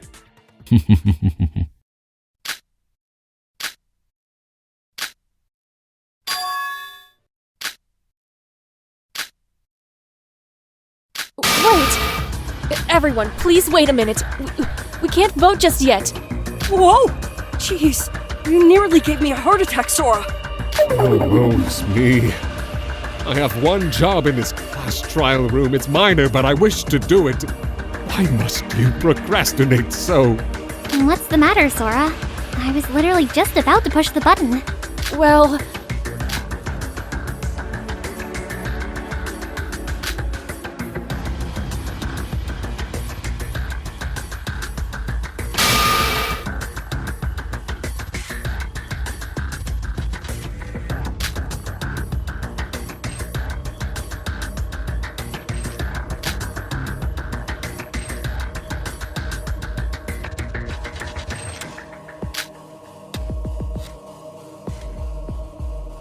Shobai. What? As the person who almost single-handedly solved this case, I need to ask, are you sure Kanade Otonokoji is the person we should be voting for? I can't put it into words. I know Kanade's the blackened, but I can't shake this feeling off. We have to reconsider. I'm dead serious right now. Sora? Are you okay? You're acting a bit weird. I don't think Kanade is the culprit. What tarnation? Huh? Okay, now even I'm confused. What is she doing? Well, you see, the thing is, I think Kanade's the culprit, but I don't believe Kanade's the culprit. I'm not too sure myself. Sora, you've been a real big help to us, but maybe you're overthinking. This trial's been going on for a long time. I think we're all a bit tired.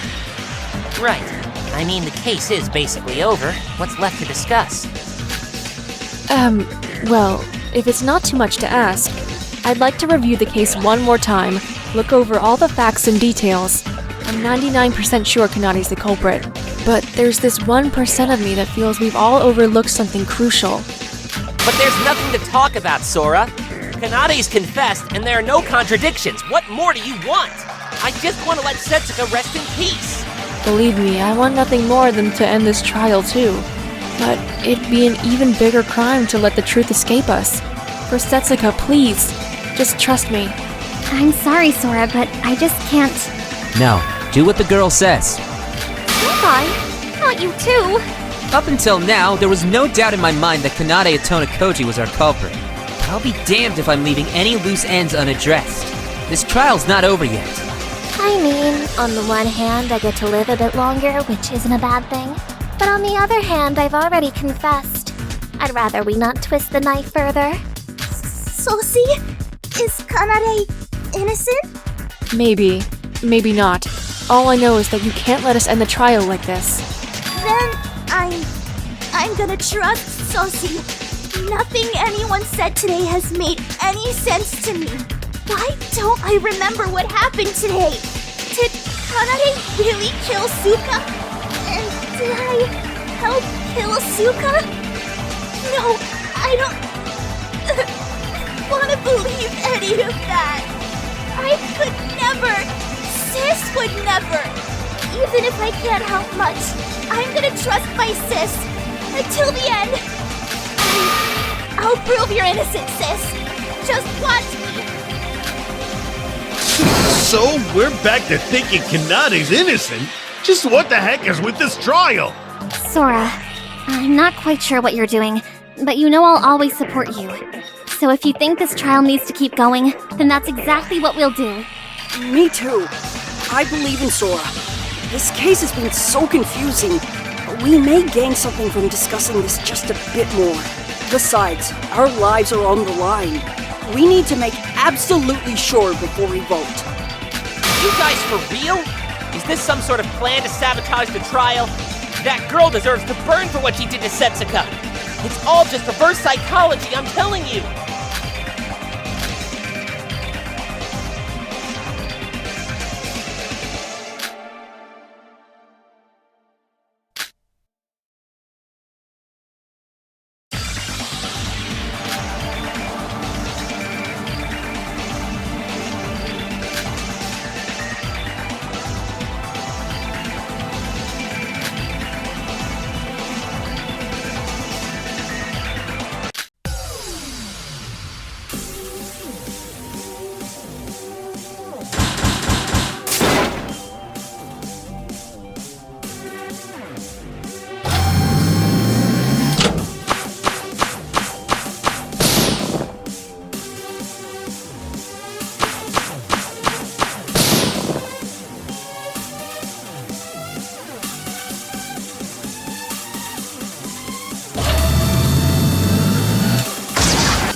You've already admitted to being the culprit.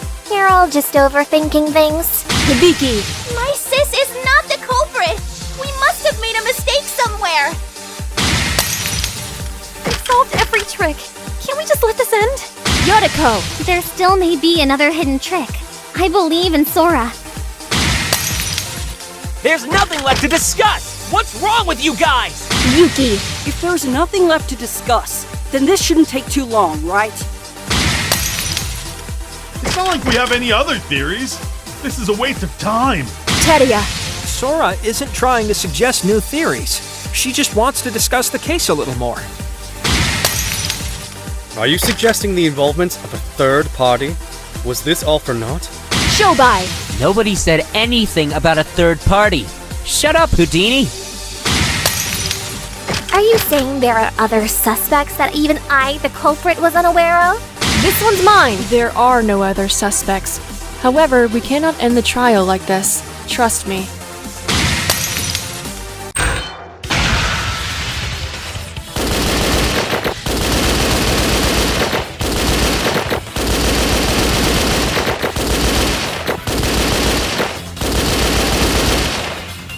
This is our answer!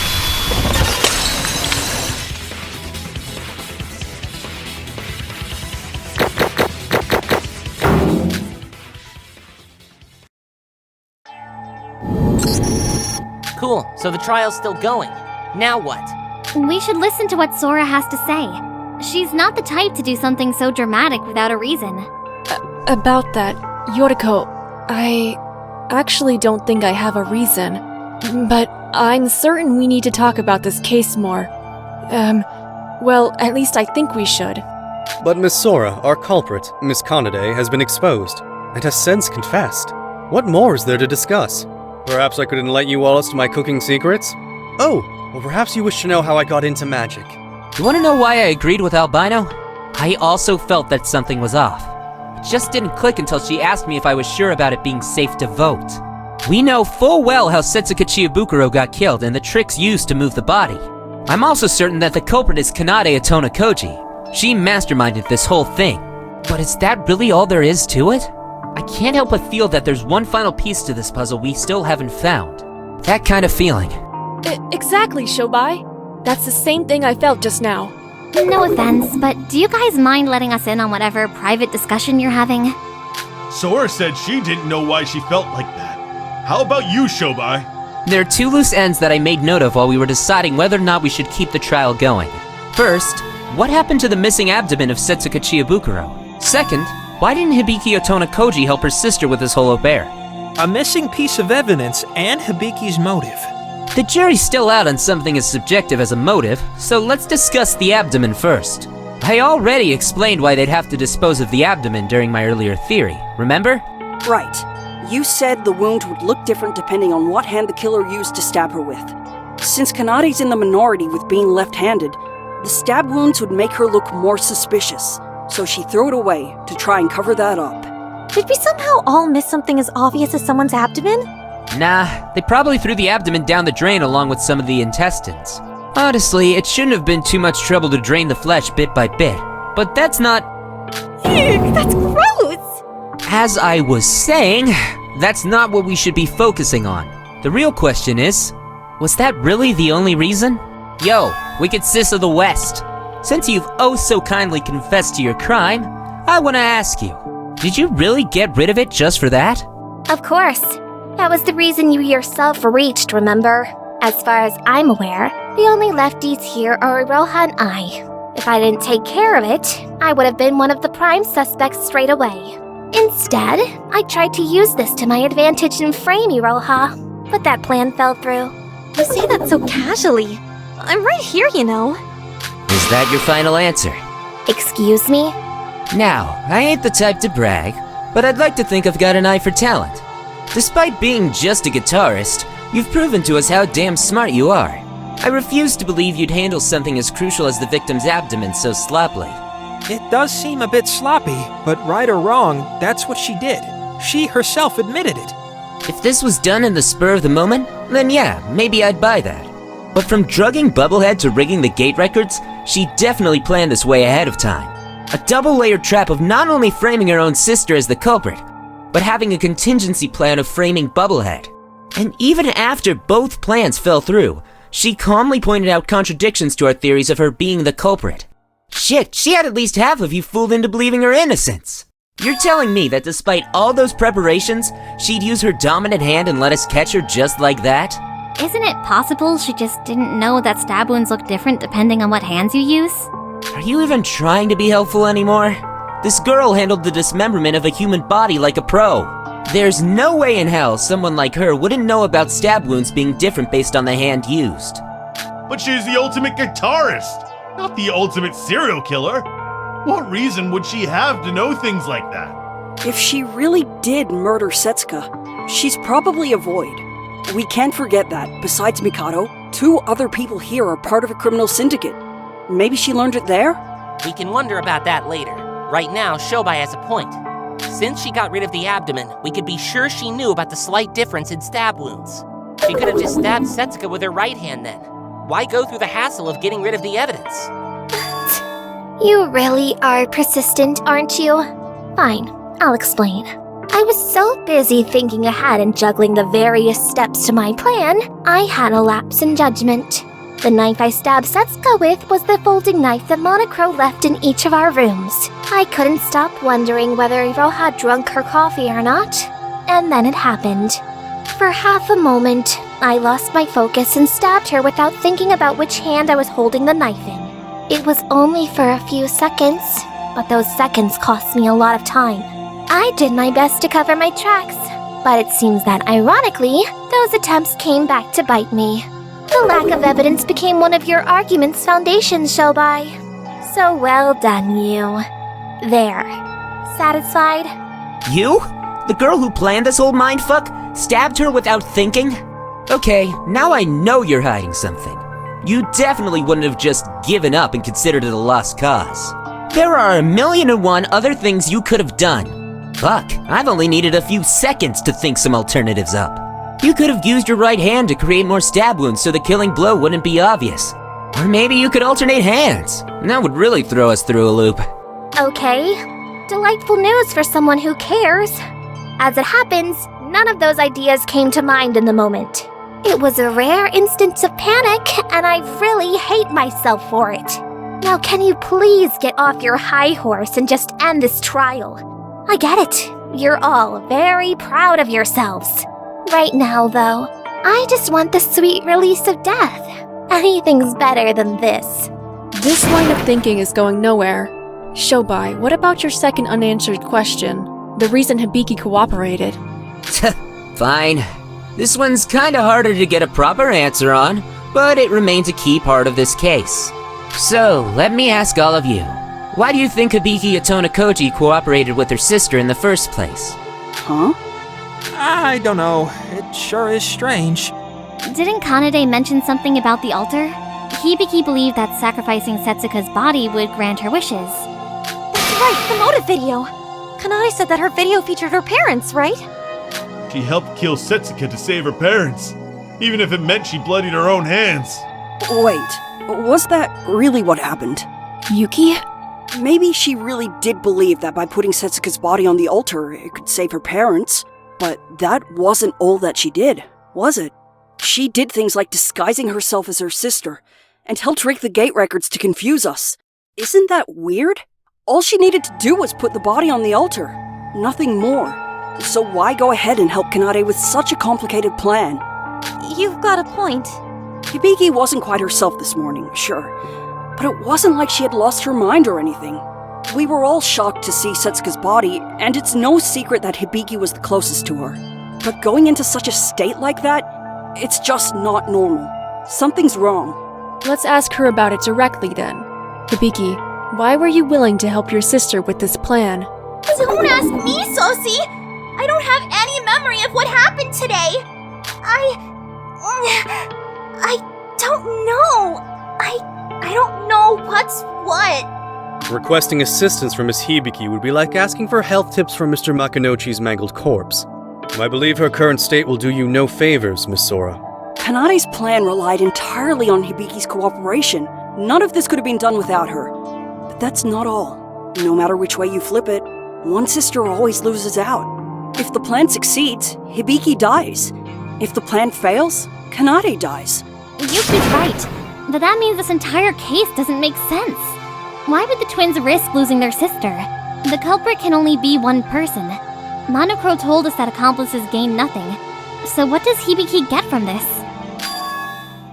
Ah! Shobai?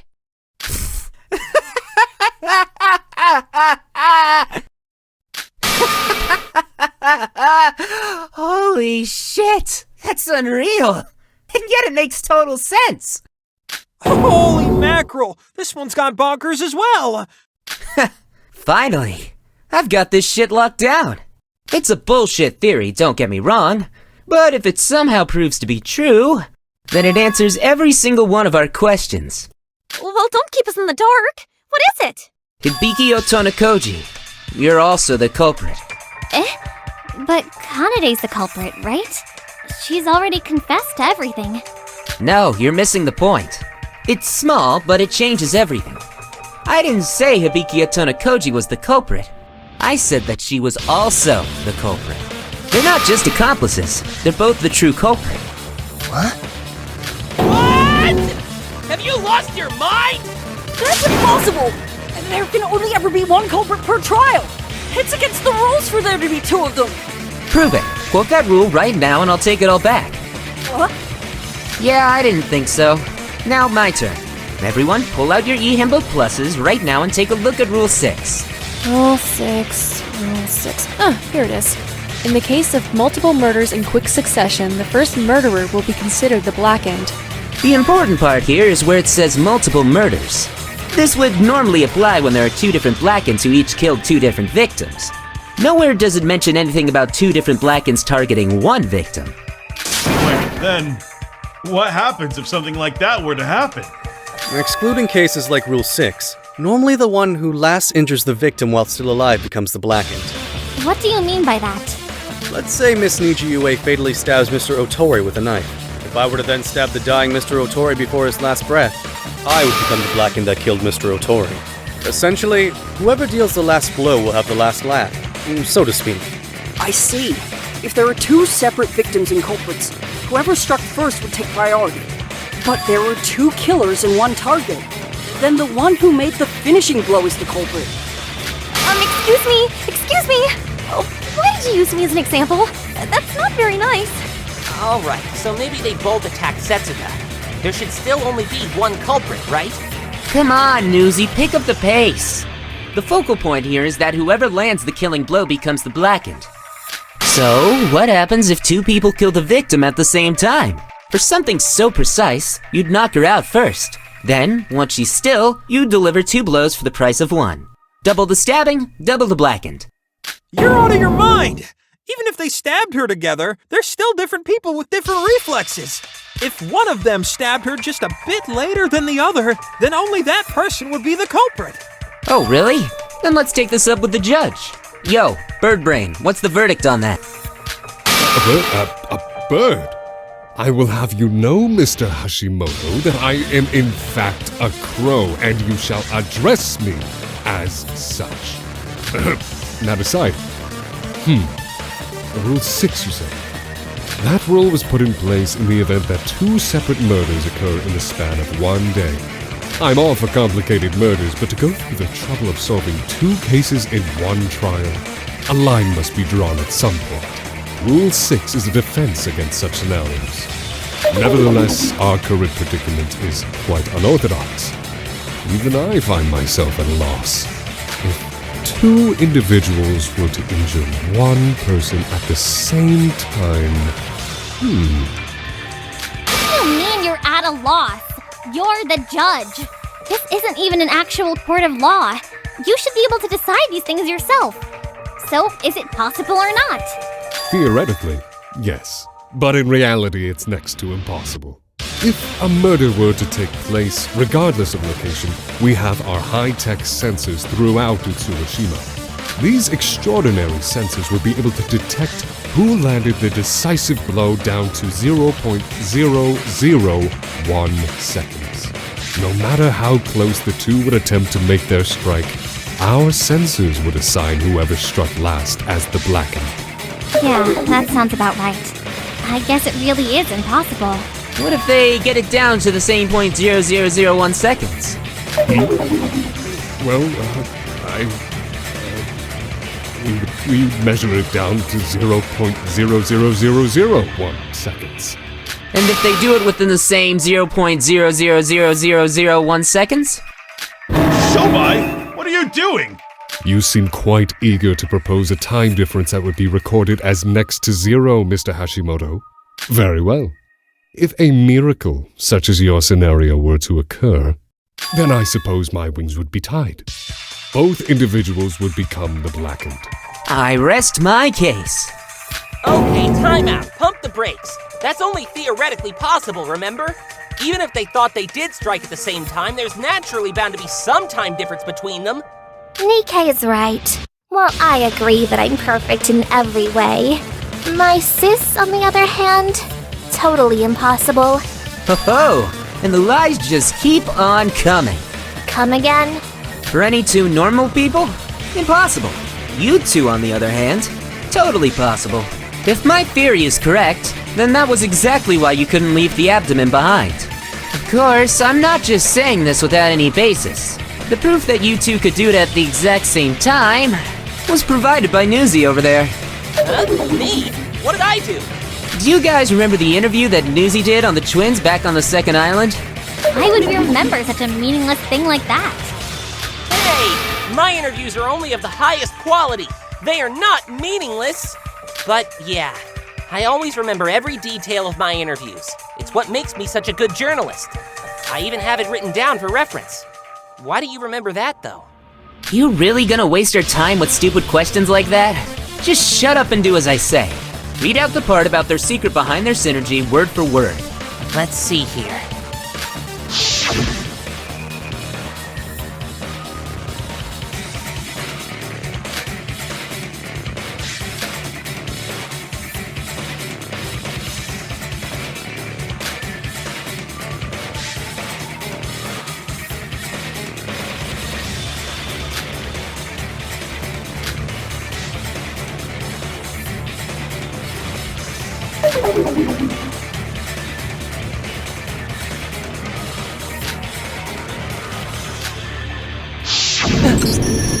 Holy shit. But that means... Do you understand now? Somehow these twins have perfect synergy. Suddenly the whole idea of simultaneous stabbings becomes real. Both twins attested to this statement. Even Kanade didn't deny it at the time. All they had to do was utilize their special sense of rhythm to stab simultaneously without any hesitation. Then they really did? Wait, are we sure that was scientifically accurate? I thought Hibiki was exaggerating. Surely this shouldn't be possible for two separate people. Shouldn't and isn't are two very different things, meathead. Why do you keep calling me meathead? Let me tell you, as a broker, I've met a lot of strangers and freaks around the world. In terms of twins, I've met some who have identical physical abilities, some who could read one another's minds, but never before have I met twins who share an identical rhythmic sense. Guess I can take that one off the list. Hibiki and Kanade are identical twins, right? They say that identical twins are almost the same down to their genes. They usually share the same personality, too. I remember seeing a film where two separated twins tricked their parents into believing they were their twin. Right. So if Shobai's theory were to be true, then that explains why they had to get rid of Setsuka's abdomen. If they used their rhythmic sense to do the stabbing, they must have used their dominant hand. The same hand that they use when they're playing the instruments. They probably couldn't risk one of them forcefully trying to use the other hand and failing. That would also explain why they couldn't have made additional stab wounds. Until Miss Chiebukuro was confirmed as dead, they would have had to leave only the simultaneous stab wounds. Because it's a system where the person who last injured the body becomes the culprit. But couldn't they have stabbed her after she was dead? Why would they get rid of the abdomen when... Nah, a stab wound made before and after the person's death differs in its appearance. If they managed to stab her simultaneously on their first try, they naturally would have then waited for Setsuka to die. Dying from blood loss isn't instantaneous. It takes time. If they created a stab wound after she died, the difference between that and the first one would be notable. All it would have taken is one person knowing the difference between the two for that to fall apart. Enter me. How can you tell them apart? What am I, your mom? Go read a book about it in the library, dipshit. I was just curious, okay? Why you gotta be so mean? Holy crap. I never thought it'd be possible, but I'm starting to believe they both really may be the culprit. One more thing. You want to know the scariest part about that girl? When Newsy was doing his interview, she wasn't too keen on her sis giving away that info about their rhythmic timing. And then if we look back even further to the simping spaceman's trial, that very same girl also asked Monocro about the existence of accomplices. Kanade Otonakoji had already been planning a double blackened murder as far back as the first trial, at least. No way! But Kanade helped us numerous times during the first 2 trials. Yup. All a ploy to get us to lower our guard around her. Heck, even I bought into it. She'd act helpful and we'd begin relying on her in trials. What'd make this trial any different? But we've still got the best to come. You want to know the funniest part about all this? Every piece of decisive testimony, one way or another, all came from your fucking idiot sister. You could have let the stab wounds be, since I would be the only one to tell the difference. And knowing these kids, they'd just ignore me if I tried to warn them. But because she blabbed to Newsy, you had no choice but to get rid of the abdomen. Identical down to the genetic level, eh? Ironic. You two couldn't have been more different. Shobai, that strange feeling I had that was preventing me from voting, I think your theory has cleared it up. I couldn't let myself vote because Kanade wasn't the sole culprit of the case. Hang on. If they both are the culprit, then if we didn't listen to Sora and just voted for Kanade... Whether we voted for Hibiki or Kanade, it wouldn't matter. It would have been wrong, and we'd all have been executed. So we all technically owe our lives to Sora. You're amazing! Just how did you realize something like that? I think you're giving me too much credit. Shobai did most of the heavy lifting. So we're settling on the two of them doing it together. Is that the public opinion right now? Yeah. I won't lie. I'm still not too sure. It's an interesting theory, sure, but... I agree. As much as I want to trust everyone, this is all still hypothetical, right? Sure, we have no concrete proof. But if this theory were to be true, then we can also finally explain Hibiki's cooperation. If they both become the Blackened and win, they both get to escape the island. That was Hibiki's incentive to become an accomplice. It's been a long battle, but we finally reached the true ending of this trial. The Otonokoji twins are the true culprits of this case.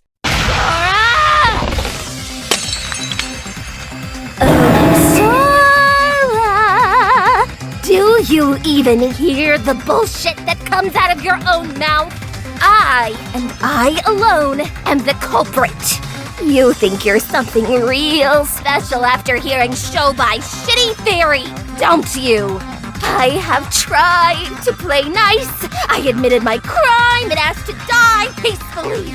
And you bitches and whores like you won't even let me do that. I will end you, Sora. Open your fucking ear holes and listen.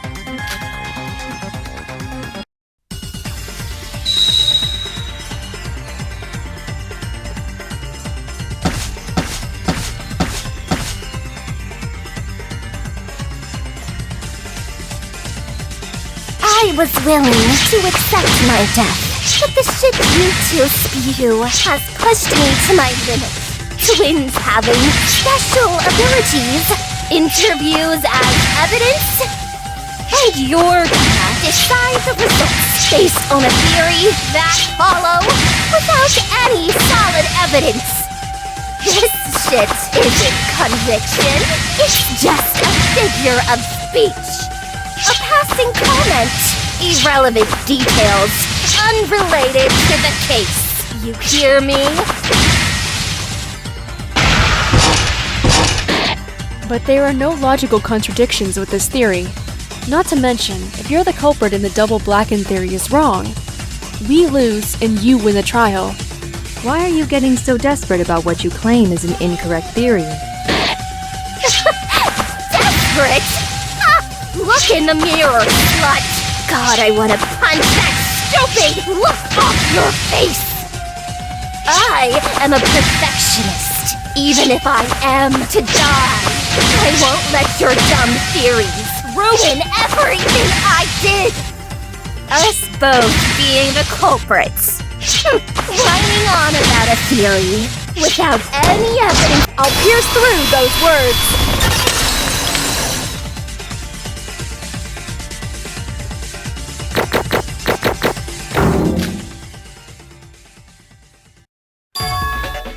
Proof? You say there is no proof?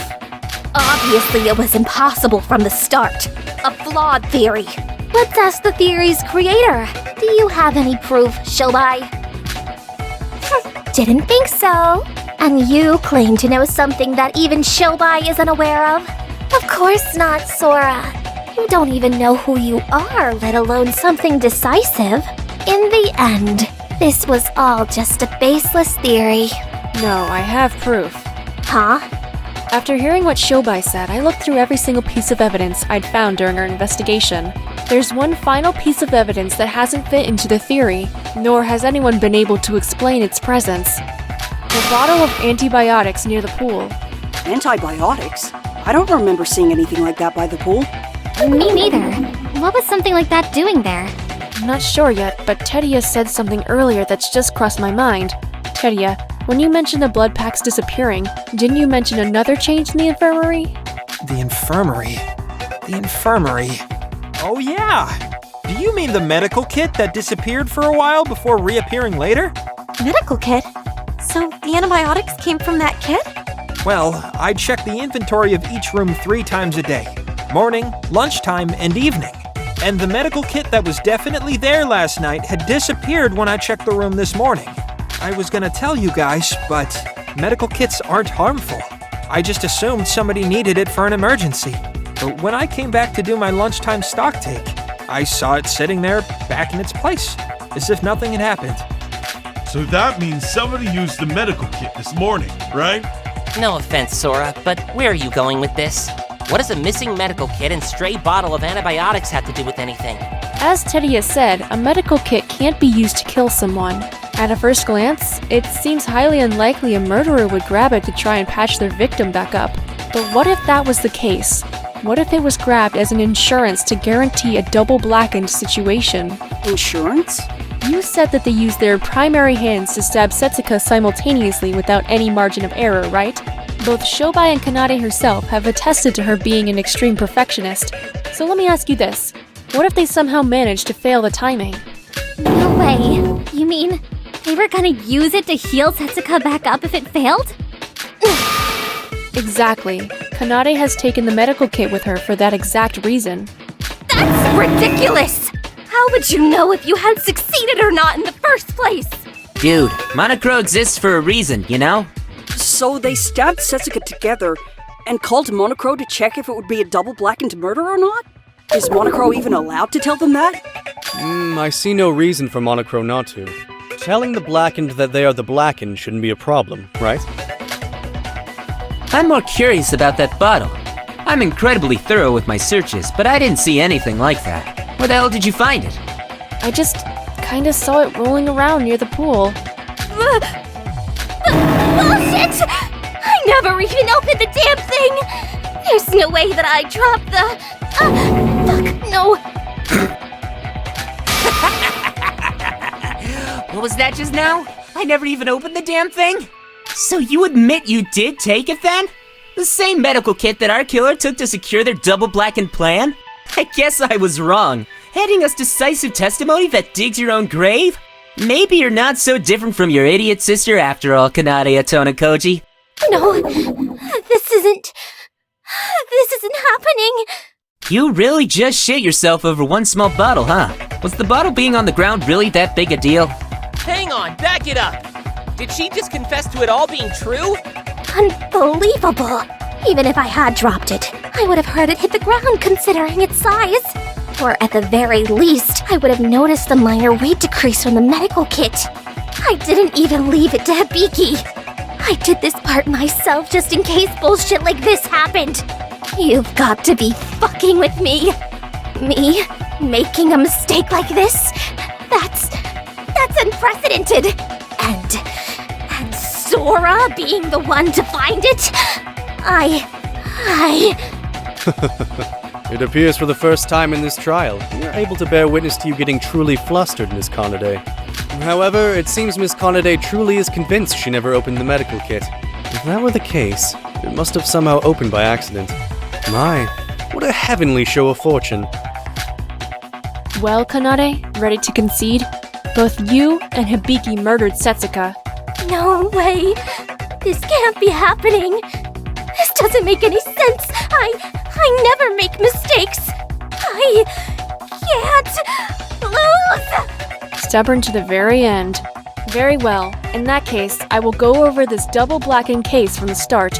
It's time for Melody Rhythm's swan song.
This is the truth of the case! Way back in the early hours of the morning, while we were all still sleeping, the culprit awoke long before the morning announcement. Knowing that Mikado prepared our breakfasts way in advance, they used this to their advantage and slipped some sleeping drugs into the coffee at Aroha's seat. This was done to make sure that Aroha would have no alibi throughout the entire day. Not long after daybreak, the true plan was set into motion, calling for Setsuka to meet them at the pool. En route to the scene, the culprit made a quick detour to the infirmary and grabbed a large quantity of blood packs in addition to a medical kit.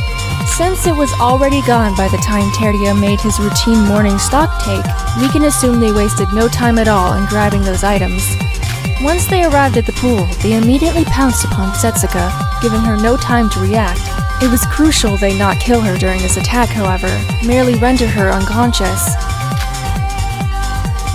As soon as Setsuka was out cold, our culprit signaled for another individual to join them at the pool.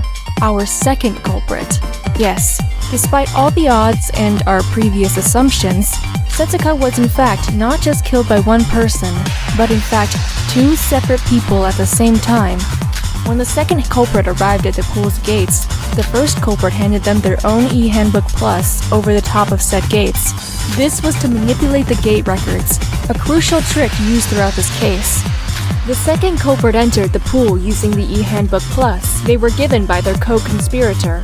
The in-record of the first culprit and Setsuka already existed in the gate records database, so when the second culprit entered through the gates, the results showed an out-record of the first culprit. By doing so, it guaranteed that the second culprit was able to enter the pool without using their own e-handbook plus and leaving a record. Next, the two stabbed the unconscious Setsuka simultaneously with a knife. Usually, it would be a matter of whoever stabbed the victim last would become the culprit, regardless of how close the two individuals attempted to time it. But our culprits shared a sense of rhythm with each other that was so in sync.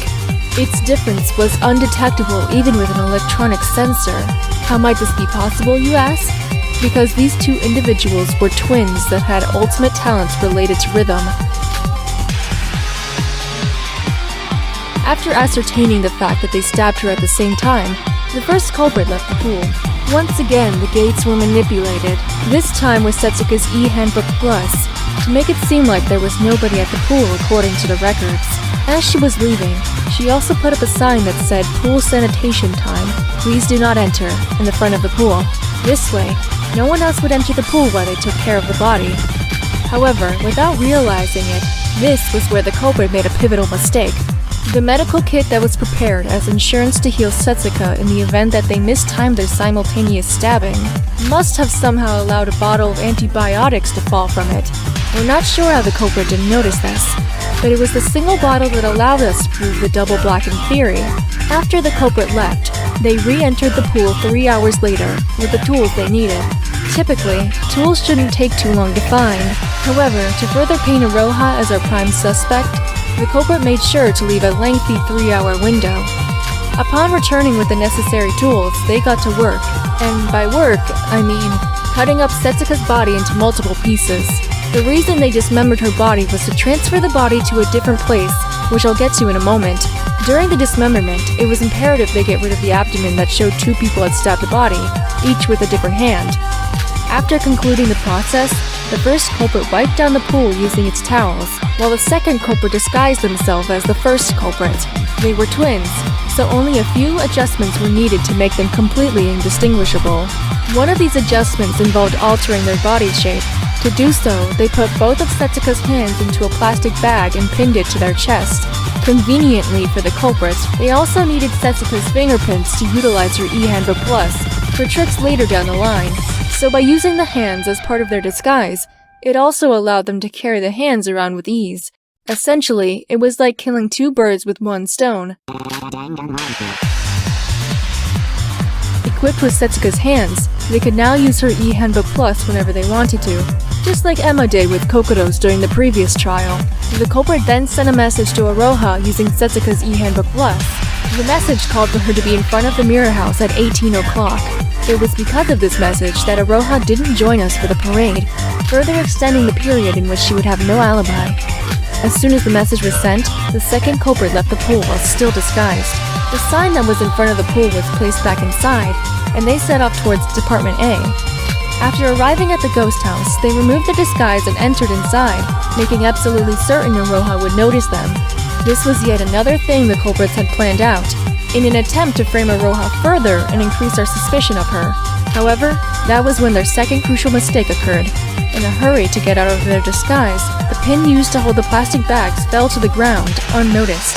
Had it not been for the pins, we may very well have been unable to prove the disguise theory. Now inside the ghost house, the culprit ran to the house's fuse box and cut its wires, as well as killing the fire at the fireplace, creating a blackout from within. The blackout was necessary so that others wouldn't notice the discrepancies inside the ghost house until the designated time that the culprits had planned. Extinguishing the fire wasn't just for the blackout, though.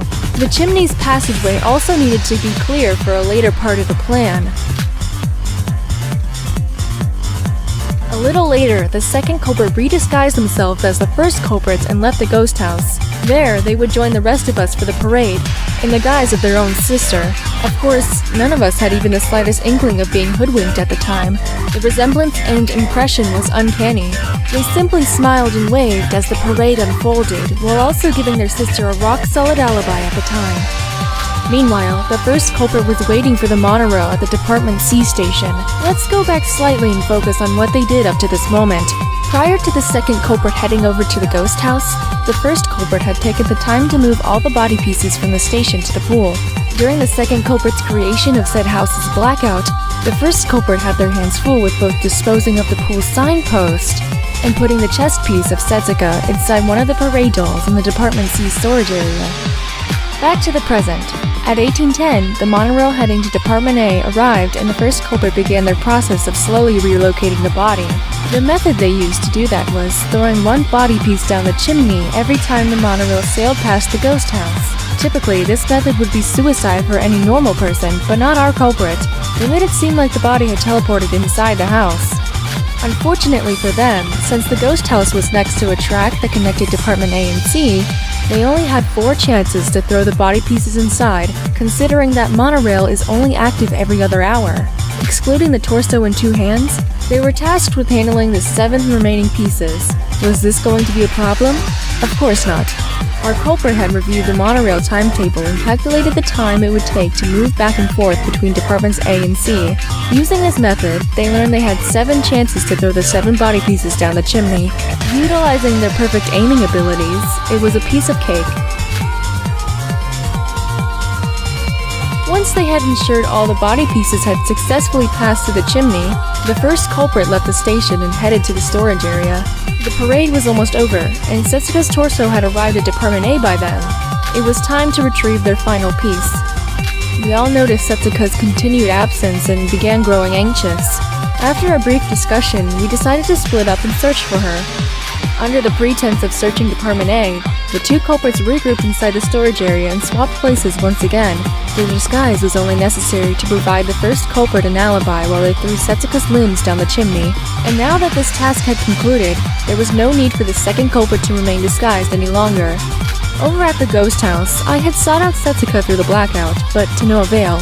Still believing she was alive, I left the place in a frenzy. Unbeknown to me, the first culprit was watching from afar. As soon as I had left, they signaled their accomplice, who had remained inside the storage area. Timing would be critical again.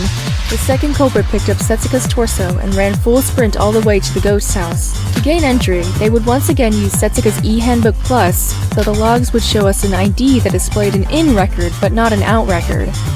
Finally came the decorations. All 10 body pieces were gathered up and spread out across the altar.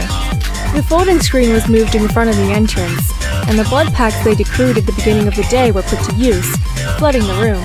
This was to create the illusion that the crime scene was the ghost house, and the culprit dismembered the body behind the folding screen. Emphasizing it further, a large trail of blood was planted by the culprit, leading up to the altar. They even spread some out on the altar as well for good measure. And then the finishing touches came in the form of the culprit deliberately dropping their hairpin near the altar, and sending everyone a message using Setsuka's e-handbook plus. It needed to look nonsensical, to demonstrate a state of panic, but also make a vague reference to the ghost house, to suggest who may be there. Of course, fleeing the scene would be too risky, so instead they simply hid in the space behind the folding screen, waiting for us to arrive. Like a moth to a flame, we were all taken by the unsightly scene of the ghost house, hesitantly following the trail of blood up to the altar, where our friend lay in pieces. It was a grueling task and an incredibly convoluted plan, but this was how the 2 culprits managed to move the body and fool everyone. The killers, who didn't just murder Setsuka, but viciously and brutally mutilated her body into pieces.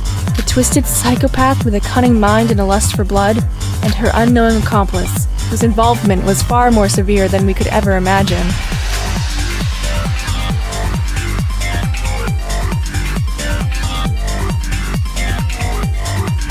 Ladies and gentlemen, the Otono Koji twins, Kanade and Hibiki. It was you 2.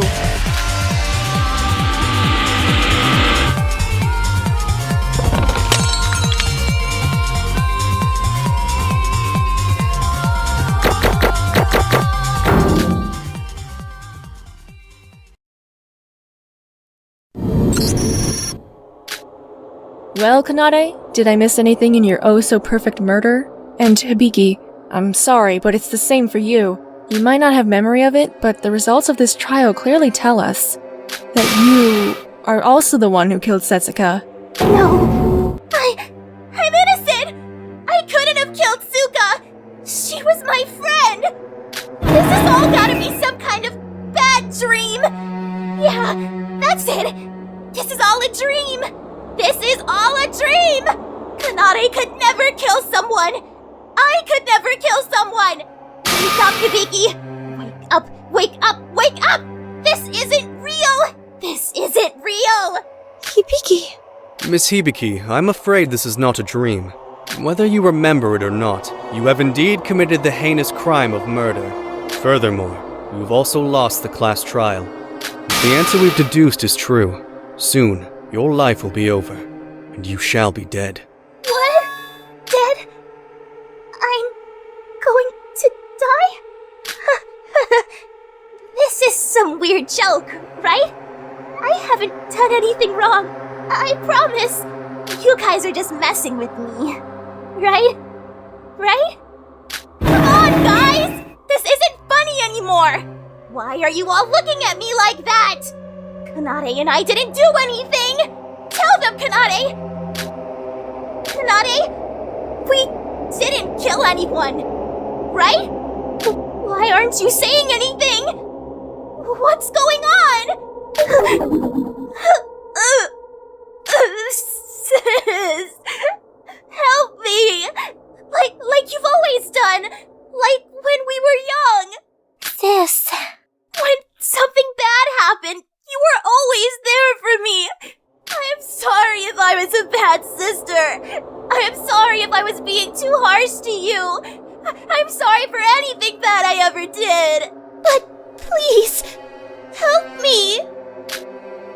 Hibiki, Kanade's about to die too. You've both lost the trial. Even she can't help you in this situation.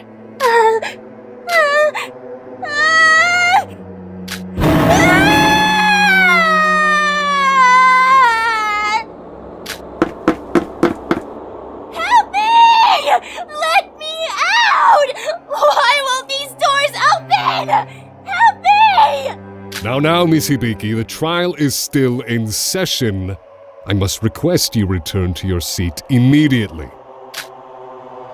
Let me go home! I hate it here! I need to save my parents! I'm so sick of this place! Let me out! Just let me out!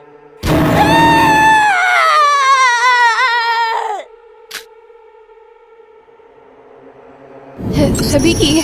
Hibiki, calm down! I wonder. That shrieking banshee of a girl.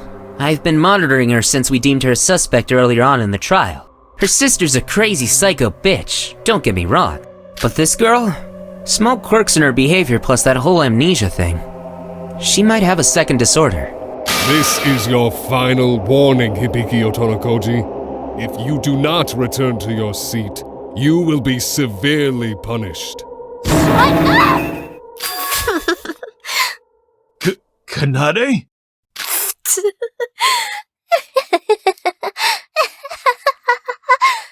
Sis. So adorable. I have nowhere to run, right? Well then, as they say, if you can't beat 'em, join 'em. I'm beyond furious that my masterful plan has failed. But knowing that I get to see my sister's most painful, most heart-wrenching, most despairful moments while I die, perhaps I found a way to win after all. Congratulations, everyone. You should be proud of yourselves. Both Hibiki and I. We are both the culprits of this case.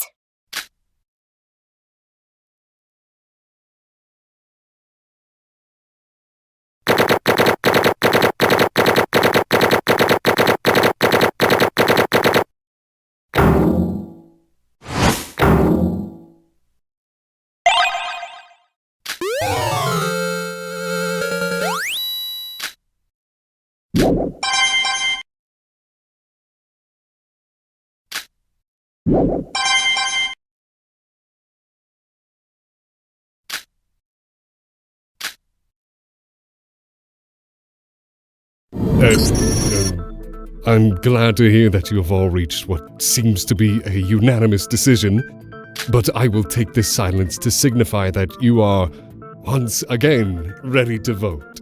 So help me, if one of you children elect to interrupt this process once again, I will personally tender my resignation and rain hellfire upon those above. Anyways, ladies and gentlemen, use the panel in front of you to vote for who you believe to be the culprit. As you have all taken the stance that our blackened is in fact two separate people, which is a first in the entire history of Danganronpa, I have temporarily replaced the late Mr. Kagurine's panel with one marked Otonokoji twins in the voting screen. If you truly believe that the two of them are the culprit, vote for that panel. Understood? Excellent. Will you make the right choice, or the dreadfully wrong one? What is it going to be?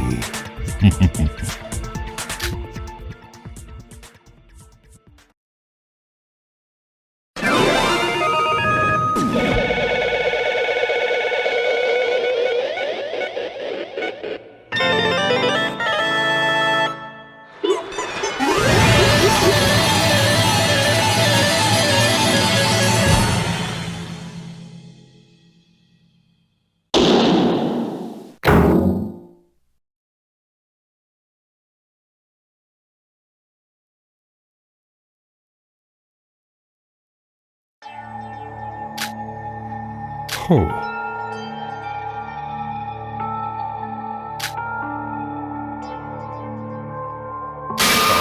Congratulations! Shit. What? Honestly,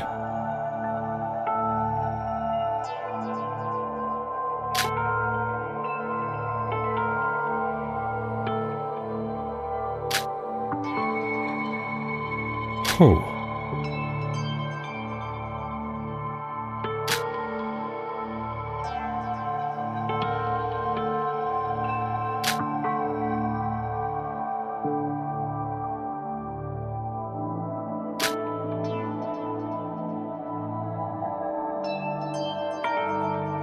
I must say, I'm impressed.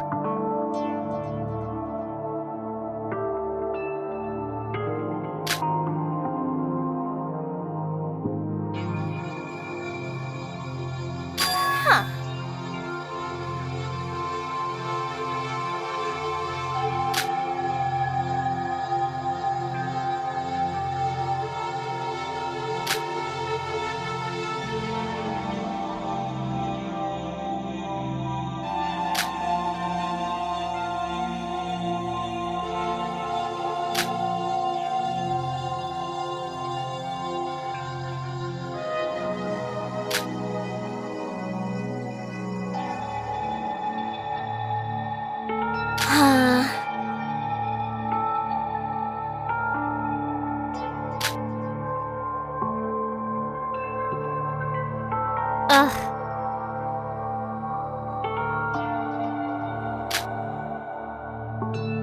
It is what it is.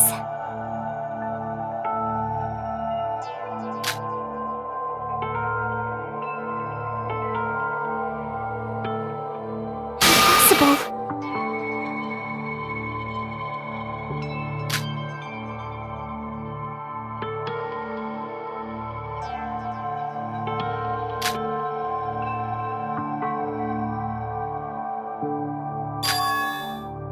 Just what is your talent?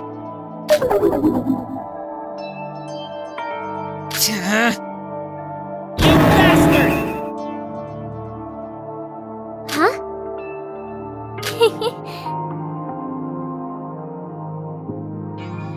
But...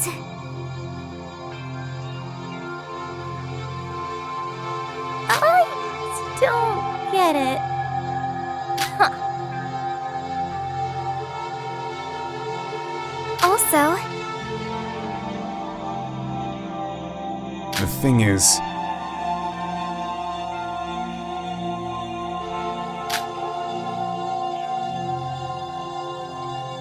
Seriously? Unforgivable! yeah.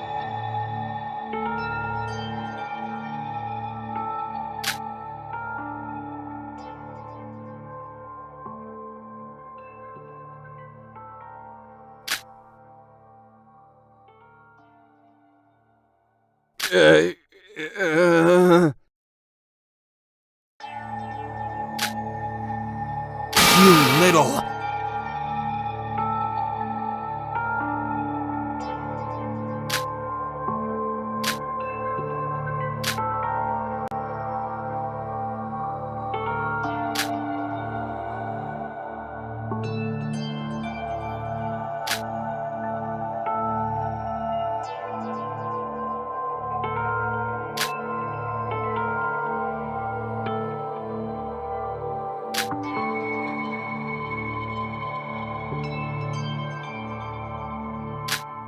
but...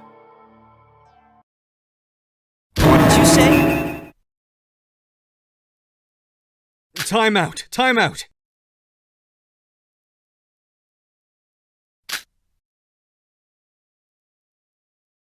Allow me to explain. So let me get this straight. What did you say? I tip my hat to you.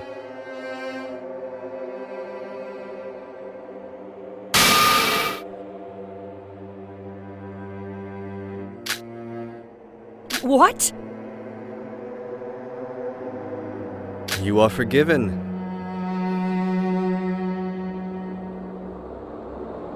Quite exciting.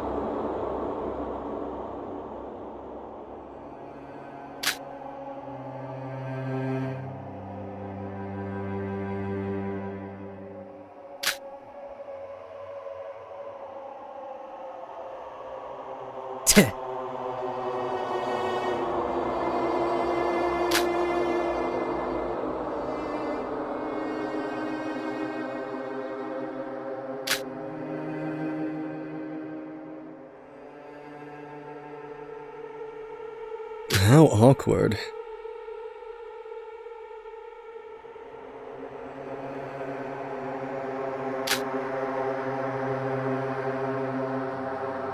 What?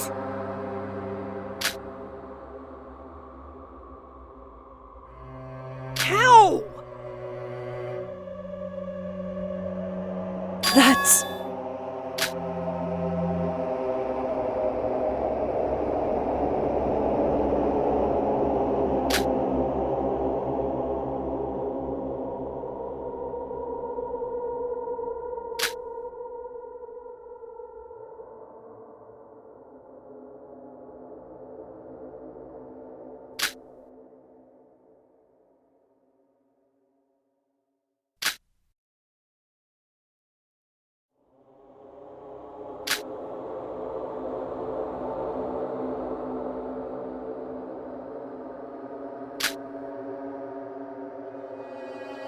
Are you for real?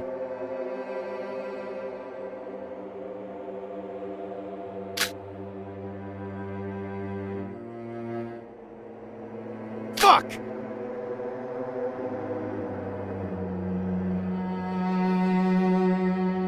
You little...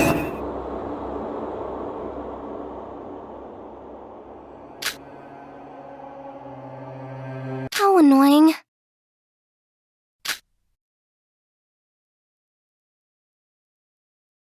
The hell?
Hey!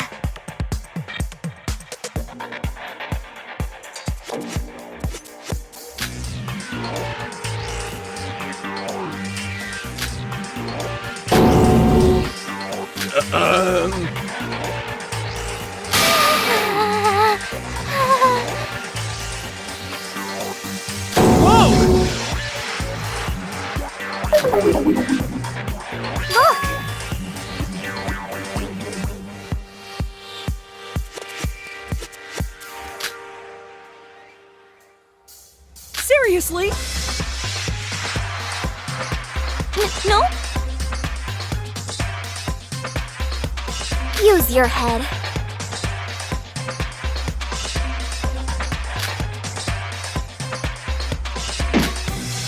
Also, cut it out!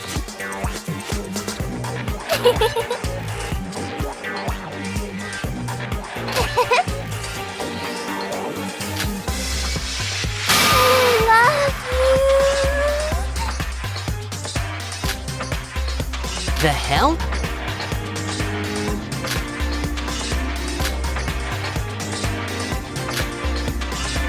Impossible.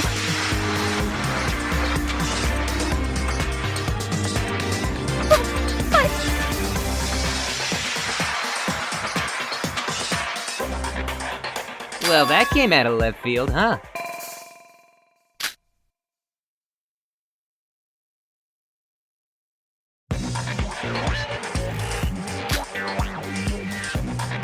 It's like this.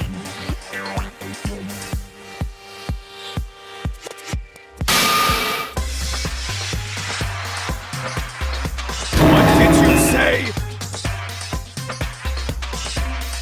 Piss off.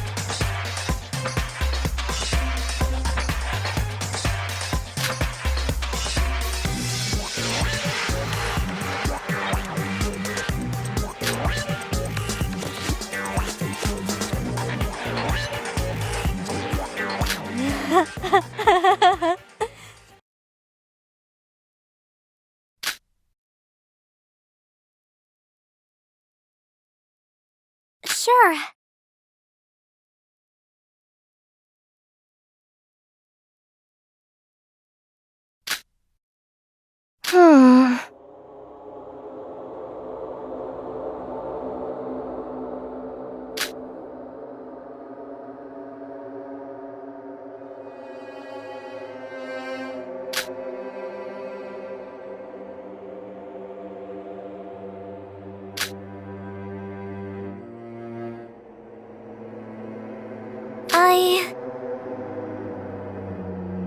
Good grief.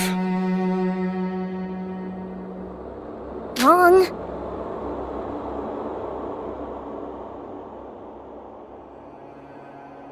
But...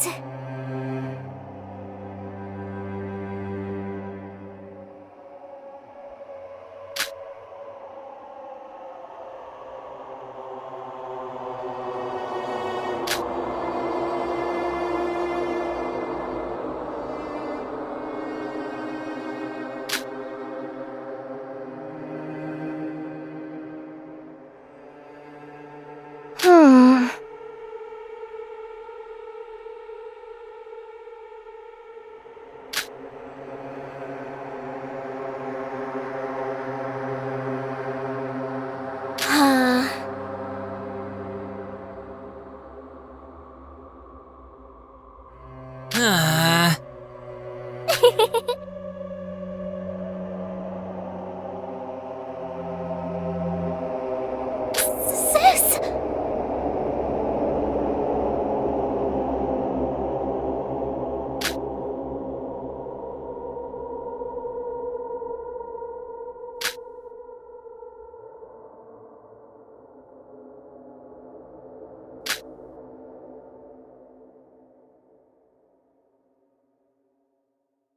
Huh.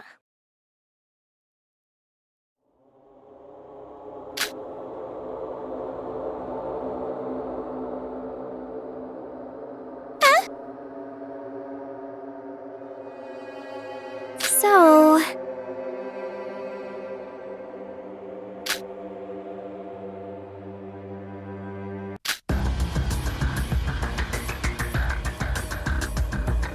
No way! Hey!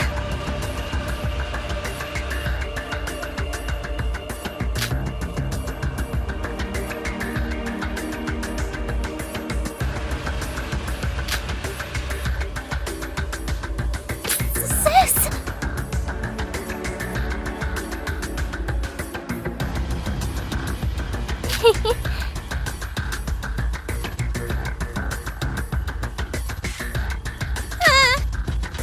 Are you for real?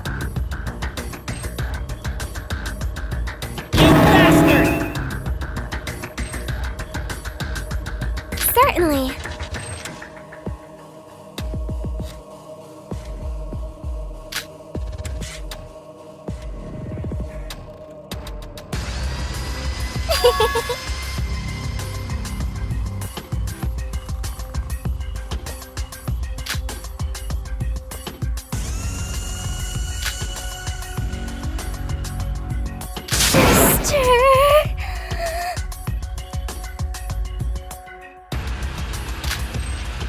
Also,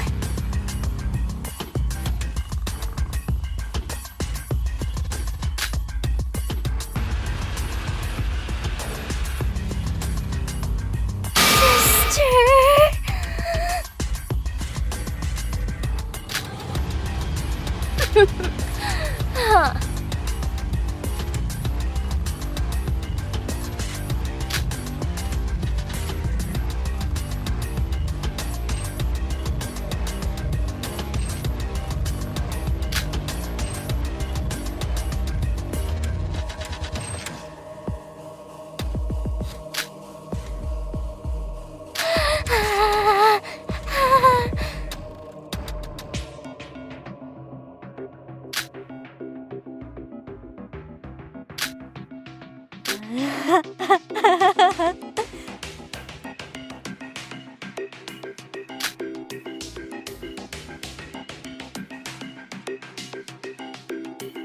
It wasn't easy at first.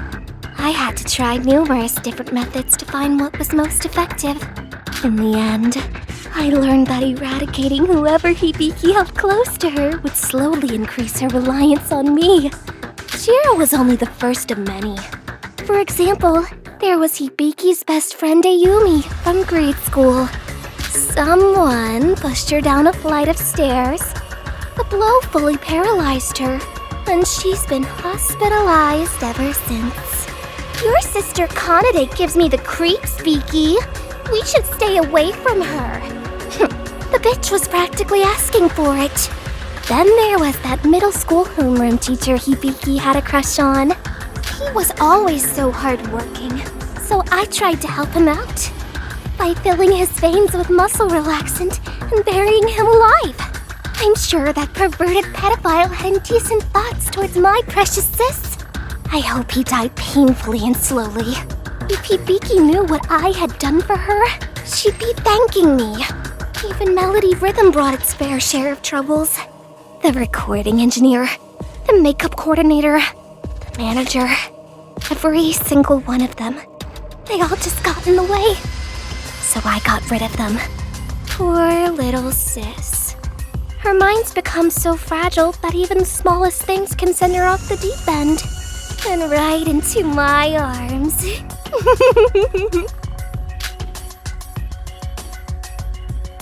No way.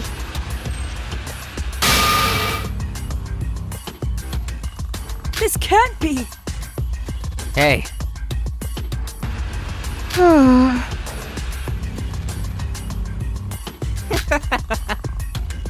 It's obvious.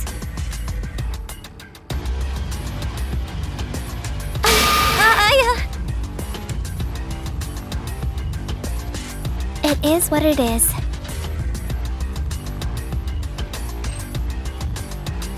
Impossible.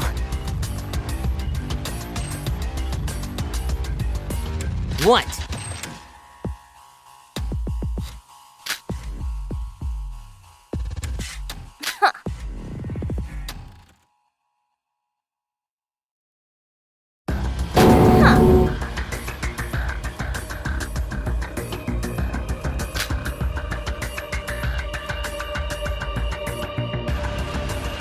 You! Look! Say.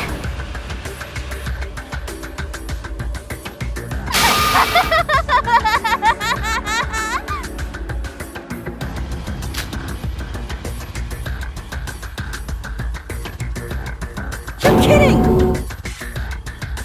Damn it!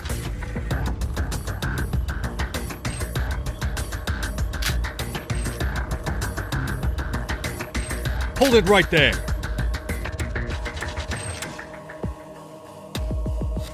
I'm sorry.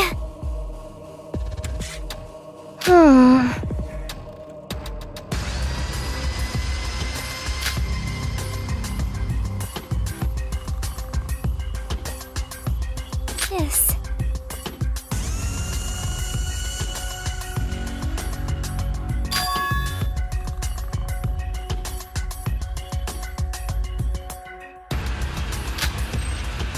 So...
How annoying.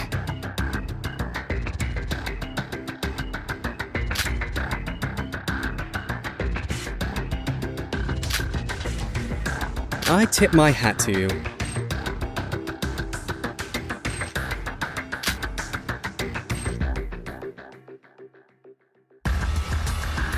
Hold on.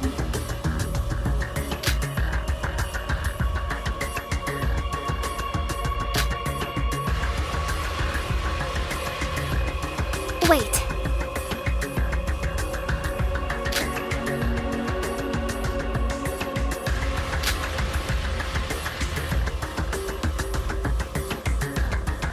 It's obvious.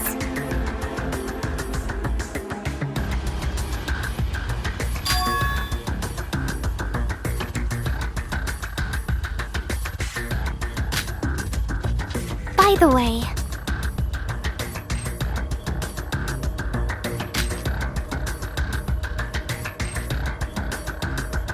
This is... Also...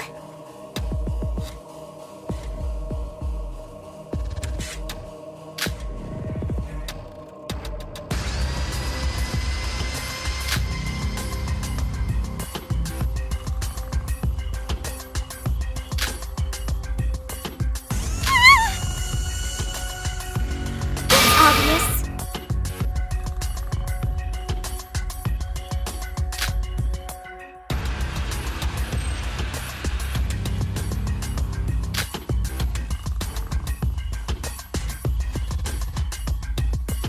Indeed.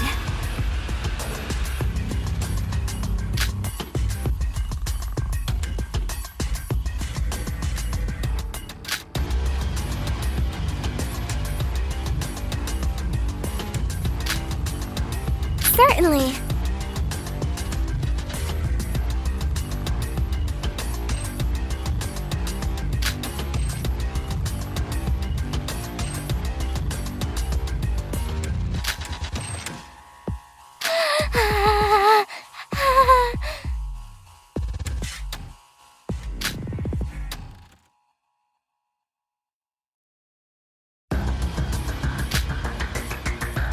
Oh.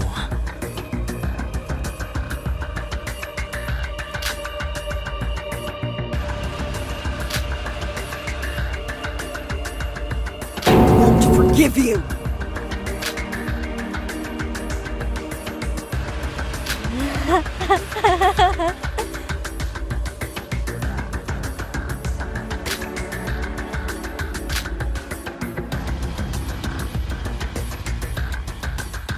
Sister.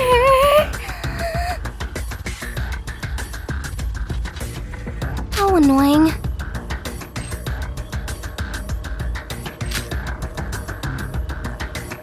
Use your head.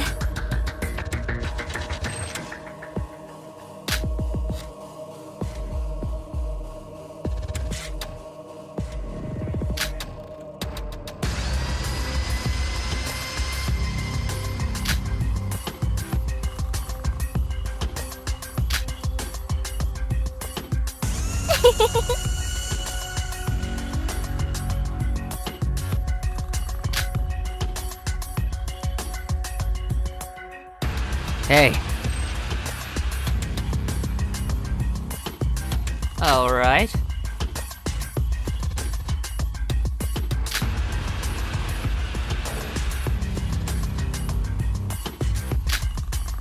Are you serious?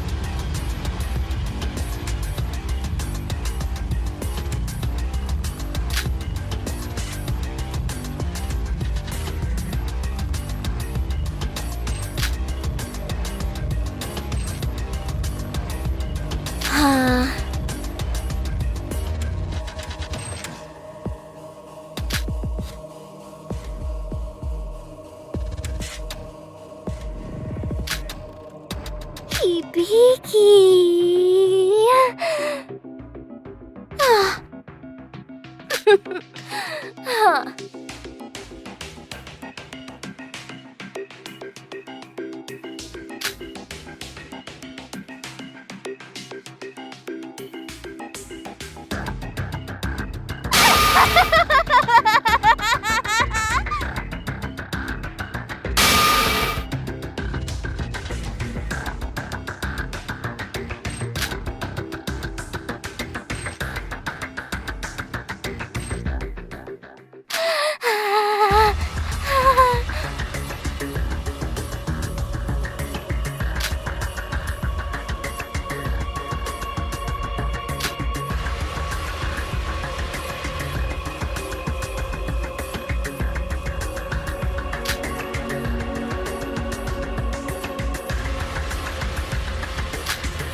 This is stupid.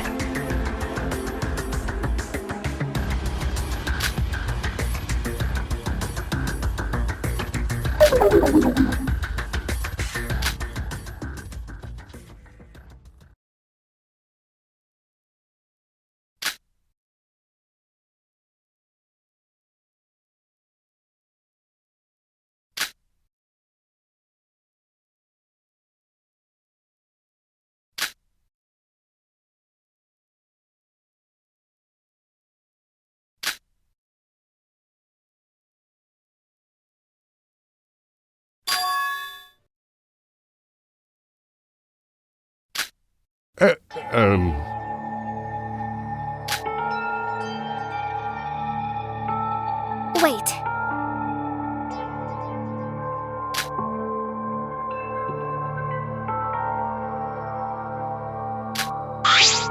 Huh? Look!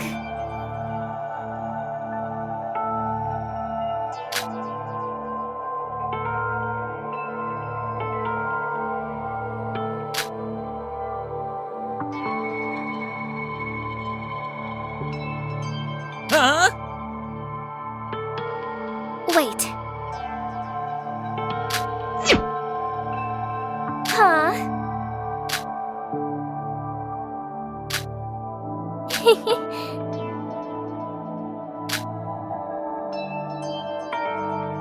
Hey! Say. Huh?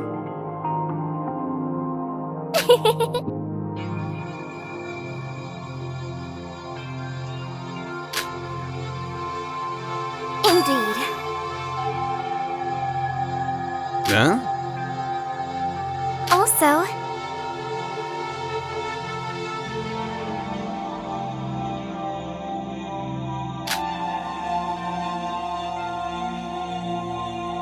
huh?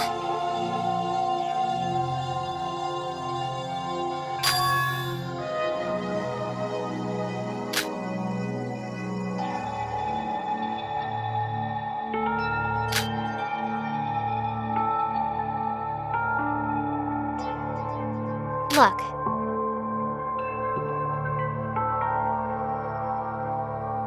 Huh?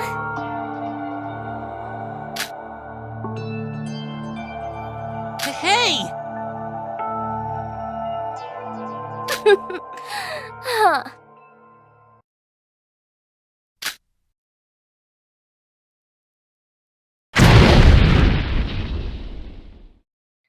think some things are best left in the dark, don't you? So I'll be taking this one to my grave. No! Haru!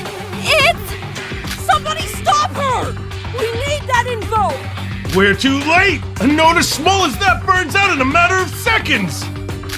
You! What the hell do you think you're doing? What does it look like I'm doing? I'm burning up any chance you have of taking down Mikado. I'm about to die, aren't I? Why should I care what happens to you guys next? Or what?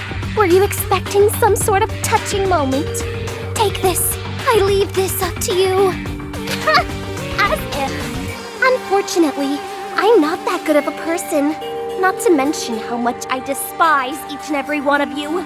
You all screwed me and my perfect plan over, and I don't take kindly to losing. Consider this payback. I told you at the end of the trial, didn't I? Even if you vote correctly, I'll still emerge as the victor. Oh no! Now all of Setsuka's hard work was for nothing! Oopsies.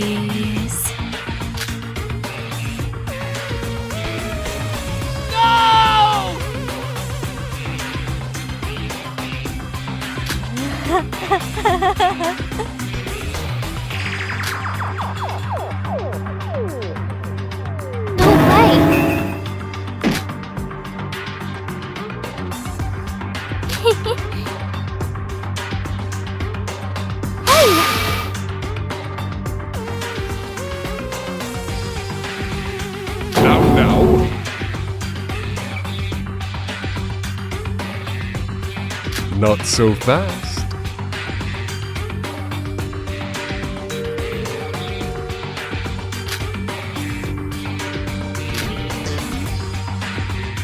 How annoying.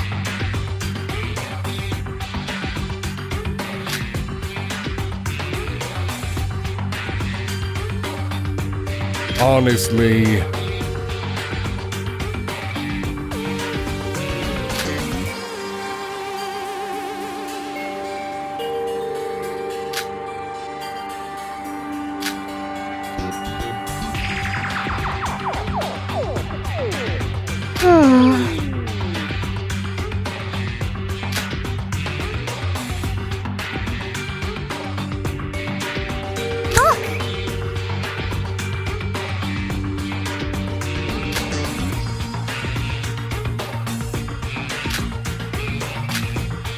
Huh?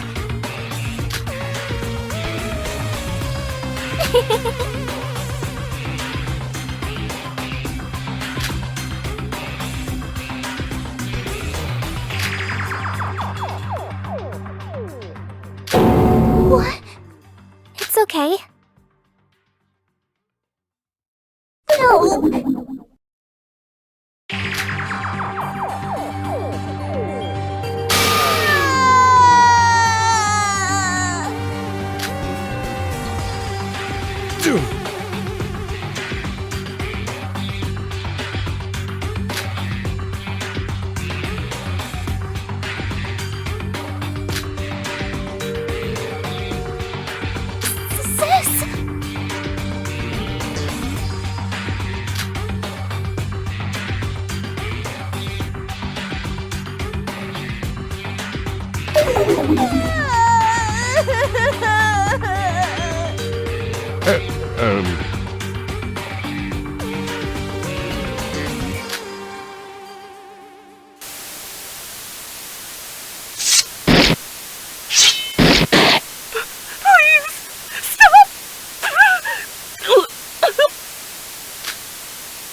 Let me explain.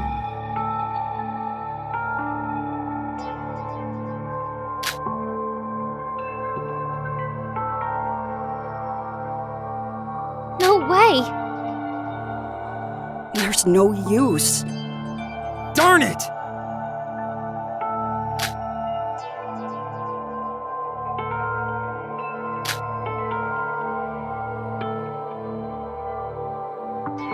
Good grief.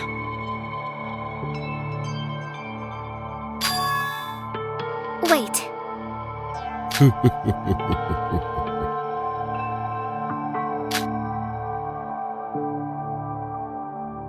Now.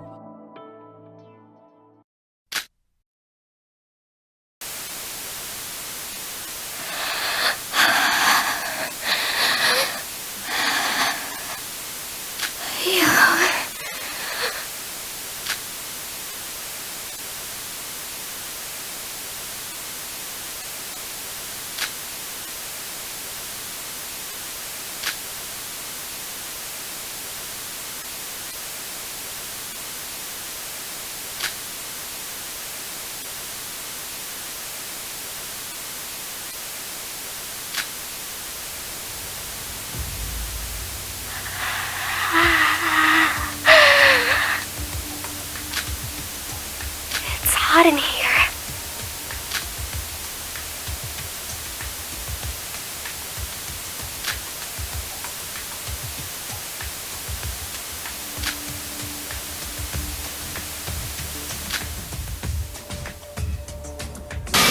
Wait!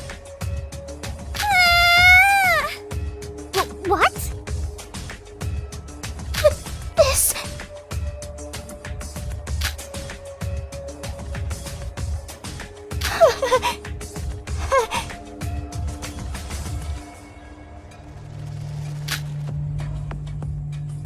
Wrong.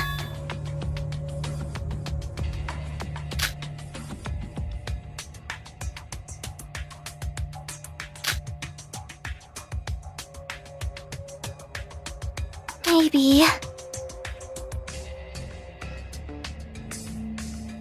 You see,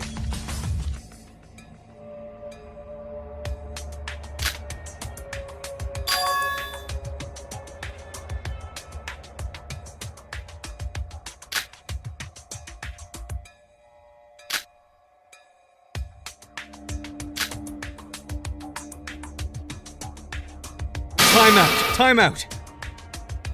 Wait.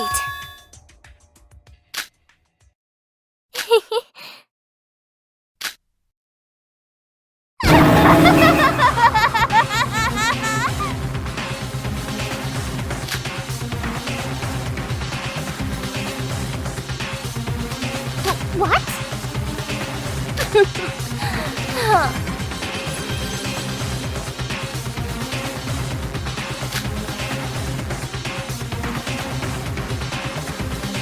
Oh.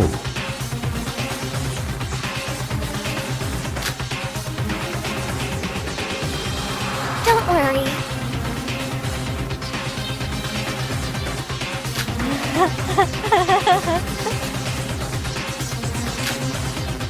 Very well.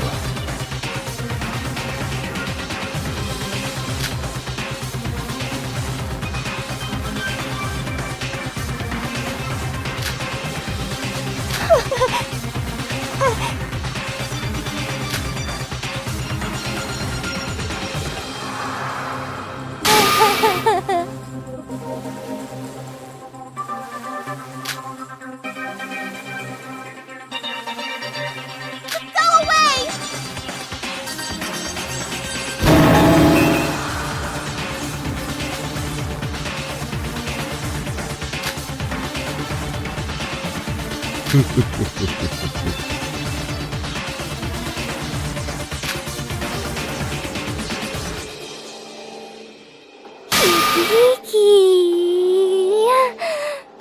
Go away!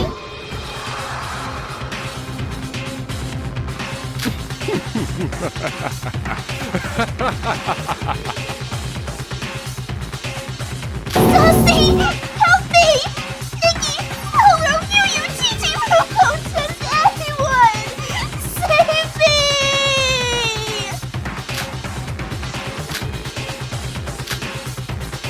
It's punishment time!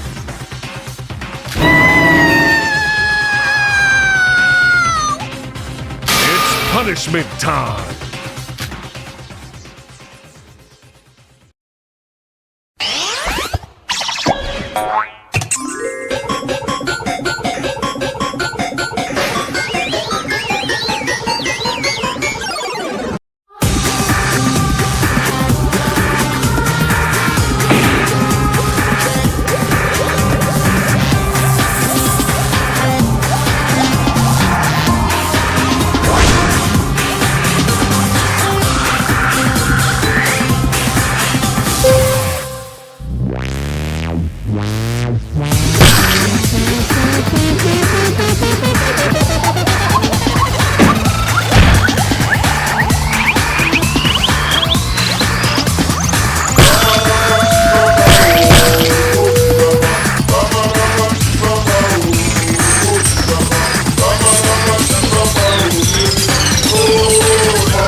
Go away.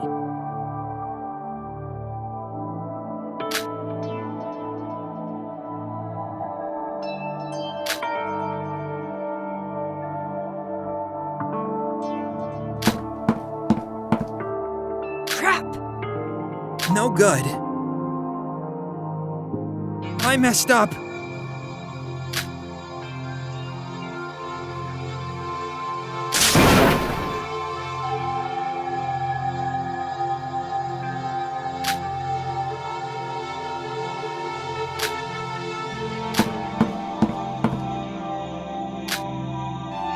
Incredible!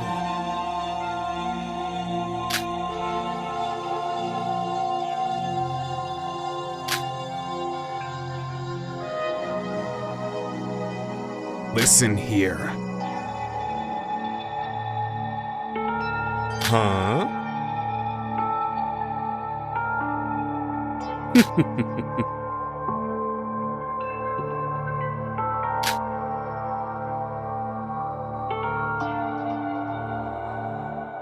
Careful now.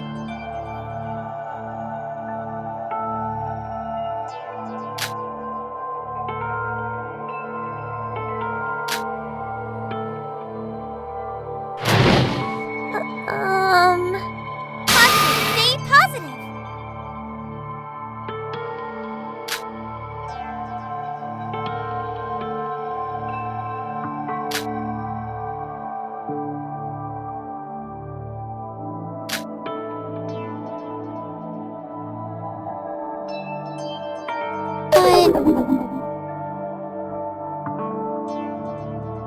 All right.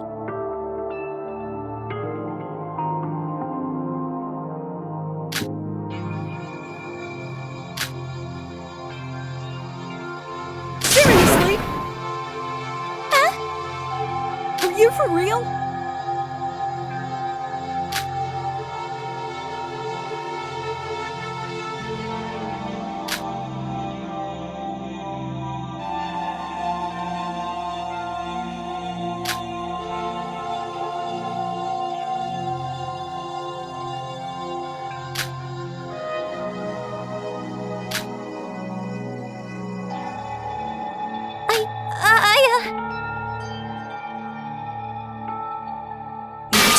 excuse.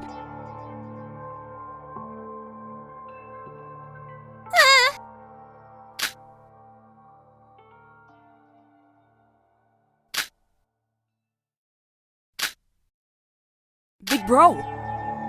Huh?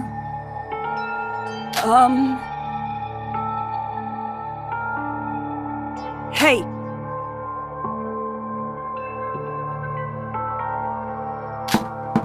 Hey!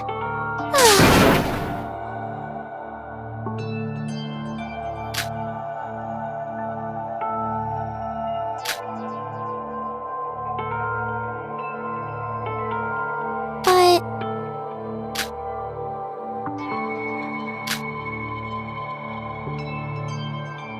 I want to die.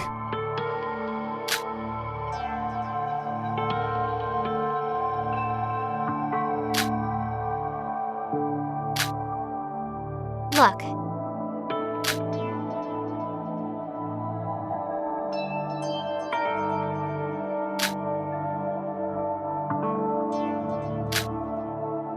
We can't give up! Leave it to me!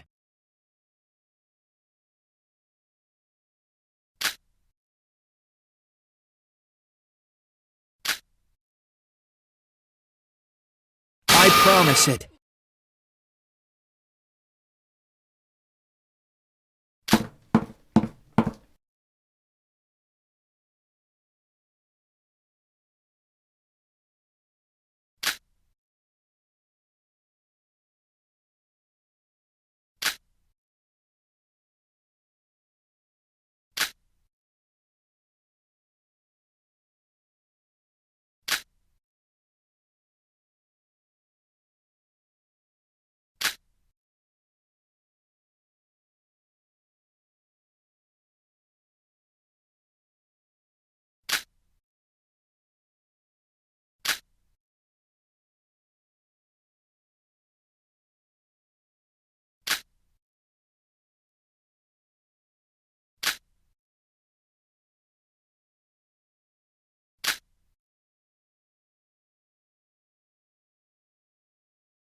Huh?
Disgraceful.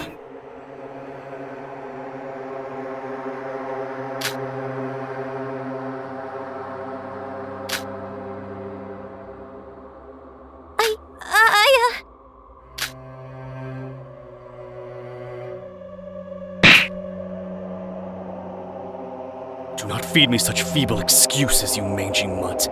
I warned you in advance what this motive would entail. And even then, you still managed to fail me. Need I remind you what your sole purpose here is, Miss Nijiue? To ensure our number is exactly 5, and to carry out your respective murder when the time comes. Can't you even manage something as simple as that? I should not have to remind you what's at stake here. If this plan fails, our lives are over. There are no second chances.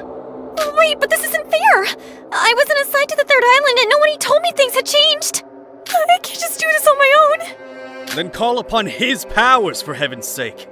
You saw what happened in the class trial, no? The outcome is already set. All you need to do is possess the will to make it happen. Do you mean to tell me you cannot do something as simplistic as that? Well, do you?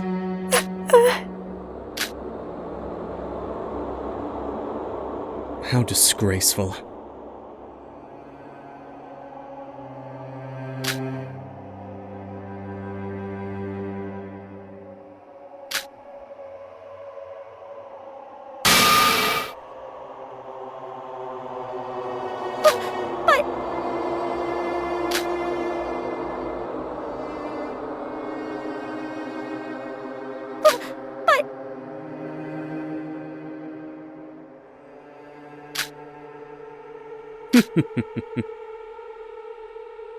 Good grief.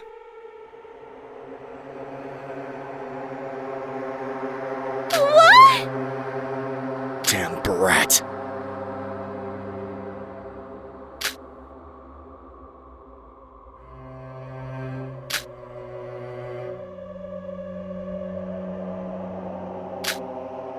You see,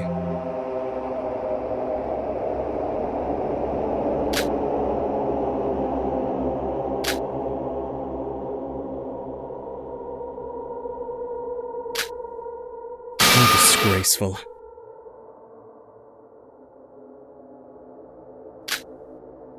Now then.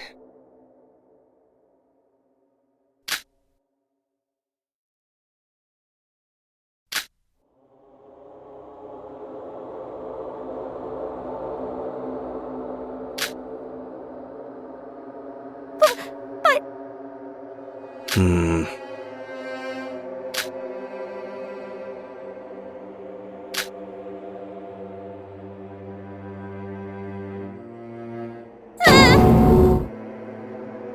Quite exciting.